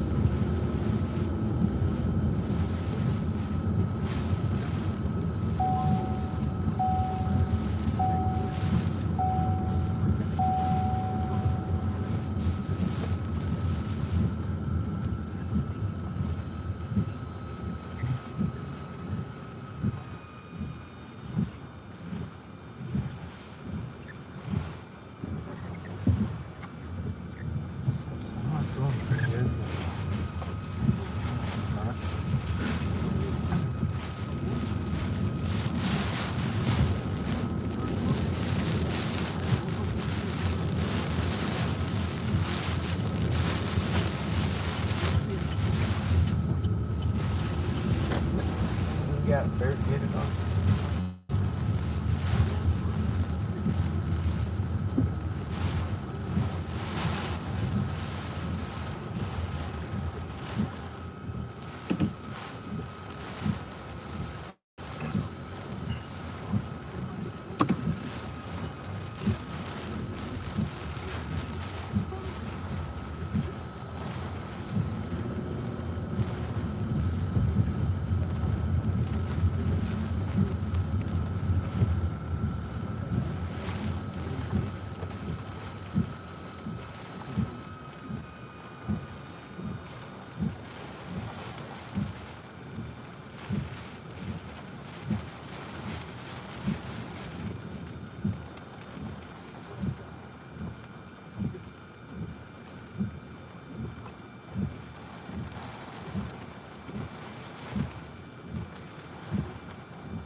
Looks like we're in a pretty good spot for the strongest winds. We may move up just a tad further north, but I think we'll get the northern eye wall here.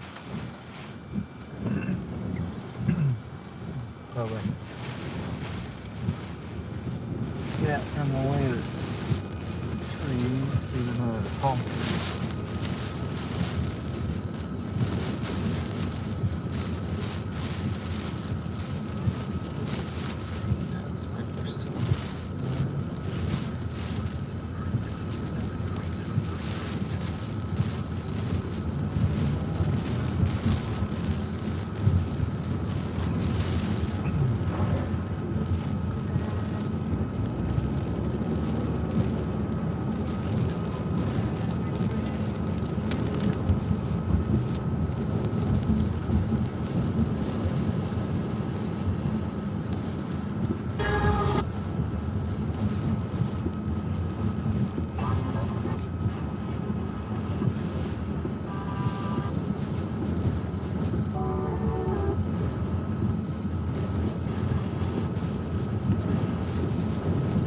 This is 99.7 Jack FM. And we're not not a faceless corporation. IDC is owned by the LeClaire family.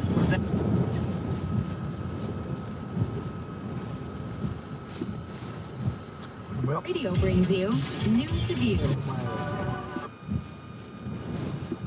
Discover a new Broadcasting, Stephen Powell. lost all of our coverage.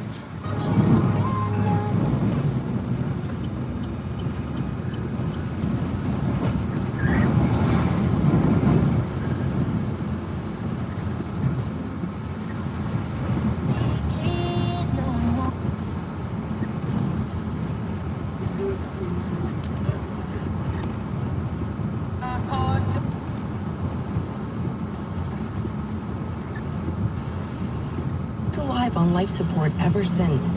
My name is Joanne Ferry, and I'm an investigative reporter, and I spent nearly 2 years trying to figure out how a teenager ended up unconscious and unidentified for so long, and how he came to be known only by the name 66 Garage. To think that there's a family out there that just has no idea what happened to their son, their brother, their uncle. I mean, he could even have children. They're all boarded up, but I guarantee you disappeared. they're not open. Not at this hour. Together, 66 Garage's story will make me question what I thought I knew about consciousness. It's a story about connection and what makes us human. It's about resilience and finding hope in those unexpected places. This is Room 20, a new podcast from the LA Times studios. Listen and follow this podcast for free on the iHeartRadio app. #1 for music, radio, and podcasts all in one. WZTA. Yep, the beach is closed. This hurricane season, know your zone. Know your home. Learn more at floridadisaster.org.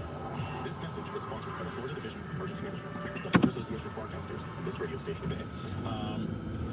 But nonetheless, what we have seen is this storm continue to strengthen a little bit across the area, and looks like we'll continue to see that. As it does so, we will see the track of this just a little bit further north, and then also, once again, we're talking about that Category 1. The watches and warnings, which we talked about, but I really want to hit this here. Somehow I went back. But anyway, looking at that slight risk category from St. Lucie County north. Now, what that means is that there's a potential for those tornadoes to spin off, greater chances the further north, and that's because that's the north edge of the storm. A little more vorticity or spinning action in the eye on the north side of the eye. That's generally the stronger side of the storm. Marginal risk just south of that, covering Indiantown and also into Stewart and all these areas in Martin County. Then you get a little further south, and you're looking at those that marginal risk in northern portions of Palm Beach County. So once again, this is going to continue to bring waves of rain in. We could get anywhere from 3 to 5 inches, and maybe even some pockets of up to 8 inches. So a lot of rain coming down Palm Bay, Eagle Island, Okeechobee right now. Steady showers coming down Pahokee, Belgrade, really raining hard, wrapping just west of Burlington, Delray, and Mission Bay down towards Boca. So that's one of the rain bands going through. The next wave is going to arrive here very shortly, and more are beyond that, and then we'll start to see that eye make landfall. I'll have a closer look at some of your county by county effects coming up in just a bit. Back to you guys. All right, thank you, Venus. Two George's restaurant in Boynton Beach has certainly survived plenty of hurricanes throughout the years. We have a report from John Evanson about, again, that restaurant has flooded. Hey guys, welcome to Boynton Harbor Marina, where we're certainly seeing high tide, lots of rain, lots of wind. We're right where the boats dock here. You can see the water is just coming over the dock here, where people usually get off to head over to Two George's Restaurant. Now, Two George's Restaurant here in Boynton Beach is another story. I'll step into the patio right now. As you can see, it is completely flooded. Normally, patrons would be eating lunch, eating dinner right here. Maybe not at this time, but you know what I'm saying. This is the patio right here, and this gets even worse. This part of the patio, those tables, I don't know if Jarvis can even do it justice to see with the lighting here, but those tables look like they're in the middle of the ocean. So there's lots of flooding here at Two George's Waterfront Grill, and that's going, unfortunately, right into the restaurant here. You can see over on the other side where the parking lot is, the water is coming underneath into the restaurant. There's likely extensive water damage in there. I want to walk, I don't know how far we can get down here, Jarvis. We may want to come around the other side because there's a gentleman named Chip who I spoke to who's part of the marina over here, who has some more to show us to really make us understand how flooded the restaurant is over here. Chip, what is your full name? Captain Chip Sheehan. I'm the owner of Chip Soy Charters. All right, so this is amazing back here. Go ahead and show us what we're seeing here and to give us an idea of how extensive this flooding is. This is like a normal where our charter would be. This is the opening to the restaurant. Like my charter would normally step down and get on my boat, and as you step down, it just gets lower.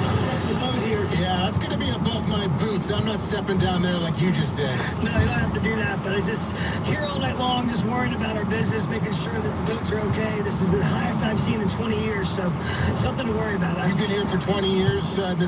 You've never seen flooding like this? I've seen that tide this high as it on this exact high tide today. Can you take us down? Give us an idea of how extensive the flooding might be in this restaurant. I know that it looks like you can see they have the sandbags here and all the way to the bathrooms. I'm sure there's water. All the dive tanks, our cage is flooded here. It's a lot of water. Can we walk down here and maybe you could give us an idea? Sure. I don't know if Jarvis is able to come along with us down here. This is normally, obviously, a dock. Where you can see the ramp to the boat charter boat here, how high that ramp is, and yeah, the entrance to the bar. bar. The restaurant up there. Do you feel like Alright, looks like the eye wall is still about 40 miles away. Gonna try to see if we can get down. have you been in contact with him tonight? This way, I bet they got it blocked there.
fan up there is arcing a little bit, but not very much.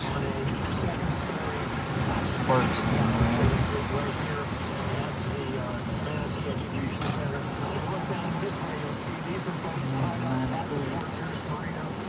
We'll watch it for a minute. You see the moon and the stars out. We're not even in the eye yet. There's that dry air wrapping into it.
How is that?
like the eye wall is about 28 to 30 miles away. That puts it here about 1:30, maybe 2 a.m.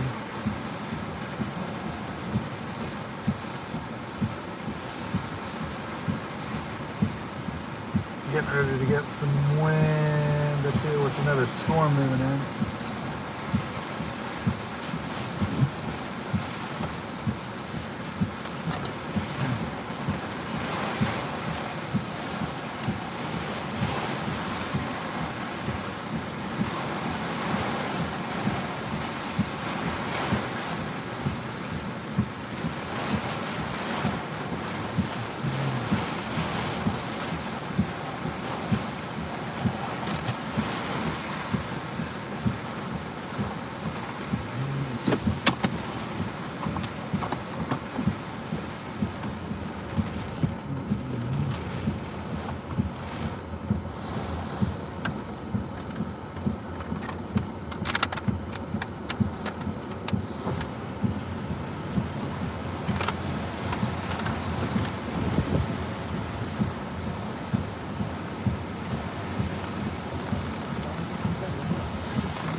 since we've got a lull in the weather, I think after this next band, I'll just sit here and wait for a little bit.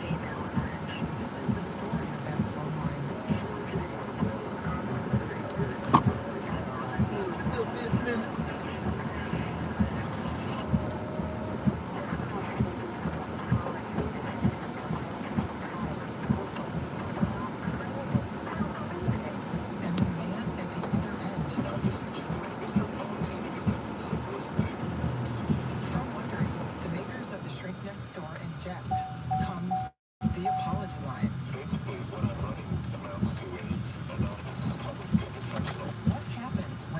There was a power flash.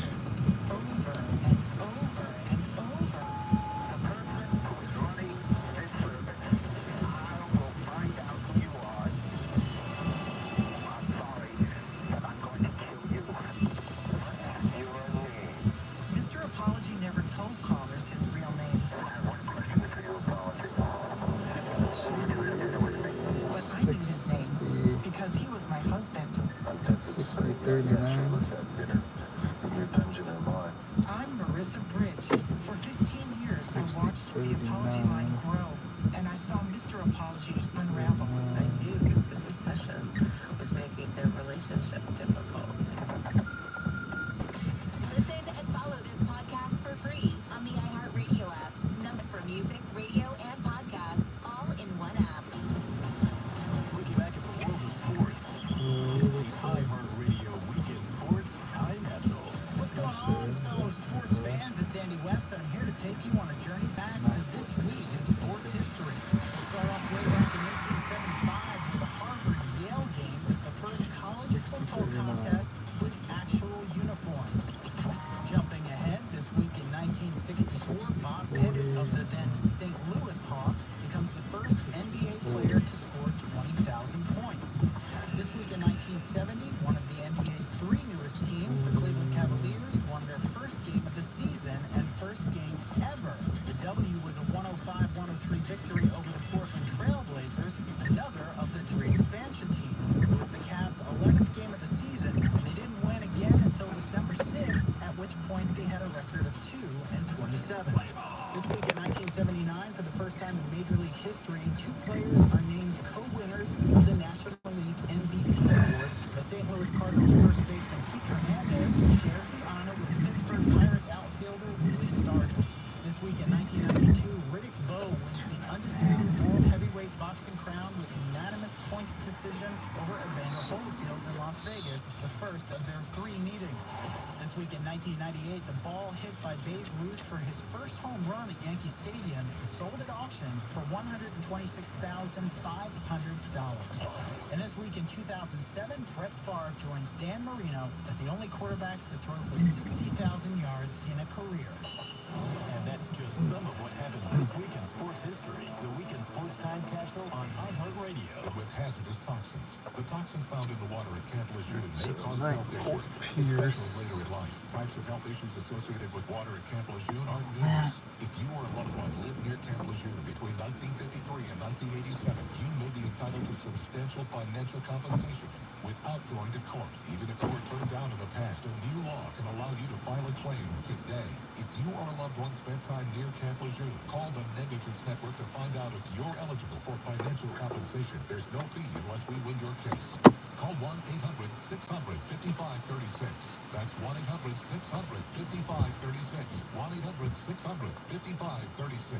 A crash earlier tonight where an overturned truck blocked some lanes on I-95, but they did tweet this out a few moments ago about after the storm passes. They want to make it very clear for residents they are encouraged to stay inside. That is a safe place for them.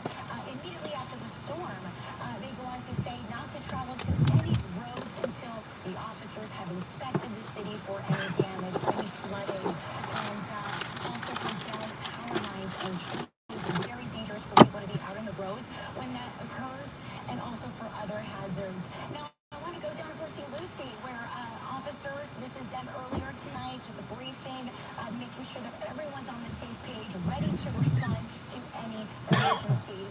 Now, I want to track the power outages. We know that thousands of customers right now in our area are without without power, and I want to go county by county to give you the latest numbers right now from FPL. Now, let's begin with Palm Beach County. At this time, we know that over 2,800 customers have power. I want to go to Martin County. Right now, 1,190 customers reported without power. And in St. Lucie County, let's take some touch here. Well, this is Indian River County. We'll start there. 890 customers without power at this time.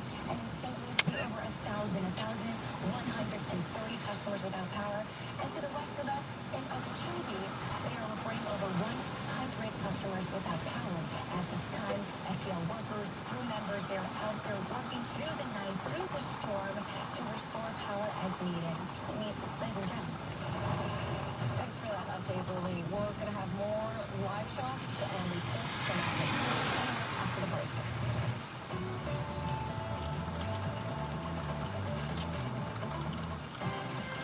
Here are your winning Florida lottery numbers. For more information or past winning numbers, log on to FLAlottery.com. Good luck, Florida, and play responsibly. When a storm or hurricane hits home, everything can change in the blink of an eye, leaving you feeling helpless. At the Law Office of Anajar and Levine, we're committed to fighting for the rights of the communities we serve. I'm Mark Anajar, and we know the real damage storms can cause. We can help you document any storm-related damage by taking photographs. Let our storm loss attorneys help you take back control of your life. Call us at 1-800-747-FREE for a consultation. There's nothing like the reliability of a Honda. And to make sure your Honda's always road ready, check out the equipment specialist at Delray Honda. Right now, Starting to get near. At Delray Honda, you'll only find original equipment manufacturer parts. A small business needs the most from every investment. And Comcast Business gives you more. More innovation with our new Speed Wi-Fi, plus unlimited data. More speed from the largest, fastest, reliable network. And more savings when you add Comcast Business Mobile. Simplicity and savings, all from one provider. Get started with internet and advanced security for $4 a month for 12 months with no annual contract when you add Comcast Business Mobile. Plus, also get up to a $750 prepaid card with a qualifying gig bundle. A breakfast croissant plus seasoned potatoes for $3. And new red shirt here. This is the standard work shirt. Hey, gotta stay humble, man. Feels like $3 breakfast deal. Grand Canyon University offers over 250 programs online, and online students received over $144 million in scholarships in 2021. See what scholarships you qualify for. Visit gcu.edu/myoffer. Find your purpose at GCU.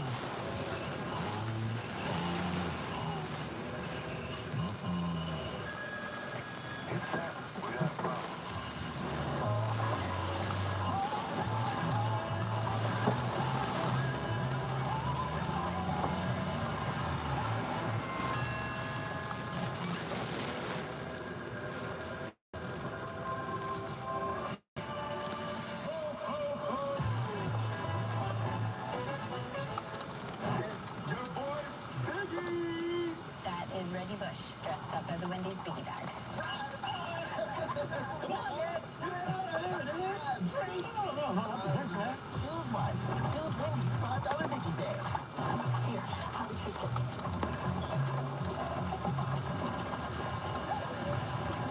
Bring on the zest with fire-roasted tomato and olive oil. Bring it with Tristan. Well, welcome back. A lot of wind and rain in northern Palm Beach County. Our Mike Magnolia is joining us tonight in Palm Beach Gardens. And Mike, what are you seeing? Hey, well, we are getting a rain band right now, and so that is exacerbating a problem that I've been telling you about in these last couple of live shots. The rain is water on top of water, right? That rain is a contributing factor to what we're seeing here, with the water of the intercoastal coming up over this dock and creeping up closer to the wall here. This is towards the River House Restaurant in Palm Beach Gardens. This is off of PGA. We're right by the PGA drawbridge for a point of reference. And when we get one of those rain bands, that just contributes to the rising water and to the concern here of flooding along the intercoastal.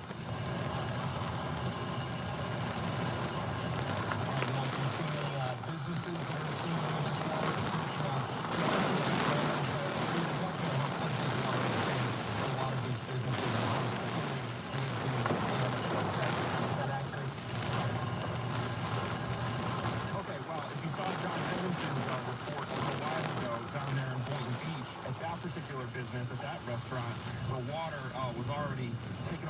patio. Here, in this particular spot, there is outdoor dining. The patio is doing okay so far. The dock, though, not in such great shape. And I think pretty much the same story across the way on the other side of the Intercoastal. So we're not seeing the water get too close to the structures just yet. There's still some distance that needs to be covered, but it is certainly possible that distance could be covered quickly, especially as we get into the overnight hours, Jim. All right, our Mike Magnola joining us in Palm Beach Gardens tonight. Thanks, Mike. Let's take a look at some brand new video we have from Tequesta. The village's fire rescue says that there has been some serious flooding on the Waterway Road right now, and you can see it there. They estimate that the water is about a foot deep. A good reminder, as we saw in many a live shot, never to drive through any floodwaters. They can be very deceiving, and you might not realize exactly how deep it is. All right, our Amber Robb is joining us again in Vero Beach. She's been there throughout the evening tonight. Amber, you know, we've been talking about how it's been kind of a ghost town there. That's probably good news, though. Definitely. You know, we're reaching that point where things are starting to pick up over here. So the fact that there aren't that many people out here is a great thing to see. But earlier we saw so many people coming out here taking pictures, taking videos. I'm right here at the Sexton Plaza near Mulligan's and Ocean Grill, right on Ocean Drive. But earlier we were also over at the Boardwalk in Vero Beach, where tons of people were out and about taking pictures, video. You know, part of that boardwalk collapsed at the beginning part, and then the sidewalk on the boardwalk leading up to it was also starting to collapse as well. So people were coming out to see that. Earlier, those conditions weren't as bad. Now these conditions are starting to pick up a lot more. We're seeing a lot more heavy wind gusts. We're seeing the ocean literally come up past the seawall over here. So we're just urging caution. Indian River County officials earlier today at a press conference said, you know, if you don't need to be out, don't be out.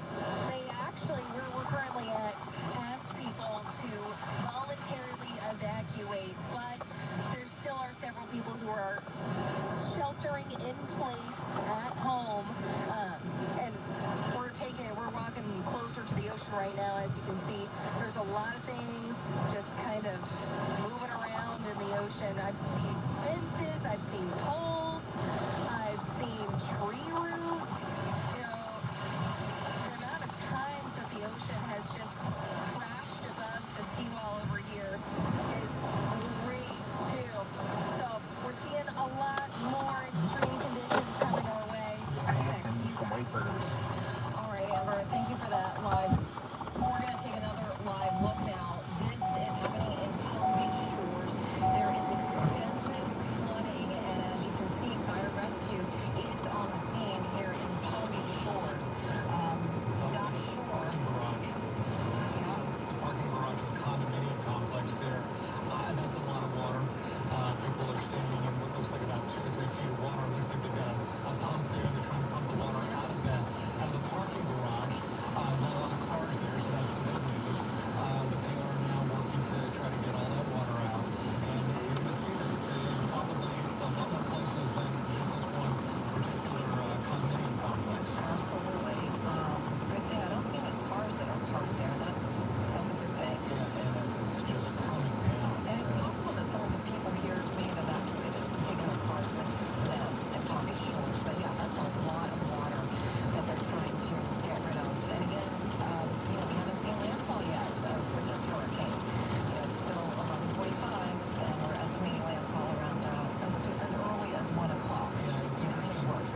Where were we? Fort Pierce earlier.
Rendering some video here, and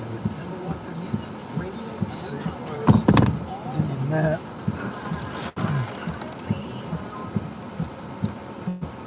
Pin this down and give you guys an update on this. I'm working on video, so let me pin it down some more. There we go. So there's our hurricane. We'll zoom it out. You got a pretty large eye there. Looks like some convection. Trying to kind of choke off that dry air, but it's going to make landfall here pretty soon. So see these inner eye wall bands coming in. That's where some of the stronger winds will be. And we're right there. It looks like it's moving right up to our location. We may mosey north a little bit. See where some of the stronger winds are now. It's out of ways. This is the loft, but you can see there's 70s there. You get up into some 80s. Close to 90 up there, pocket. And it looks like with the way that's moving, looks like that'll be up to our north because it's kind of rotating in like that. Let's check out some of these outbounds real quick. Yeah, 70s in there. And those came in across just to our north, so looks like maybe some of the stronger winds may still come in just to our north, but anyway, that's an update there. It's moving, I think 13 miles an hour still, so that band there still 26 miles, so still be 2 hours. But here in the next hour we should start getting some of the stronger winds, and then it's 12 Eastern time, so about 1 Eastern time, so I'd say about between 1 and 3 is when the strongest winds will be through here. And I'm going to go back to working on some video stuff, and then we'll start moving around a little bit more. Drive around and see what we can see.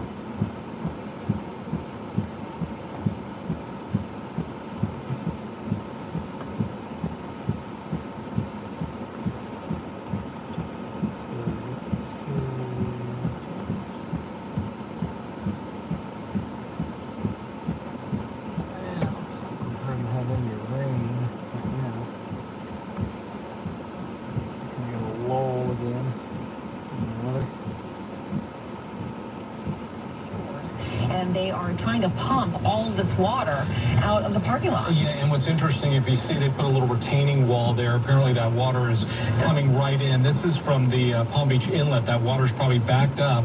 I looked on the map. It's probably 20 yards from the inlet, so that's possible that water came up and then washed down into the parking garage there. There's about 18 units at this condo complex. It was built back in 2017, so it's really not that old, but you can see there's no cars there. That's the good news. I don't know if they were towed out or if the residents realized what was happening and drove out of there in time. They may have evacuated, because I know that this is on, in case you don't know, Palm Beach Shores, it's on Singer Island. It's right when you cross the Blue Heron Bridge.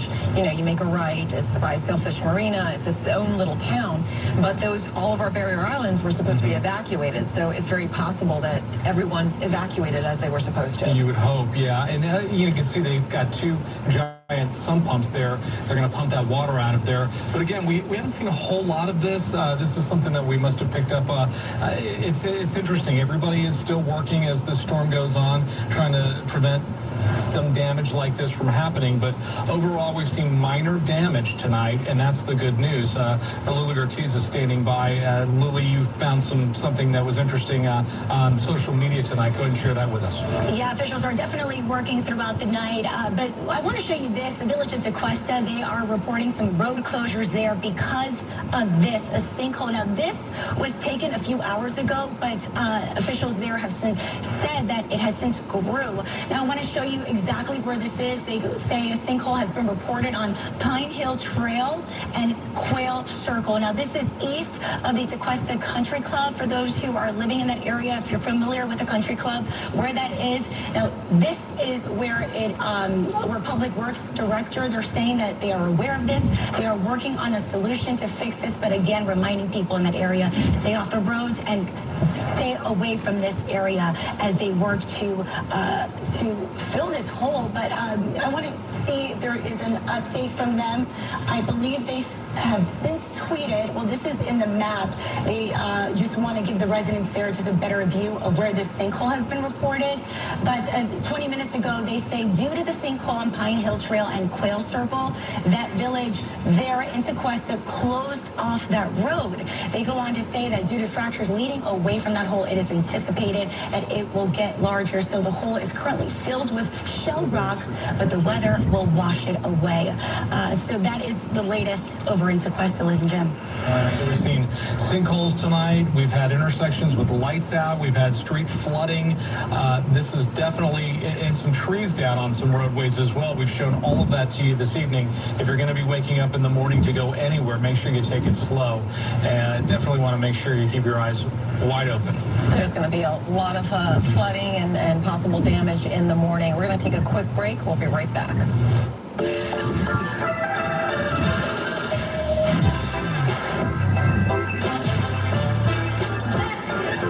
For every holiday, for everyone, bring a taste of welcome.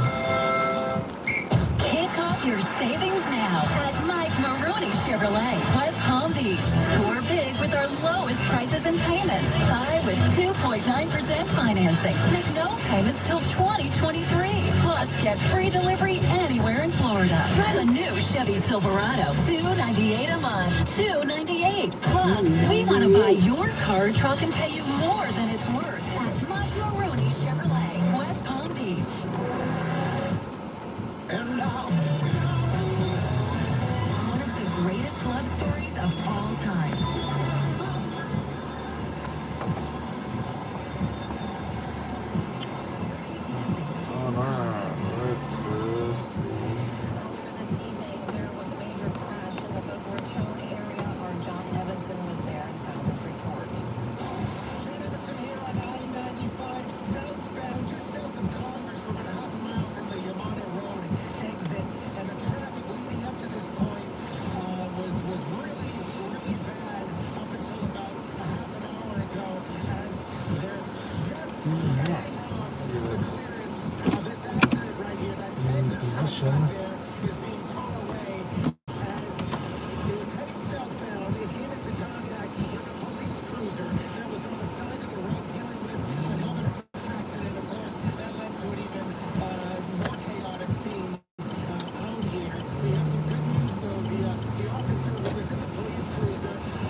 south and then work our way back north.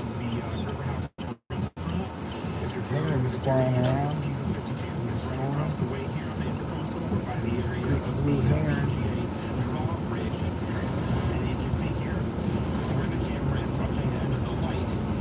This coast goes northwest, so let's go south, work our way up north with the eye wall.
Lower up there.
now, we're still waiting for Hurricane Nicole to make official landfall. So we'll have to see how that looks like in about an hour or two when our meteorologists say we could be seeing Hurricane Nicole make landfall. Jim, Liz? All right, Victoria, thank you. And let's check in with Chief Meteorologist Vita Street to kind of explain how we're seeing different conditions in different areas. It's not really like a lull necessarily. I mean, the conditions are still rough. Yeah, they're still rough, and it's going to be, depending on where they're placed. We have reporters that are scattered all over the place, and in some areas you're going to have a little bit of a gustier wind, and then also maybe a thunderstorm. Then there may be a little lull. It may have just pushed through, and then the winds die down just a little bit, and then the next one arrives. And as we get the wall moving in closer, and that landfall, there'll be the better chance to get that wind picking up, especially along the Treasure Coast. So we're seeing those waves pushing in, a lot of surf, and then we're going to continue to see that beach erosion as that low continues to move closer to the coastline. We're seeing that eye very close. We're not, it hasn't made landfall yet, but remember we have the turn in the state, and you have to get that eye over whatever part it'll make the official landfall for. And we're looking at our midnight advisory. So this is the latest information from the National Hurricane Center. Excuse me. It's still moving west-northwest at 13 miles per hour, wind sustained at 75. So that has been a constant with the storm as it's been moving in. 90-mile-an-hour wind gusts. That means on the northern fringe of this storm is going to have the most intense winds, and that still has yet to make its landfall here. We have a few little breaks in some of those, some of the precipitation, but some other areas are still seeing some heavy rainfall and downpours. 75-mile-per-hour winds once again, west-northwest at 13. We'll see this track showing the latest track pretty much the same as it's inching closer to the coast. The cone of possibility still right in that range of St. Lucie County, Indian River. That's where we're going to probably see that landfall as far as the center circulation. But of course, that eye is about 60, 65 miles wide. So that means it's going to be a wide area that's going to be impacted with that eye all the way up to Brevard County and even southern portions of that eye on Martin County. So it looks like definitely we're going to see that landfall. Then it moves inland and then start losing a little bit of steam, 65-mile-an-hour winds once it gets northwestern portions of Okeechobee County. But still, that's significant. It's still going to have a lot of wind and push with it, of winds of excess of 75 to 80 miles per hour potentially. But it looks like as far as gusts.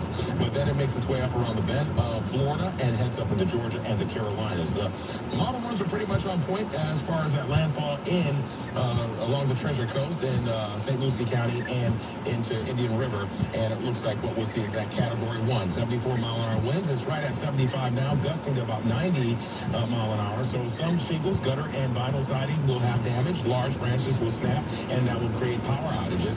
We do have the warnings for these counties all along the Treasure Coast, stretching from Brevard County down through St. Lucie County, Indian River, as well as Martin County, and the eastern half of, right along probably east of 441 to the coastline, talking about in Palm Beach County.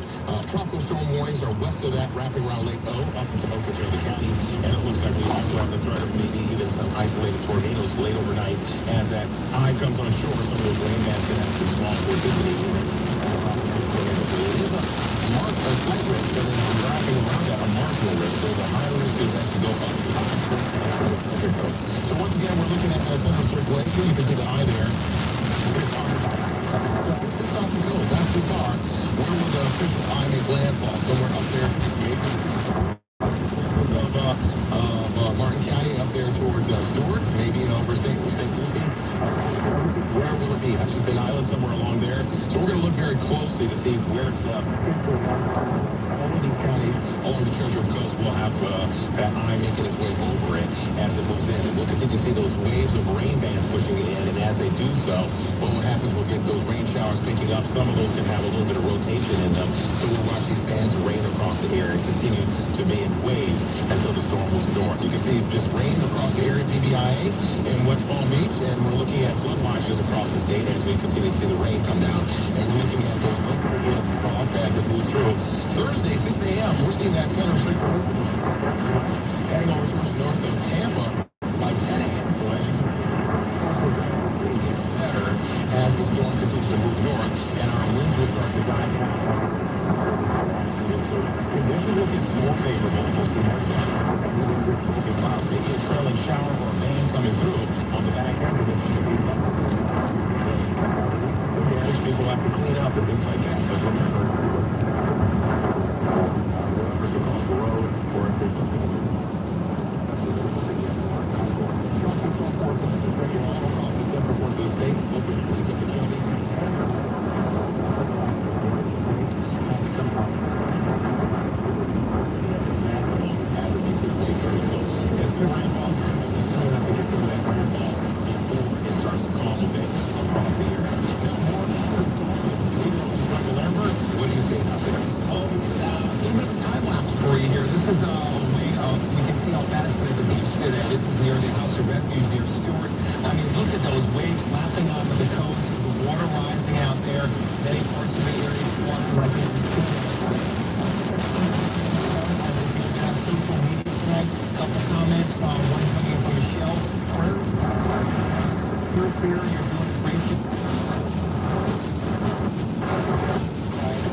Overburning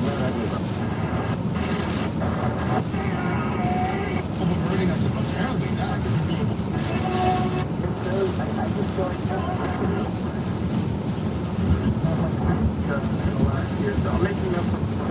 I'm in Florida. I have a funny feeling.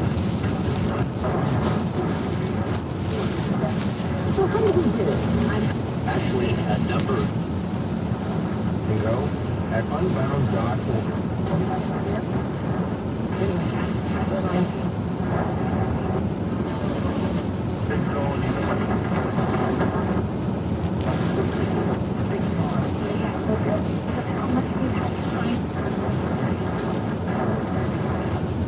violence and dangerous rape.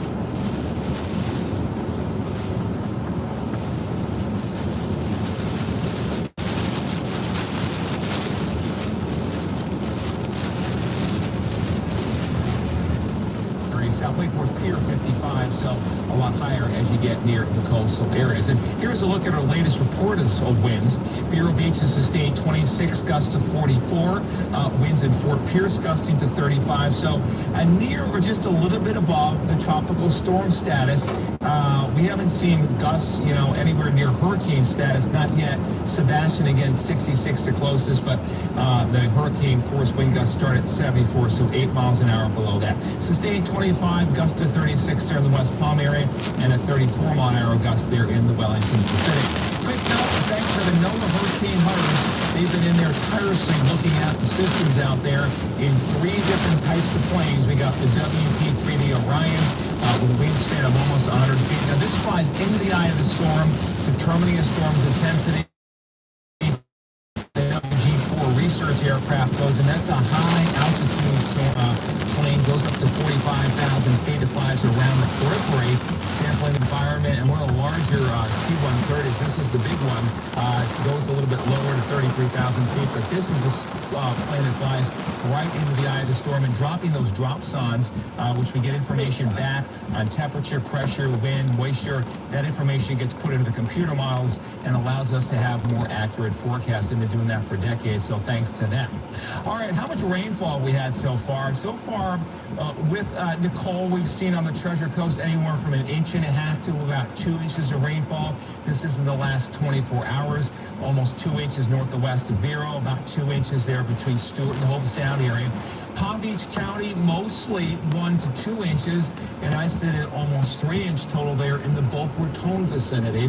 So, fairly moderate amounts of rain, but nothing too extreme out there. And we're still seeing rain bands wrapping around the south part of the hurricane through South County. A big gap here across the eye.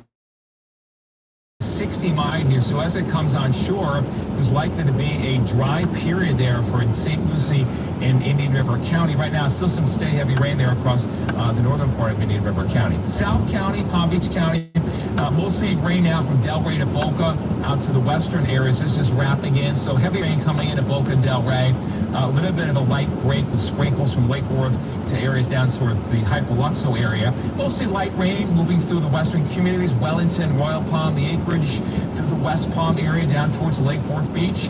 Worth County, a little bit of a gap for the gardens and also the Jupiter vicinity. Out near the lake, we're seeing rain coming in from the north-northeast to the south-southwest. Heavy rains Clewiston and across the western parts of Palm Beach County. Hello, Martin County. We see kind of the wall of the storm, and it's only light rain here moving onshore to Martin County as we speak. And then we see further north, heavier rains there across Indian River County, moving onshore of Rivera Island, Hutchinson Island, and some pretty good rain ongoing right now in Okeechobee County, including Eagle Island and just to the north of the Okeechobee City area. Still all under that flood watch through at least tomorrow morning. Here's additional rainfall according to the graph model, indicating there could be another 1 to 2 inches for Palm Beach County. Notice this large area of 1 inch or 1.5 inches, unless this could very well be to that large clear area in the eye of Nicole, which is really going to kind of possibly keep the rain totals down across this area along and to the north of where Nicole makes landfall within the next couple of hours or so. And speaking of that, a ground model shows a landfall further north, like in Brevard County now. I don't think it's going to be this far north. Remember, the Hurricane Center's official track is kind of right along the St. Lucie Indian River County line. So the graph model a little further north, so it would make a landfall later, more like 3 or 4. We always say there's a lot of different models out there. We always want to follow what the Hurricane Center says because they're looking at all the models. They're the experts down there at the Hurricane Center in Miami. 6 o'clock in the morning, the heavy rain over within Palm Beach and Martin County, just lingering in Indian River, Okeechobee, and St. Lucie County. 9 o'clock in the morning, well, we see the center of the low up near the Sebring area in central Florida, and we're just looking at partly to mostly cloudy sky. Breaks of sun already along the coast. Breaks of sun during the midday and afternoon hours, and due to the heating of the day and the instability, we could see some pop-up showers or storms racing quickly from southwest to northeast early mid-part of the afternoon out there, and then moving on into the Treasure Coast by the mid-part of the evening. So I've updated the hurricane impact graphics considering where the system is. It'll make landfall shortly, and what we've had wind gusts so far. So for Palm Beach County, 30 to 40 mile an hour sustained, 45 to 55 in gusts. We have had a gust into the 50s at the Lake Worth Pier, so I don't think it's going to get higher than that. Additional rain, 1 to 3, storm surge 2 to 4 feet. Martin County, we're looking at 40 to 50 mile an hour sustained, 55 to 65 in gusts overall for the duration of the storm. Rainfall 4 to 6. St. Lucie County, we're looking at, again, closer to the landfall. Higher winds could gust to 60 to 70 with 3 to 5 foot surge. And in Indian River County, 50 to 60 mile an hour winds with winds 60 could be gusting to 70 or 75. Hurricane warning will likely not get hurricane conditions. Keep in mind when the hurricane 1 or 2 points right near the center, so you have to be right near that.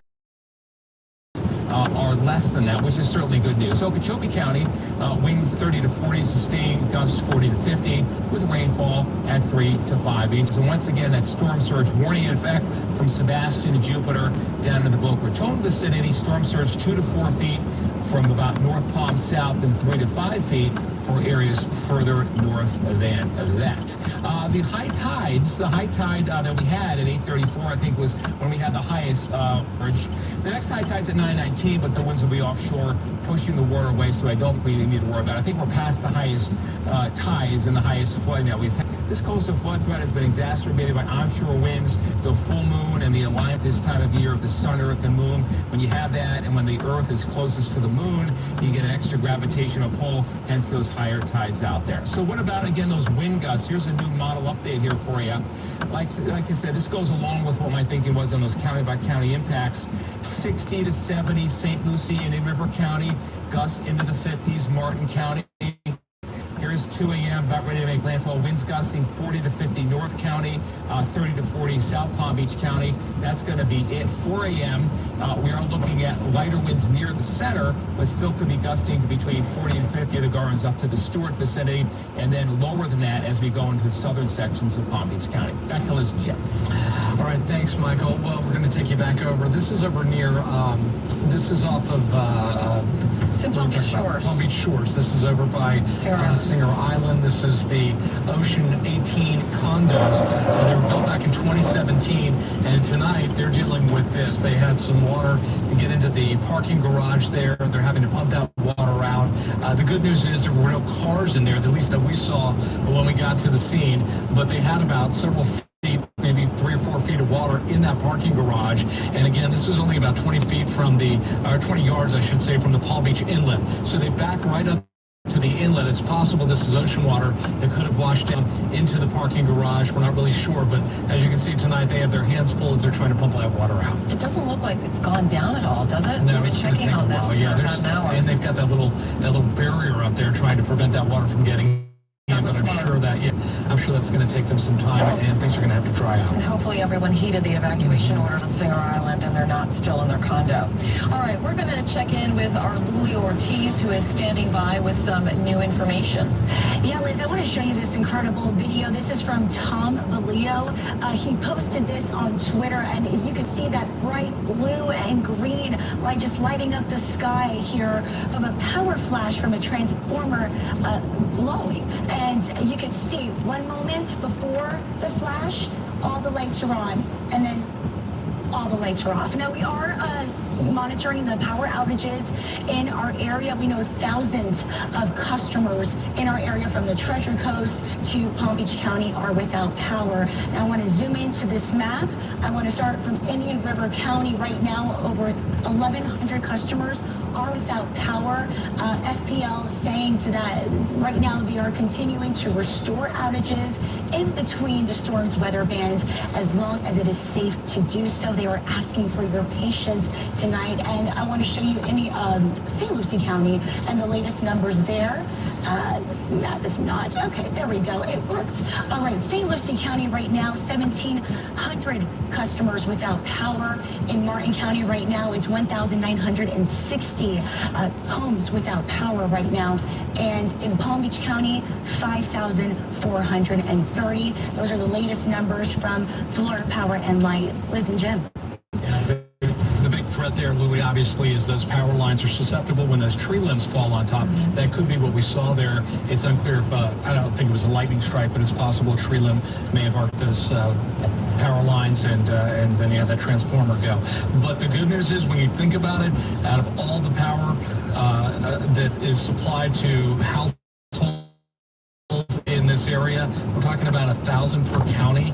That's not too bad, so they're keeping it in check. And we've also seen repairs happening throughout the night. They've been busy already. They've been busy, and apparently it's been safe enough to do those repairs.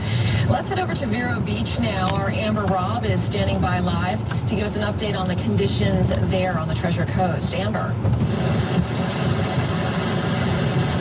Yeah, Liz, I'm at Sexton Plaza right near Mulligan's and Ocean Diner, which is right on Ocean Drive. So we're here, you know, the wind gusts, they're picking up right now. The rain is coming down, and if you would have caught us just a few minutes ago, it was downpouring. So we're in kind of a little bit of a lull with that rain. It's not as bad as it was earlier, but the ocean looks to be receding just a little bit. We're no longer, well, we're on the back end of that high tide, moving into low tide. So we're not seeing as many waves crash up above the seawall here, which is a good sign. We're also seeing less people out here. I did see a group of people run out real quick to take a few pictures, take a look at what all's going on, and then sprint back to their car, because it's the combination of the wind and the rain. It's just freezing out here. I mean, it's not conditions that anyone wants to be outside in. So definitely stay home. You know, police are making sure that, you know, these roads are safe. I've seen several sheriff's deputies and police officers of the Bureau of Police Department here. Just keep an eye on things. Earlier, there was a fire truck here because an alarm started going off.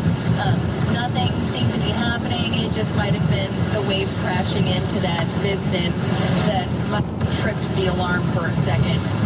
But things are calm over here, people-wise, but conditions are starting to pick up. Back to you guys. All right, our Amber Robb joining us from Vero Beach tonight. Earlier, we had John Evanson, who was over at Two George's restaurants over the Boynton Beach area. It's been prone to flooding in the past, and tonight was no exception. Hey guys, welcome to Boynton Harbor Marina, where we're certainly seeing high tide, lots of rain, lots of wind. We're right where the boats dock here. You can see the water is just coming over the dock here, where people usually get off to head over to Two George's restaurant. Now, Two George's restaurant here in Boynton Beach is another story. I'll step into the patio right now. As you can see, it is completely flooded. Normally, patrons would be eating lunch, eating dinner right here. Maybe not at this time, but you know what I'm saying. This is the patio right here, and this gets even worse. This part of the patio, those tables, I don't know if Jarvis can even do it justice to see with the lighting here, but those tables look like they're in the middle of the ocean. So there's lots of flooding here at Two George's Waterfront Grill, and that water is going, unfortunately, right into the restaurant here. You can see over on the other side where the parking lot is, the water is coming underneath into the restaurant. There's likely extensive water damage in there. I want to walk.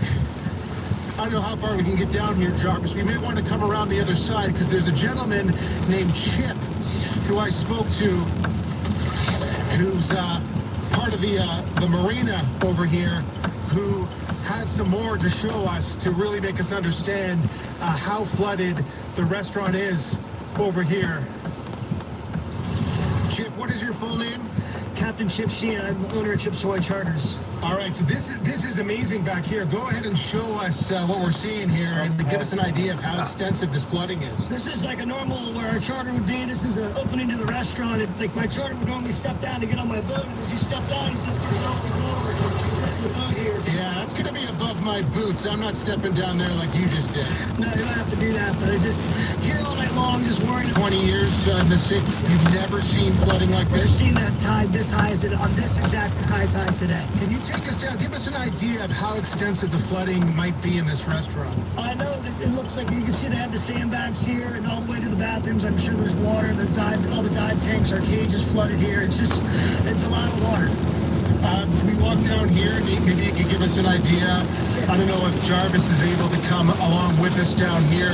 This is normally, obviously, a dock where... Yeah, you can see the ramp to the boat charter boat here, how high that ramp is, and entrance to the restaurant up there. Do you feel like this water has gone into the restaurant itself, or is it just affecting the patios? I believe it's just affecting the patios and it's over the bar, but it's a lot of water, that's for sure. Something we're concerned about. I've been here probably 10 times all day today. Do you know the owner of Two Georges? Yes, I know the owner myself. Have you been in contact with him tonight? Yeah, we were here. He was here all day today, checking on everything, and I think we're going to get through this. I think it's going to be good, but it's just the tide. More than anything else, it's this water that we're worried about. Absolutely. Do you feel that there might be water damage in the restaurant? No, I don't think there's going to be any water. Everything's outside here. I think everybody's safe as far as that goes. I think we'll be fine. That is good news, but just us standing here in knee-deep water is proof of how high the tide is and how this weather, the Hurricane Nicole, may be hitting up north, but it's making an impact down here. All right, thank you, Chip, very much. We'll send it back to you guys. Stay safe. All right, John. Story, yeah. Thank you for that report. Well, Arlena Salzbank is standing by over in the Sanskrit Park area tonight. Last time we checked in, she was getting hammered with rain and wind. Let's see what's happening now. You can see the wind and the rain is definitely starting to pick up. Just take a look at these waves behind me.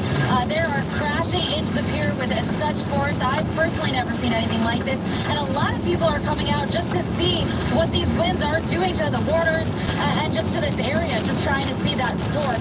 Now, further off in the distance, you can't really see it because there's not a lot of light over there, but one of those piers came crashing down into the water. The light pole directly in front of me also shaking every once in a while. It's a little nerve-wracking out here right now, but like I said, a lot of people are coming out to Sanskrit Park just to see what it's like out here because they want to see what a hurricane looks like.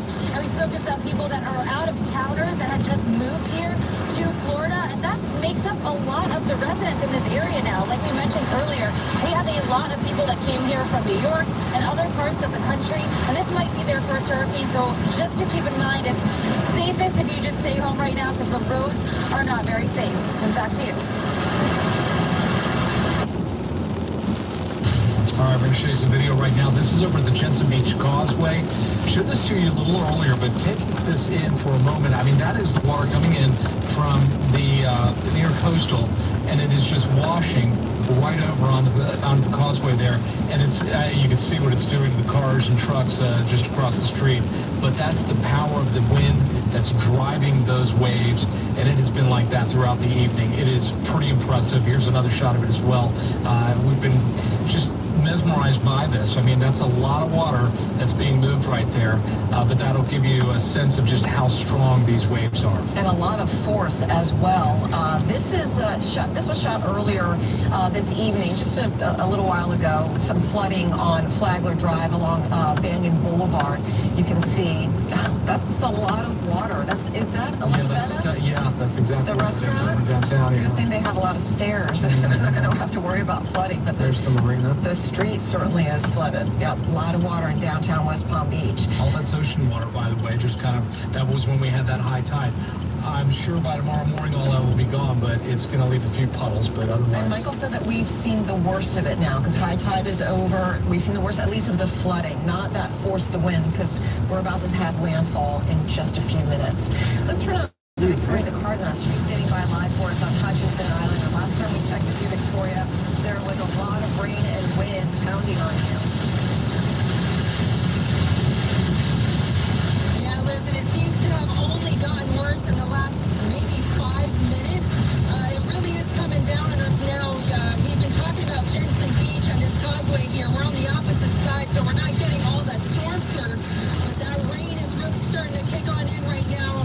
I'm holding on to my hat and my gear, and I'm thanking God for rain gear because it is really coming down right now. I know we just checked in with Liam. She's also noticing the same thing at where she's at. It's getting more intense. I know we are expecting Hurricane Nicole to make landfall within the next hour or so, and we're starting to feel those effects. So if anyone is out there, please go back inside. We've actually seen still a few cars at almost 1 in the morning. We're about to head up out of here and find some refuge and get out of the storm's way. Jim, Liz?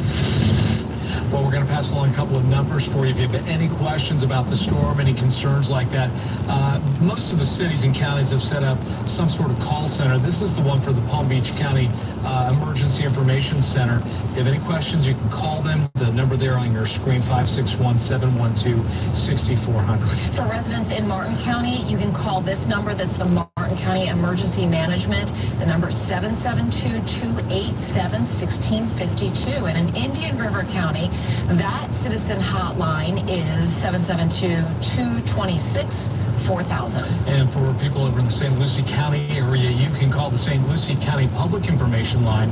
That number is 772-460-4357. If you had some help over in the Okeechobee area, they set up this call line. It is 863-824-6888. And again, they want you to keep the numbers, they use these numbers. Stop calling, try not to call 911 unless it's a real emergency. And people over in the Central Florida area also feeling the impacts of the storm. Take a look at this. This is from Sanford, just north of Orlando, and you can see just how strong those waves are as they barrel into this wall. This is over at Lake Monroe as that area awaits for Hurricane Nicole's landfall. But wow, that is impressive and scary. We have seen that all over the coast and all over the state as well. All right, let's see, let's get another check of what's happening in Palm Beach Gardens from reporter Mike Bagnoli. Hey there, everybody. So we're in Palm Beach Gardens along the Intercoastal, and before I show you what's happening here, I want to give you sort of a point of reference so you can picture this in your head. We are just by the PGA drawbridge. So this has the River House restaurant and a marina, a lot of boat storage over here. Across the Intercoastal is Seasons 52 restaurant. And what we have been monitoring here over the past couple of hours is the intercoastal waters creeping up over the docks here and creeping up over the walls. And this is something that we have been concerned over the course of, and that is the inundation of that seawater and the surge and the potential for flooding, and that has been unfolding steadily here, and you're seeing it in some of these pictures. We don't know how much more this water is going to come up, right? A couple of hours from now, this might be well over where the camera guy is standing right now. This could be towards the parking lots, even into some of the restaurants, and this is erratic, You're seeing images like this and flooding like this from the Intercoastal. There are parts of Palm Beach County right now where there are patios of restaurants that are already underwater. So a couple of feet really can make a difference. And right now you can see we're getting a band of rain here. So that's water on top of water, and this flooding of the Intercoastal going to continue to be a concern. Reporting in Palm Beach Gardens, I'm Mike Bagnoli. Back to you. All right, we're going to check in now with Al Peffley as many people have remained in their homes as they should to brave the storm. Al Peffley is on board a 40-foot sailboat in Fort Pierce where some are having a hurricane party. We are here on a boat called Never Monday. This is a 41-foot sailboat here at the Fort Pierce City Marina. I have some wonderful people here who've allowed us to come aboard their vessel to see how they are celebrating. That's right, they're celebrating having a hurricane party tonight, awaiting the arrival of Hurricane Nicole. I've got Susanna, Dan, And this is the neighbor's little girl. Her name is Leo. She's 5 years old, and she seems to be having a great time out here, no matter what the weather may be outside. In fact, you know, we're on this sailboat down here. There's even, by the way, folks, a cat right there, taking it easy during the hurricane, obviously oblivious to the weather outside. You'd be amazed how stable this boat is. It's not rocking, it's not moving around. They've got it solidly tied down. And Suzanne, I guess a lot of people might be wondering, well, gee, is it safe to be out here on a sailboat in a marina during a hurricane? I think right now, I think it is. We've taken a lot of precautions and we feel pretty prepared. I mean, we're also prepared to leave if we have to, and we've talked about that and planned it out, but right now we feel safe on it, yeah. What would have to happen in order for you to decide this time to go? Honestly, probably the marina staff. If they came out and told us we had to leave, we'd obviously have to leave, but at that point that would be a sign that things are getting a lot sketchier than we had anticipated. Have you ever spent the night on a boat during a hurricane? So we were here for Ian. Obviously, we got missed by the largest portion of the storm, but we did, you know, we got the winds and we rode it out on the boat. Yeah, right here. So as far as being worried tonight, what would you say? I would say we're not really worried. We're just kind of, you know, watching the weather and paying attention. We have, you know, apps and weather alerts, and we're checking in every once in a while to make sure everything is, you know, good to go. Wonderful. Thank you for letting us come aboard here. I guess we'd like to, as we wrap this up, could we ask you a question? Yeah. You're Leo, right? And you're 5? How do you feel about being out here during a hurricane? Well, my animals and my boat feel kind of scared, so I kind of say things to them so they feel better. So you're comforting the pets, is that right? Yeah. Okay. Well, we thank you for letting us talk to you tonight, okay? Hope everything goes well out here. So that's the story. We're live on board a 41-foot sailboat at the Fort Pierce City Marina. These people have been having a Hurricane Nicole party with tacos and beer, and they're waiting to see, like all of us are, what happens when the hurricane arrives. Live in Fort Pierce, Al Deathley, CBS 12 News.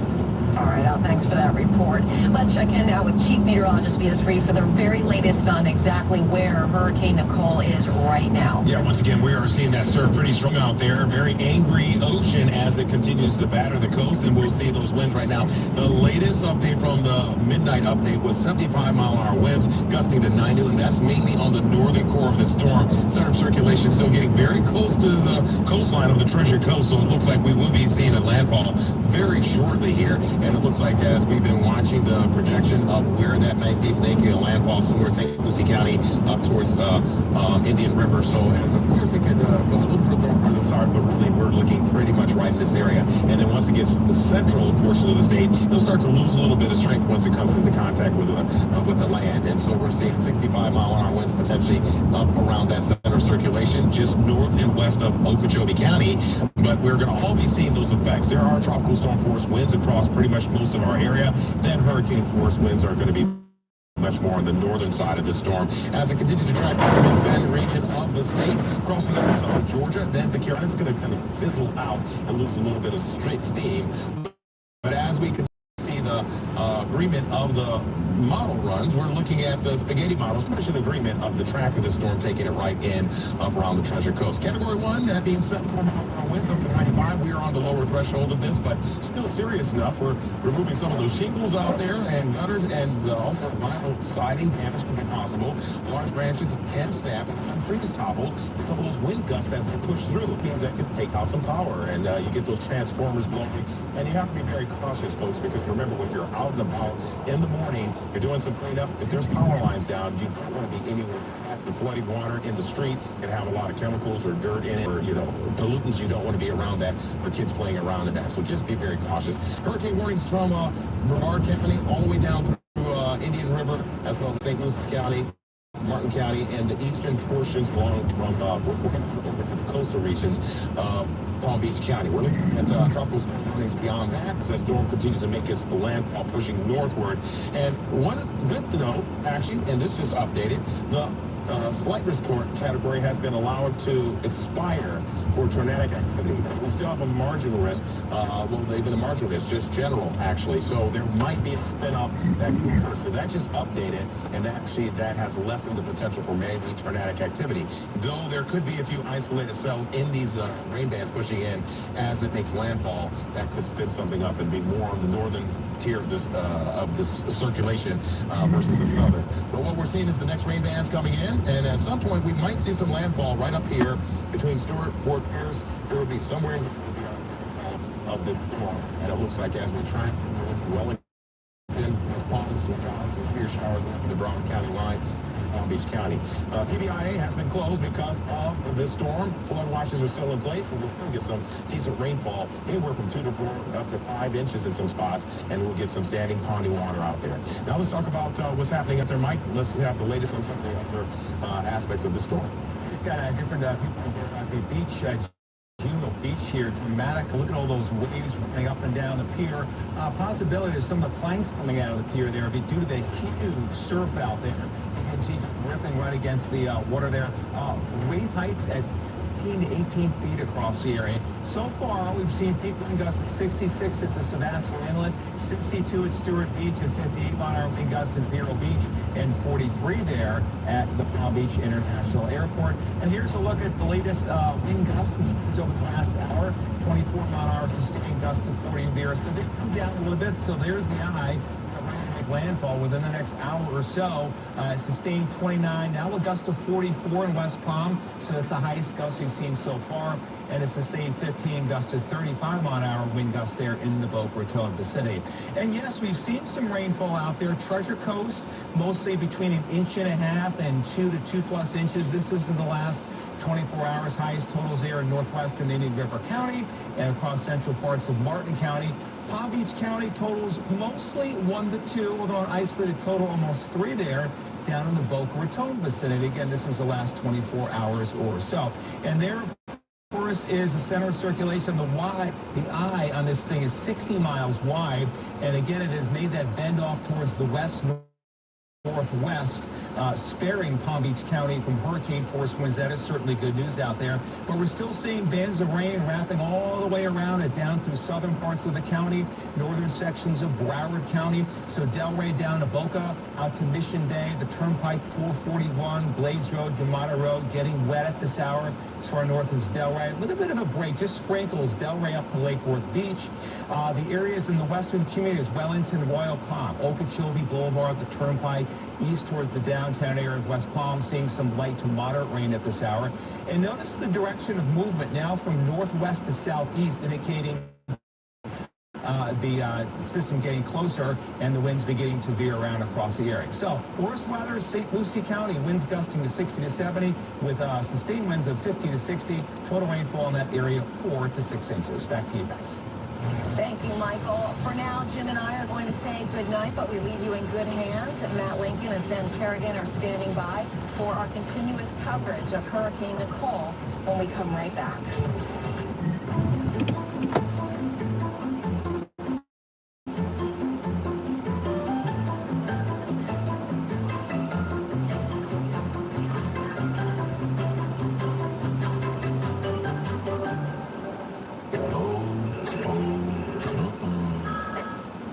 We got a problem.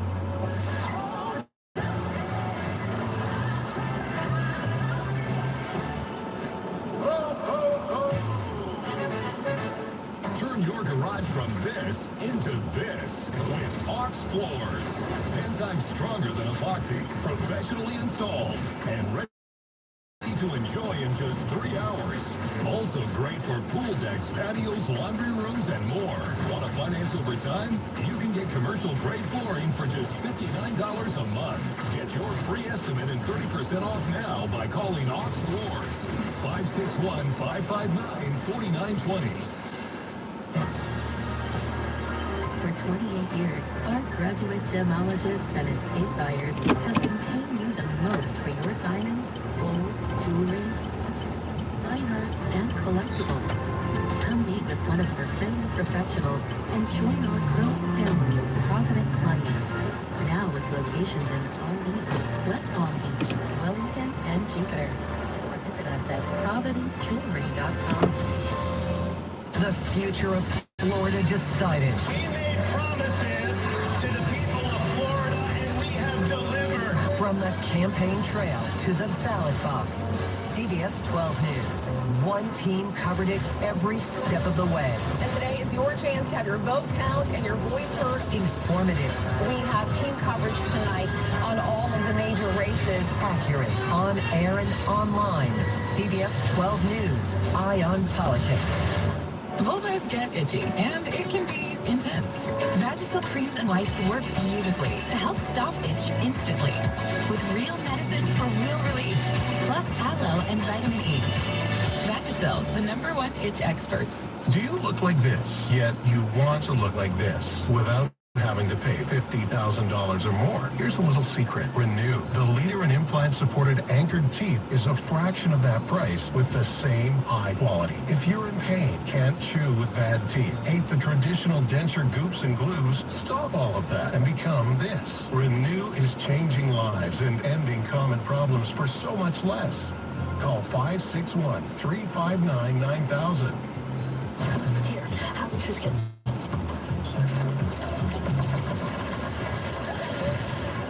Bring out the zest with fire-roasted tomato and olive oil. Bring it with Triscuit. And welcome back to CBS 12's special coverage tracking Nicole. Good morning. I'm Matt Lincoln. And I'm Sam Kerrigan. We pick up our coverage now at the top of the hour here at 1 a.m. as we are now experiencing really the worst that we are going to see from Hurricane Nicole. Yeah, I know you've been watching this coverage for hours, waiting as this storm is approaching, and we are getting very close to that. And with this storm, unlike some other storms, I mean, we've been seeing effects really since we were last on the hour. Right. For that, we started at 4:30 a.m. yesterday morning, and we were starting to see Nicole then, and here we are at 1 a.m. on what is Thursday morning. We can officially say now is Thursday, and we are continuing to certainly are now getting ready to see landfall. Yeah, so we want to check in now with meteorologist Lauren Oleski for the latest. Lauren, good morning, or evening, or whatever time it might be. We are back with you now for the next several hours, and Nicole is going to be making landfall over the next few hours, as expected, as a Category 1 hurricane. Winds right now are at 75 miles per hour. Yesterday, when we were on air with you, winds were at 70 as a tropical storm, so it was not a huge change in the overall wind speed to be given that designation of a hurricane. But center of the storm just off the coast right now. We are looking at likely a landfall in St. Lucie County. We'll get a zoomed in look on radar shortly. And then it's going to weaken very quickly as we move through the next several hours as well. So if you are awake right now, Treasure Coast, this is the worst of it, kind of starting now. Our beach cameras, there's enough light out on the coast that we can actually see our ocean. This is the Juneau Pier, and it's still incredibly rough surf out there. The beaches are likely looking significantly worse the further north you go up along the Treasure Coast. We still have a hurricane warning in effect for Indian River, St. Lucie, and Martin counties. And then this was extended yesterday. So the hurricane warning for Palm Beach County is now for areas along and east of 441. But these aren't going to change until we see Nicole actually move through the area.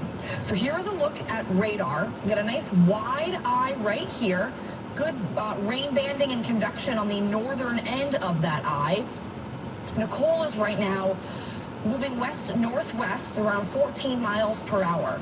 So there's differences in what's going on outside weather-wise. Palm Beach County, aside from the incredibly heavy rain that's falling along the southern border there near Broward, you now have a northwest wind. You have the offshore wind. So our coastal conditions could slowly start to improve for you. Treasure Coast, though, you're in the opposite situation. We've got the very strong onshore winds, plus there's a big area of high pressure off the coast of the Carolinas right now. Then we've got Nicole, a big area of low pressure. That creates a very tight pressure gradient. So we have very strong onshore flow along the entire east coast of Florida right now. That's why the coastal flooding conditions have been so bad, not just for us here locally, but all the way up north. There have been roads buckling because of the beach erosion near Daytona Beach. It's going to be very interesting to see what those areas look like once the sun does come up for us this morning. So what's happening right now, Stuart, you're right along the edge of that eye wall. This is not a very strong, super well-defined eye, although it is looking very nice in terms of the rainfall that's around it. This is where the peak winds are, right along the edge of this eye wall. So winds right now are sustained in Stuart, Hobe Sound, areas along the coast of St. Lucie County. That will include Fort Pierce, even a little further inland near the city of Port St. Lucie. You're dealing essentially with this eye wall starting to come on shore. If you're up in Fort Pierce, or Stephanie Valderrama is up there, she's probably experiencing very, very heavy, strong wind right now. Then there will probably be a lull in about an hour once you get inside of that eye, once it actually moves onshore. We've got strong onshore flow as well up near Indian River County. So I'm going to assume right now the worst of our coastal conditions, the coastal flooding, the erosion is really bad right now. And worse, I should say, along the St. Lucie County and Indian River County coast, but it's starting to improve in Palm Beach County because we're starting to get that offshore flow. Rainfall totals now for us, just under 5 feet in inland Indian River County, about 4.5 near Stuart, about 3.5 in Boca. These are since midnight yesterday, so about 25 hours of rainfall. Zooming in, we're going to get to meteorologist Jennifer Collins in just a minute. We've got heavy, widespread rain falling across Indian River, St. Lucie, Okeechobee, most of Martin County. Nice downpour coming in along the turnpike from Martin Highway up towards Port St. Lucie Boulevard in St. Lucie County. Really heavy downpour. Let's get this eye wall and then get some sleep. Why are you taking so long, eye? Almost here. Put it in. Isolated spin-ups out there overnight as we still see Nicole moving on shore. Slow watches are also still in effect. We're now kind of starting to see the rainfall picking up, so some flood alerts could get issued for us. And we do still expect to see a few spots maybe dealing with some isolated ponding on the roadways. Of course, that coastal flooding getting really bad too. Outside from our aerial camera, shaking quite a bit out there. We've got a lot of rain coming down, of course, very cloudy skies. Also, let's check in now with meteorologist Jennifer Collins. It's getting windy out there for us, Jen. Yeah, especially for some of our northern areas along east central Florida, right along the Brevard County coastline. We've seen some fairly high wind gusts in this area. Now, as Nicole approaches landfall, we expect some of the strongest winds to actually be to the north side of the system, because once the eye wall starts to move a bit further in, we're actually going to see calming conditions for many of our coastal communities along the Treasure Coast. You're still dealing with the strong winds for right now, but once that eye wall kind of approaches landfall, we will see those winds easing back. So the heaviest rainfall as well in some of our northern communities, including Indian River County, heading into inland parts of Okeechobee County. Of course, You can see the moon up there. heaviest rain and strongest winds. Still got a few people watching. Let's see.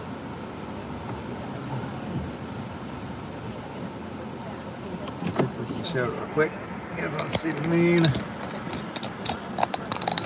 this out. See if I can show it.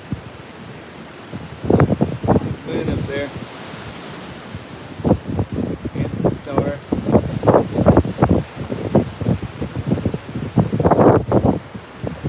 There go the clouds.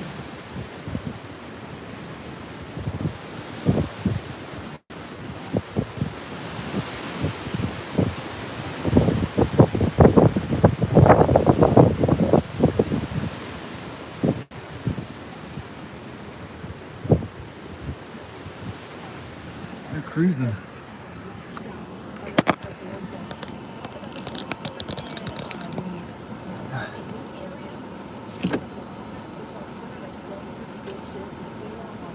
Alright.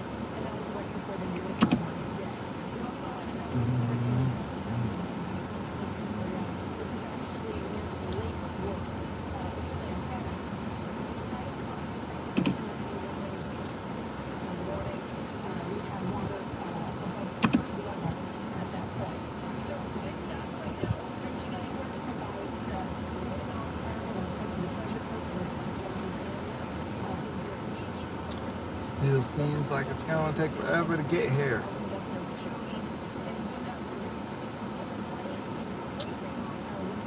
The edge of that eye wall.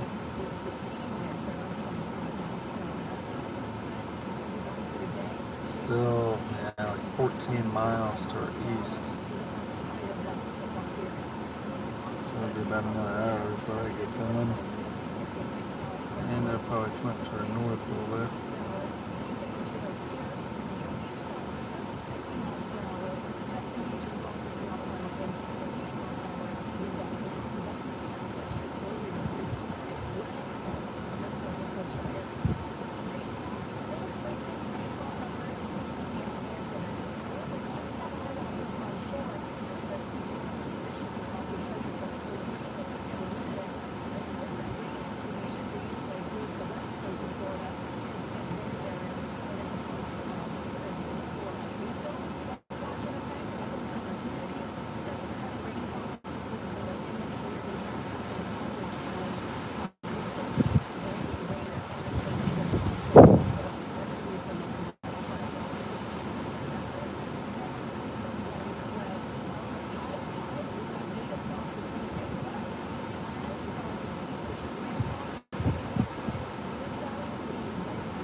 This road all the way.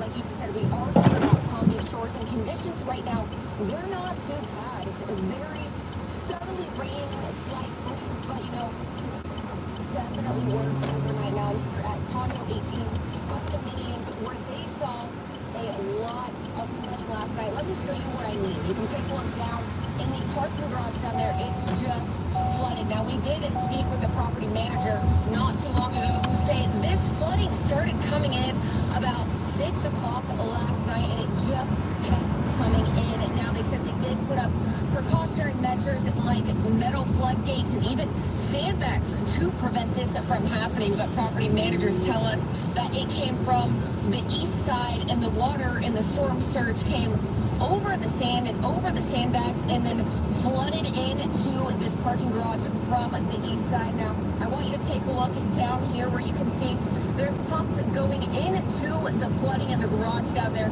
and they're trying to get out the flooding, but they were telling us it was not working. Their efforts were not working to get that water out this morning. Now, the property managers did tell us that's about 2.5 feet of stormwater down there. They also tell us there's about 4 cars in there, but none of them were damaged. They are all okay because they were SUVs, but they tell us efforts to continue to get this flooding out will start around 5 or 6 this morning. We'll keep you updated with all the flooding here in Palm Beach Shores as Nicole makes landfall. Matt and Sam. We're going to see a lot of that as the sun starts to come up and people wake up and go out and see, you know, what they're dealing with, and that's when, you know, we're really going to be able to clean up the damage. Right. But right now, at this point, at 1:12 here on Thursday morning, conditions are much different in Palm Beach County than they are in the Treasure Coast. So let's go to our Kara Duffy. She is live near the Roosevelt Bridge in Stewart. Kara, what are you seeing there this morning? Good morning, Matt, Sam. You know, we have been out here since yesterday, and conditions certainly have deteriorated, especially over the past few hours. If you recall, we're at Flagler Park right now. This is just near the Roosevelt Bridge, and yesterday we saw some of the flooded areas, but we just kind of commented on the fact that the ground was very saturated. It was kind of more like a puddling situation. This morning, a much different look. It's really made its way all the way from the St. Lucie River over the Riverwalk, now into this park playground area onto the parking lot here. The further down you go to, if you just take a look at the signage right here, you can see a better idea as to the levels there. It's now spilling over into a playground. A little bit behind that, I know it's hard to tell right now, but I can tell you there's like picnic tables, pavilions, and the water's actually up to like the bottom picnic bench there, just to get an idea as to how much water the farther we go. Another thing we're dealing with this morning that wasn't too big of an issue yesterday, the rain. Even just getting to this area from Jupiter this morning, we made the drive in, and the closer we got into Martin County, the closer we got into the Stewart area, it was just pouring at points where it was kind of hard to see when we were trying to go over one of the smaller bridges. The wind was, rocking the car. Definitely took us a little bit longer than usual to make that drive. I can actually already feel the water stepping into these boots. It's kind of like a pool at a hotel or something. The further down you go, the deeper it gets there. And boots already wet. First live shot of the morning out here. So I have a feeling that's just a little taste of what's to come as we now wait for Nicole to make landfall here. Matt, Sam, I'm going to send it back to you. All right, Kara, you were there about 12 hours ago. It's kind of hard to tell because it's dark, but how far away are you right now from where you were standing yesterday? Yeah, great question, Matt. So right now we're kind of in the center area of Flagler Park, but if you kind of walk through the mushy water here before it starts flooding, it's all the way kind of past the trees over there, through that pavilion where the lit up white building is.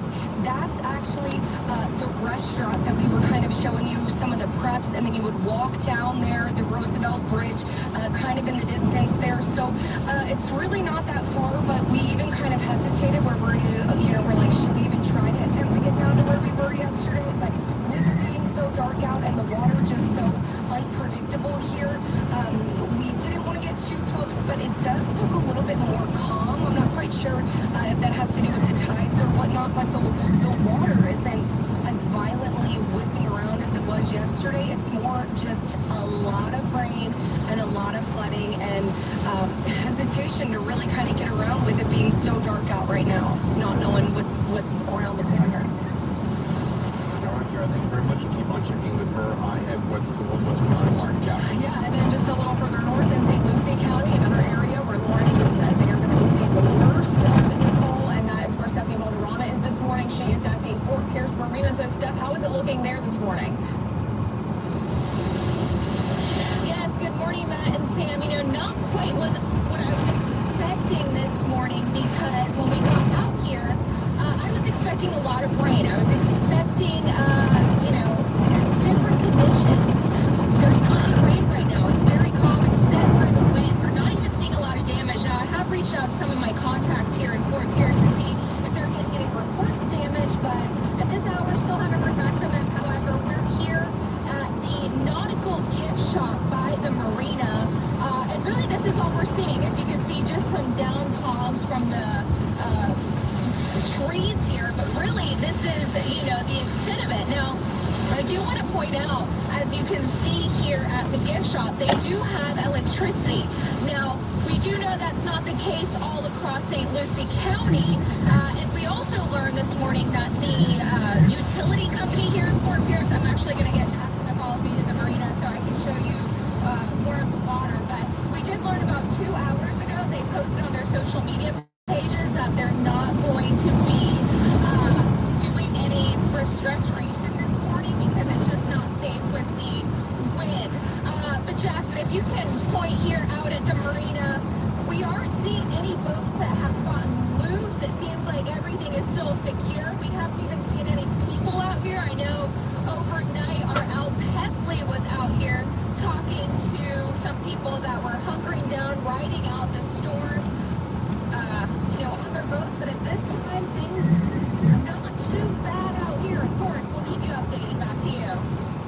All right, Stephanie, thank you. And the reason why it's a little bit calmer right there is because that's the eye of the storm right now in St. Lucie County. Right now you're looking at Jensen Causeway from a few hours ago. Yeah, you can see the waves crashing in there.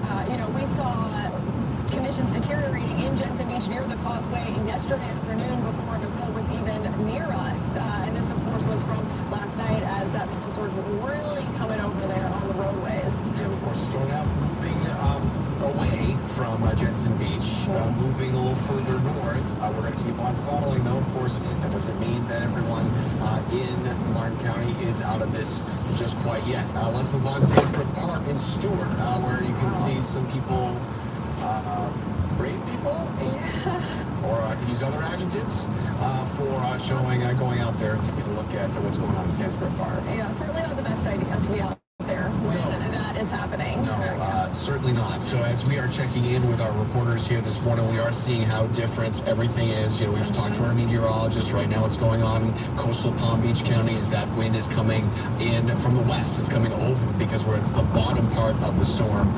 But as we move more north, especially when you get up to northern Treasure Coast, that's where you are continuing to see the worst winds coming from the east. Yeah, I think we are going to check back in with our meteorologist now for another check on what is happening with Nicole. So let's check in up north right now, Matt and Sam. So you're looking at, I'm walking over, here we go.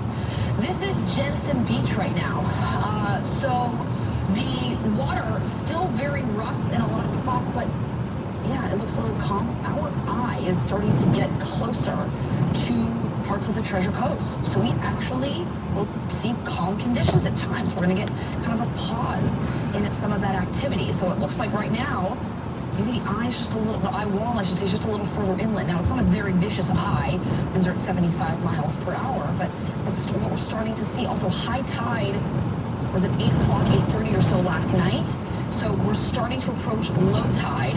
And then, of course, as we then go back into the high tide cycle, we can start to see this water moving in once again. So what we're looking at here, there's the center of our storm. Again, it's slowly starting to push its way inland.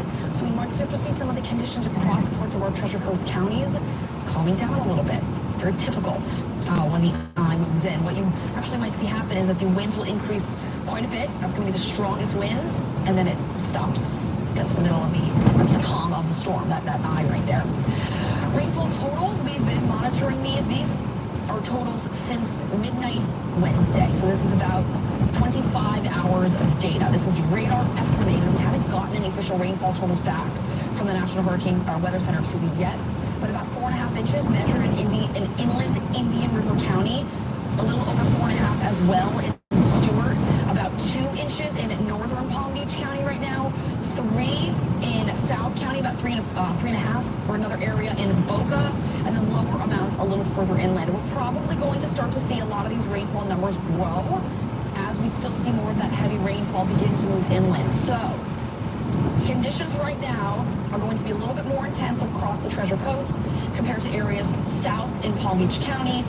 The winds will actually probably start to pick up for Okeechobee County in a few hours as the center of the storm pushes further inland and moves closer to you. Heavy downpours, though, falling across inland Indian River County, right near Fellsmere, Vero Beach. Dylan Huberman is up there right now. It might be dry. There's a little dry spot right there. Nice heavy downpour, though, moving across the Turnpike. There's Morton Highway right there. This is in Martin County. This is moving off towards the starting to pick up this band, eyewall band, pivoting in. Start due east right now, but it's moving west-southwest. It looks like the heaviest of it'll pass just a few miles back here down to the south.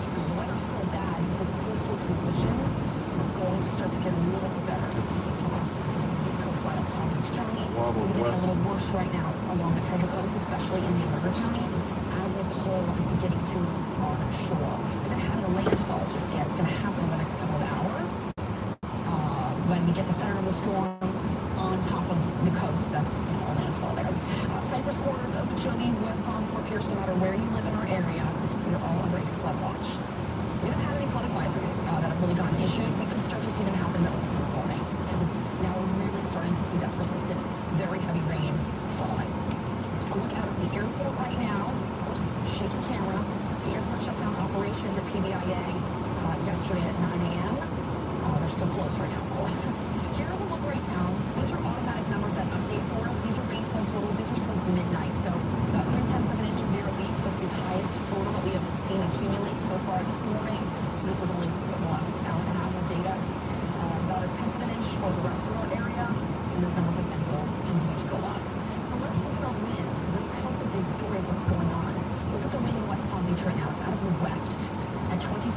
miles per hour. That's an offshore wind. That's pushing water back out to sea. That's good. Those coastal conditions. Still rough, at the beach, but that's really improving our conditions right now. 24-mile-per-hour wind in here. That still is a northeast wind. For Pierce, we're still also dealing with the wind coming in out of the north. I'm going to zoom out on this for a quick second because I want to show you something. So we've got that wind in Okeechobee right now also coming in out of the northwest. So these numbers are going to start to kind of shrink and go away. But I'm zooming out for you really quickly because I just kind of want to show two things that are happening right now across our country. So you can pick out Nicole pretty easily. We've got this spin going on right here, just off the shore. Obviously, we were just looking at that. Here's high pressure off the coast of the northeast and some of the mid-Atlantic states. This high and low of Nicole are relatively close enough to increase the pressure gradient across the Atlantic coastline right now. So when we have an area of high pressure and an area of low pressure relatively close, in terms of weather, this is close, even though this is hundreds of miles apart. But when you have a large change in pressure, which is high to low, over a relatively short distance, that increases the pressure gradient and it increases the wind speeds. So, obviously on top of Nicole, we've got persistent onshore flow for the entire eastern coast of the United States right now, which includes us in South Florida. So that's why we've also been dealing with these very rough coastal beach conditions. Closer look at home right now, peak wind gusts just since midnight, 47-mile-an-hour gusts measured for this site up here in Vero Beach. There's an area in Gifford that measured a 59-mile-per-hour wind gust. We've had a 44-mile-per-hour gust measured at PBIA, 37 in Okeechobee, 36 in Fort Pierce. So we're only going to continue to likely see these numbers grow. These gusts will continue to get a little stronger as Nicole makes its way onshore, which we are expected to see over the next few hours. We'll bring Jennifer Collins back in. We've been working on getting a list updated for everyone of all of the wind gusts across the area.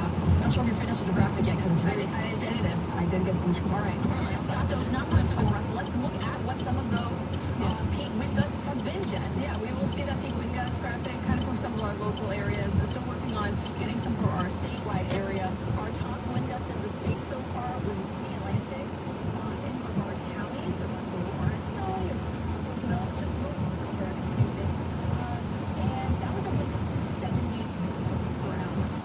Our top wind gust in our area was 66 miles per hour in the Sebastian Inlet. So you can actually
I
of our area. So it's 1:38 in the morning. Best thing for you to do is stay tuned right here or go to sleep. Get some rest before the rest of your Thursday. Because again, this storm is going to move through here. And while it's been serious now, severe now, and has been here for the better part of the last day, it's going to be pretty close to a light switching off here as we get to around about noontime in the late morning into early afternoon. Jen said we could see sun. Once this passes through our area, you were looking at heavy winds under the Jensen Causeway. I mean, you can see just how strong those winds are. I know, last night we saw winds at Jensen Beach reaching 60 miles an hour, those gusts at one point. Right now, we also are in Gifford, Indian River County, a gust of 59 miles per hour. Lawrence is going to keep on giving us some of the highest gusts since midnight. And so that's in Gifford, Indian River County, 59 miles per hour. We're going to keep on tabulating those, but we're expecting, even as that eye wall continues to come on in Indian River County, higher winds than that. Yeah, I mean, you can see it. Take a look at this video. This is the Indian River Lagoon, of course, before it got dark last night. But you can see the rough surf there, the winds blowing the palm trees. And we knew coming into this that was going to be, the major concern here. The wind, the storm surge, coastal flooding. And that is exactly what we have been seeing. Sure, and we like to certainly focus on what's happening here.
Already got the best stuff today. I don't know how well impressive this eyewall will be.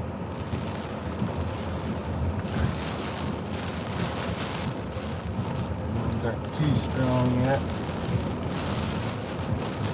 You're lucky to see gust of 70, I think. Pouring and the winds really increased for him. That eyewall starting to move into that area. I got a report from one of our viewers that's in White City up in St. Lucie County that his pressure has gone up and his wind has gone down. So it's likely that eye overhead. I haven't gotten an update or an official landfall location yet from the National Hurricane Center. That happens, of course, will bring that to you, but you can see the eye here is about 60 miles wide. We measured it with our tool. This is starting to make its way onshore. So the worst of these winds, if you are awake right now, you live along St. Lucie County, the coast, or Indian River County, your winds are certainly increasing. What we're also beginning to see across the area is that the rainfall rates have started to increase, and the rainfall totals have begun to go up as well. These are all radar estimated. Just under 5 inches of rain has fallen in Stewart. We're estimating about 3.5 in Boca, just under 5 in Fellsmere. As the sun starts to come up, we're going to start to get more reports from our weather service offices, and they're going to send those out to us. So we'll have more official numbers, but this is just kind of an idea of how much rain we've seen so far. Between about 1 and 5 inches. So it's a pretty wide spread depending on location. Vero Beach right now, the rainfall rates are starting to increase. So for those you women can hear me, he's probably saying, yes, Lauren, that's exactly what's going on. And he's at least experiencing this, or just did, because that wind, that heavy downpour right now is moving inland. And a lot of times when these bands come on shore, you end up with increasing wind gusts too. Heavier downpour only in Passenger Eagle Island, your rainfall rate might start increasing within the next couple of minutes at a nice steady rate.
Especially at present Indian River County, you could see those wind gusts still clocking in quite high as we head over the next hour or so.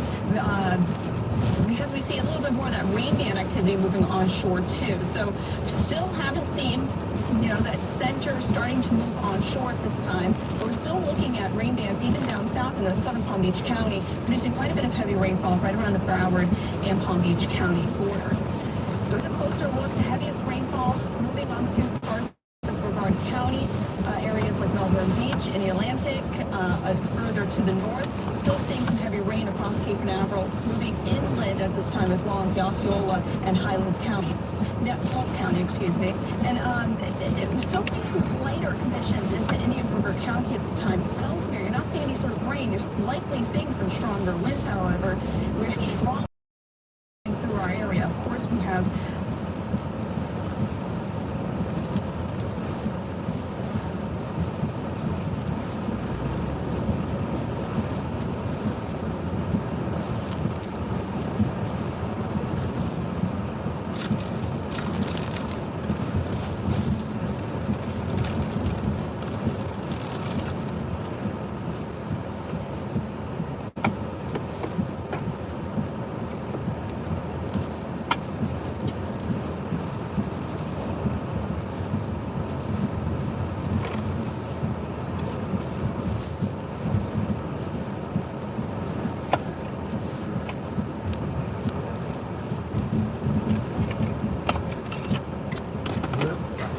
Lost a radio station.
Close to 0%. It's kind of hard to see, but some of our local counties are just slightly little drainage issues. There's just a few right now.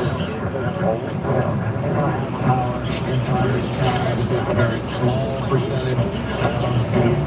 81,000 utilities users in Martin County, with 2,000 people without power. People in Lucas County do not have power. In River County, it's 1,100 people. I'd imagine that that's going to go up if we continue to see the wind. We've lost most of our radio stations.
Wakes you up though.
power flashlight.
Island is closed.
southwest.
furniture and a toilet.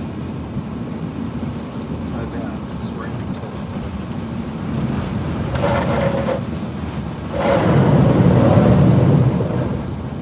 Wind would have blown that out.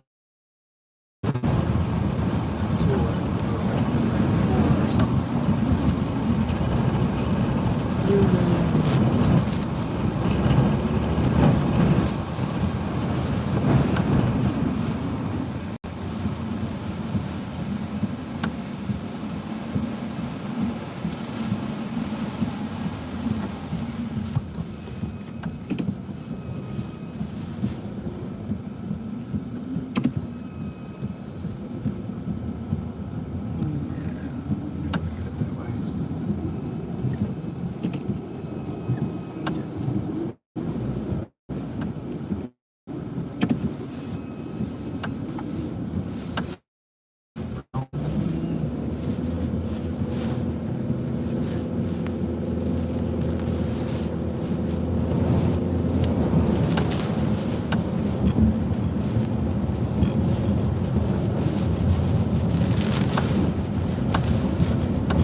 the eye wall of Nicole. Category 1 hurricane, but most of the winds we're experiencing are tropical storm force. I'd be surprised if we got any actual 75-mile sustained winds, maybe some gusts approaching 75, but it's a minimal hurricane, mainly tropical storm force winds.